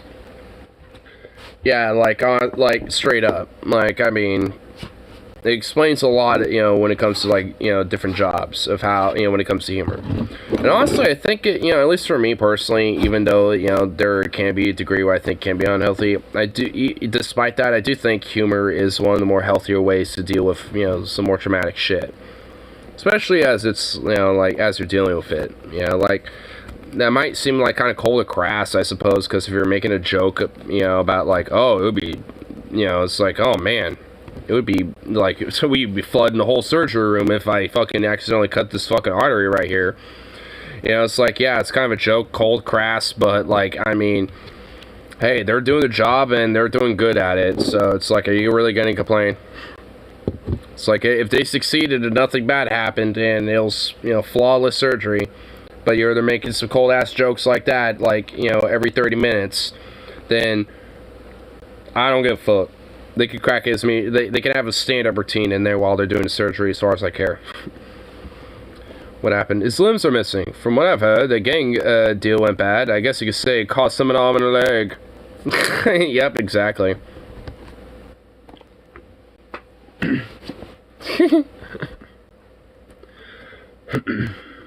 don't know if Sam was gonna play a song, you know, after we listen a little more to this, but we'll tune in just to this last chapter and, you know, probably different reception. Let's call it good for the video. Jokes, but at a certain point, you have to wonder why there is so much of an emphasis on jokes that self-deprecate or that insult other people, so firmly attached and so firmly interwoven into all types of these social media discourses. It's called Schadenfreude. I won't get into postmodern scholarship, but there's definitely something to be said about how ironic detachment plays a role in all of this, how ironic detachment has become a color through which so many things are filtered, as if there's something that we're hiding or something that we're trying to understand or that we just refuse to understand, and so we're constantly speaking with irony around these things.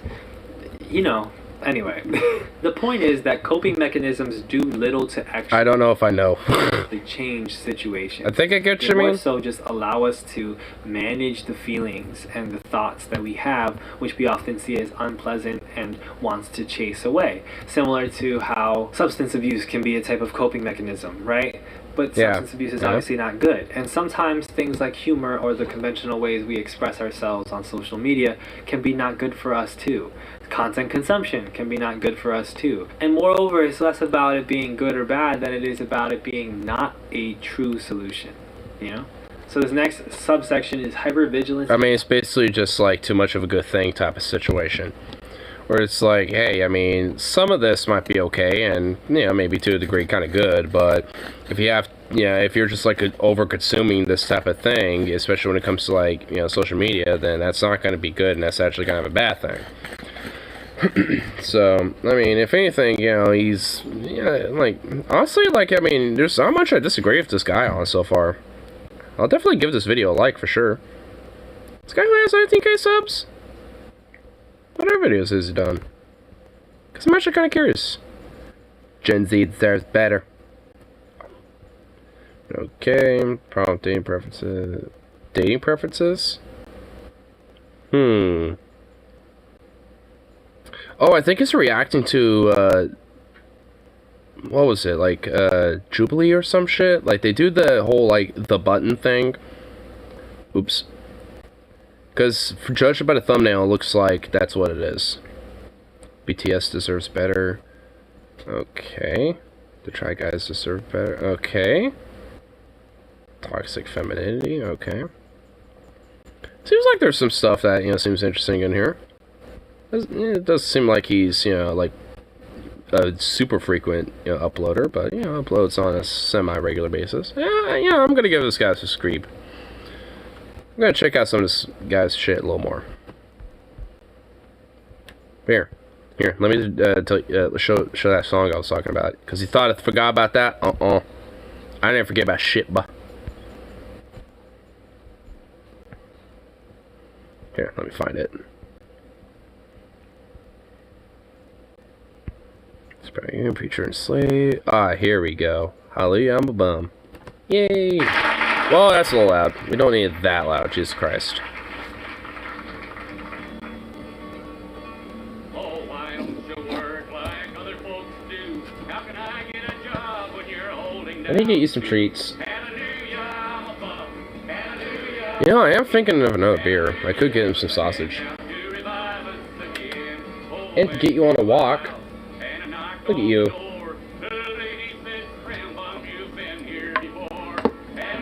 I have the solution to the Twitter problem. Don't have Twitter.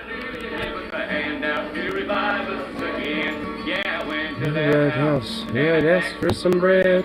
The lady says, "Scram bum, you've been here as dead." Hallelujah, I'm a bum. Hallelujah, us again. Hallelujah, give us a hand out to revive us again. There I am in Boogaloo, city of Little baby.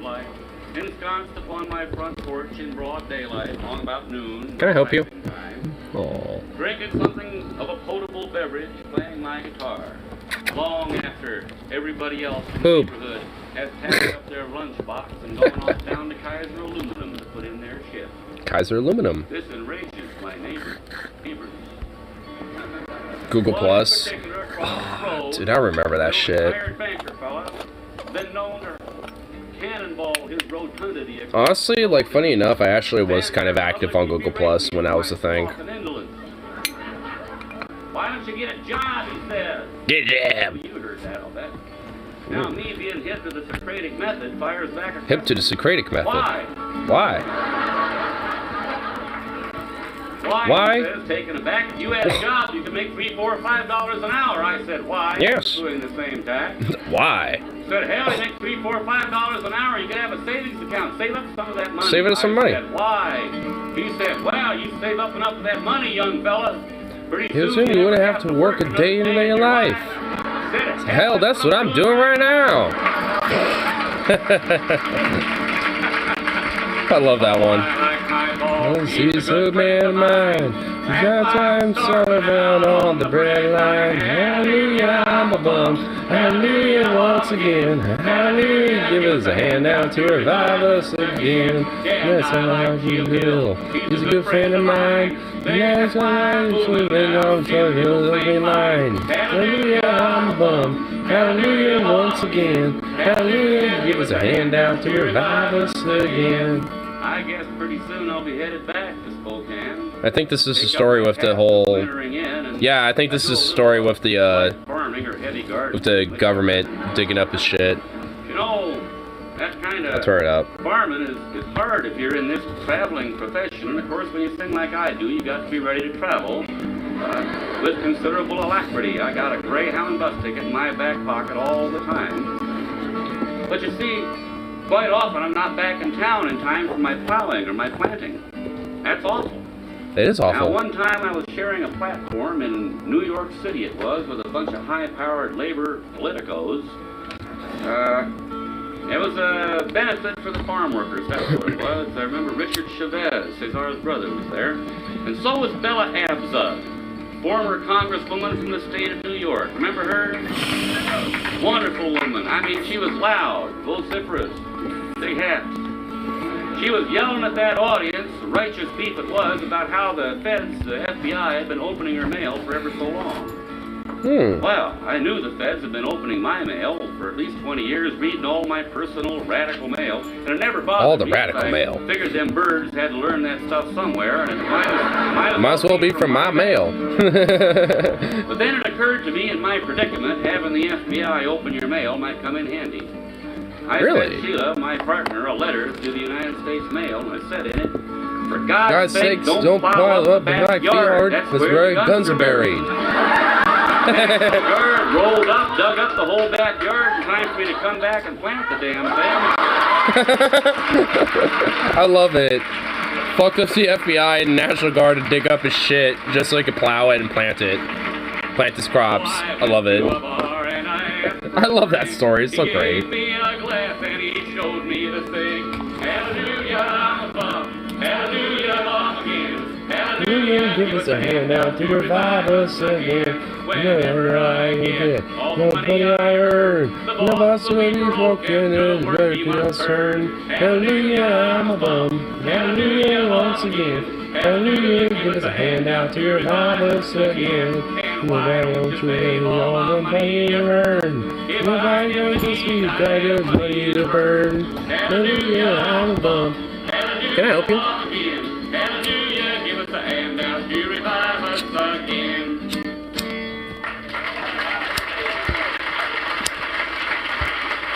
What do you want?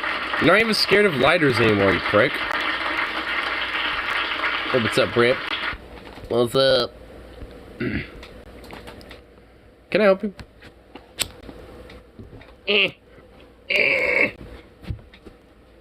You prick! What? Look at this little degenerate. Look at him. Can I help you? Can't I help you, good sir? Oi! Hey! Oi! Hey! Oi! Hey! Hey! You! What are you doing? You! What are you doing, baby? What are you doing? What are you doing? Yeah, what are you doing? What dog doing? What are you doing? Oh. Huh? Do you even know what you're trying to do? What a goober. What a goober.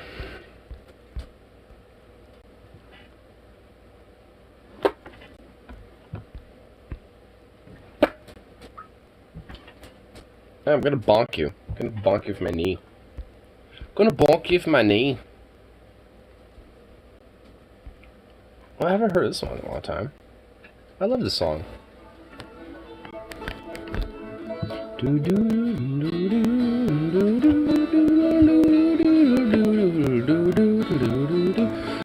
I just saw some going from my hips to all the rage. And blinders, bannons, red balloons, and maybe lemonade.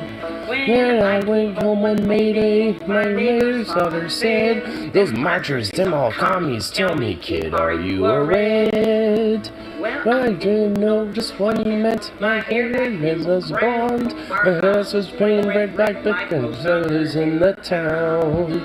And I went and asked my mom, our neighbors called us red. Then mommy put her on her knee, and this is what she said. Well, you ain't done nothing if you ain't been called a red. Let your march, you're agitated, then you're bound to hear it said. So you might as well ignore it, or love the words they've said. So you ain't been doing nothing if you ain't been called a red. You sure you haven't? I've been called that a lot. There been troubles, I suppose, and that's one to exception to my face or to my clothes. Or savage for me on the job or hit me on the head. When I organized to fight back, why the stickers called me red. But you ain't done nothing if you ain't been called a red. And if you march your attitude, and then you're bound to hear it said. Oh, you might as well ignore it, or love the words they said. Cause you ain't been doing nothing, cause you ain't been called a red. When I was living on my own Apartment that I had, was he rotten landlord, I had to tell you he was bad. When I tried to throw me out, I rubbed my hands and said, you haven't seen a struggle if you have fought a red. I love this grandma. I mean, a threesome not knowing what to do. It's gonna gnaw him on a leg or something.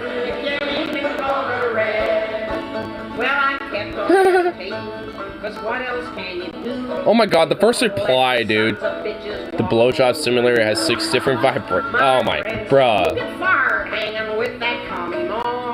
I should be so lucky, buddy. I ain't got a job.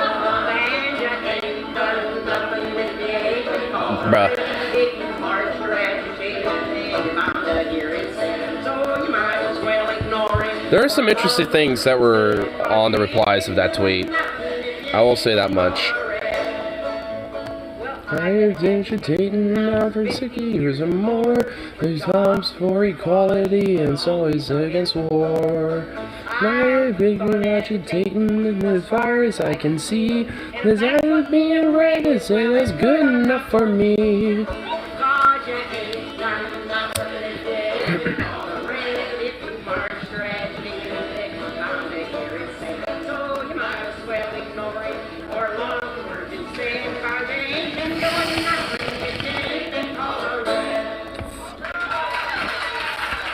I definitely want to learn that song.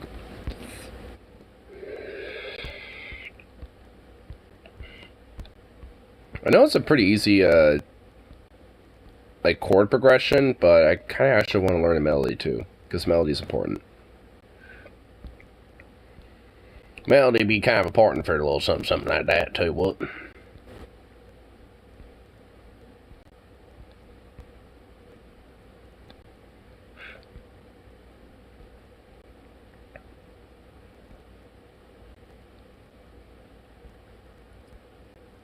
Top elves making speech free. The rich will not permit you to vote away their wealth. Jail was in Atlanta Federal Penitentiary. Yeah, what the hell? Why did it go 20 seconds in? It was there we go. Friday night. So on Friday nights, a Catholic spoken word tradition in the houses all over on everybody's kids. Friday night's an education night where you talk. There's a talk, somebody speak, and you discuss issues. Evan Hennessy was inclined to talk about people that he had known. Well, he'd known Eugene B. Debs, was in jail with him in Atlanta Federal Penitentiary during the First World War. He had known Clarence Darrow, or he'd talk about Lucy Parsons. You know that name? Oh, well, I'm glad people know Lucy Parsons. Lucy Parsons, one of the founders of the IWW in 1905, she was the one who stood up at that convention and said, "Never be deceived that the rich will permit you to vote away their wealth." That's definitely one of her quotes. She was a very, very militant anarchist for her time. And honestly, somebody definitely worth looking up about it if anyone hasn't heard about her. I've read up about her, and she's fucking based. There's actually a song about her called The Rebel Girl that's just basically about her. Alright. Get that tattooed on your forehead. Maybe I will. Yeah. Maybe I will, goddammit. I remember one time this pops into my head one Friday night. Alan told about how, see, Lucy Parsons, she was at the Haymarket. Her husband, Albert Parsons, was one of the Haymarket people at the beginning of the fight for the 8-hour day, 1886. May Day. That's where May Day comes from, the first May Day. Yep. Well, she lived well into this century. You know, a black Cherokee woman from Waco, Texas, married to Albert Parsons, who had been a Confederate cavalry officer. That is true. So yeah, I figured that one out, yeah. That is true, by the way. Ammon Hennessy said he had the job of leading Lucy Parsons to the podium. An interracial marriage, you know, one and the white guy was a fucking Confederate cavalry officer back in the day. It's like, yeah, legit figured that one out. In the late 30s. But both of them were very agitative in socialist anarchist ideas, so he was based nonetheless. Her onto the stage. Her hair tied back in a neat white bun, deep set, beady black eyes, the image of everybody's great-great-grandmother. She hunched over the podium as that multitude grew silent and fixed with those beady eyes. She said in a high, barely audible voice, "What I want is for every greasy, grimy tramp in the country to arm himself with a knife or a gun, and stationing himself at the doorways of the rich, shoot or stab them as they come out."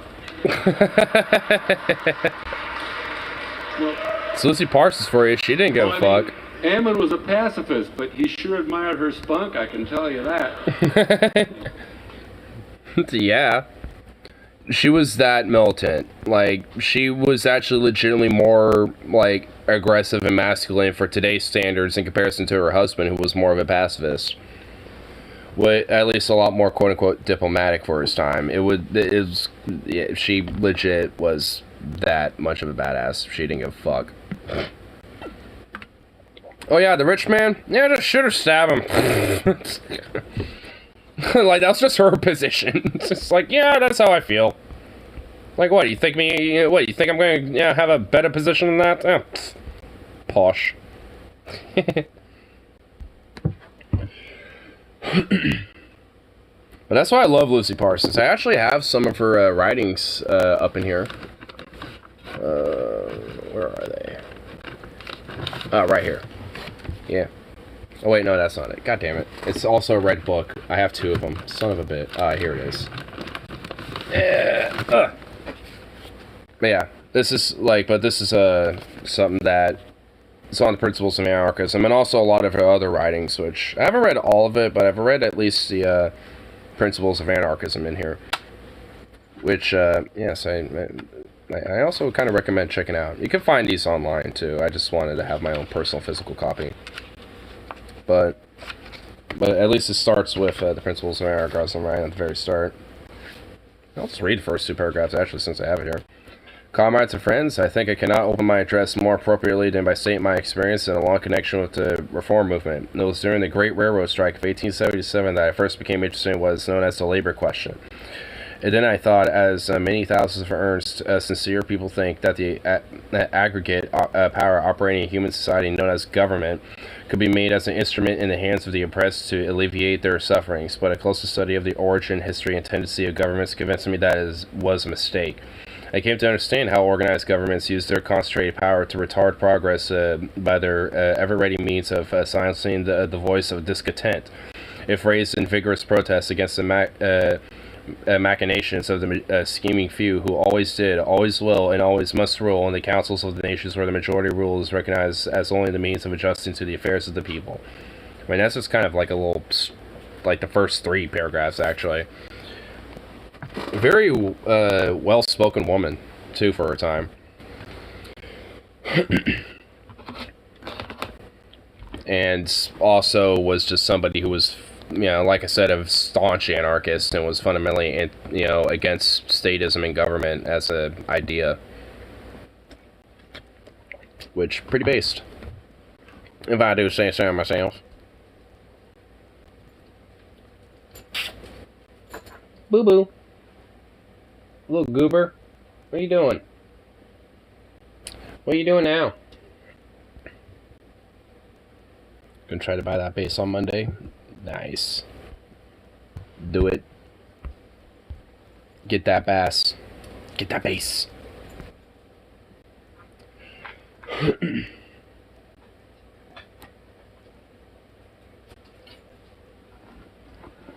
Boop, boop, boop. You're such a cute little goober. Your little eyes of innocence, but also guilt and severe judgment at the same time. Like, how do your eyes express all 3 at the same time? Like, immense judgment, like you're a cat, like you're judging everything very critically. And also looking like you're guilty and innocent. Like, how does the dog do that? Like, I get the dog being like, I have innocent but guilty eyes, but like the severe judgment of like, how fucking dare you, like, I will critique every utter atomic fiber of your soul. It's like, goddamn, dog. What have I done? So what do I do for that look? Little fucking goober. He's just a little sweet boy. A goof, but a sweet boy.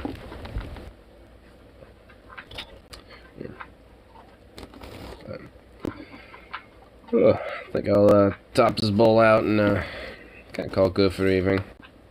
I want to try to see if I can get my sleeping more adjusted and all that shit, because I really need it. And today, luckily, it kind of got semi-adjusted. Partially. Instead of waking up at like 4 or 5 in the afternoon or some shit, I at least woke up at like 1. So that's at least better. I at least remember gaining some consciousness at around like noon. So at least got somewhat adjusted. I mean, shit, I might, you know, just go on one more walk and grab one more beer, because I feel like that might help. Honestly, it helped the last time. So, yeah, honestly, probably.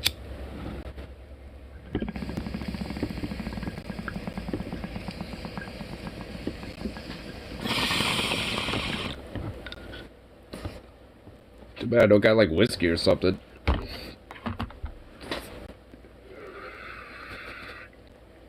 That'll make it a lot easier to, suffice myself when it comes to that.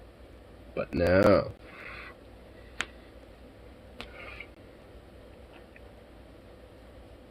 What are you doing?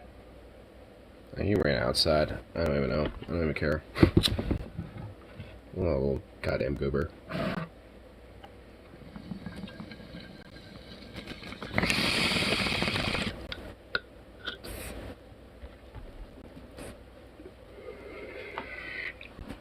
Anyway. I'll call it good for the rest of the evening, so peace out. And of course, I should be back around for the next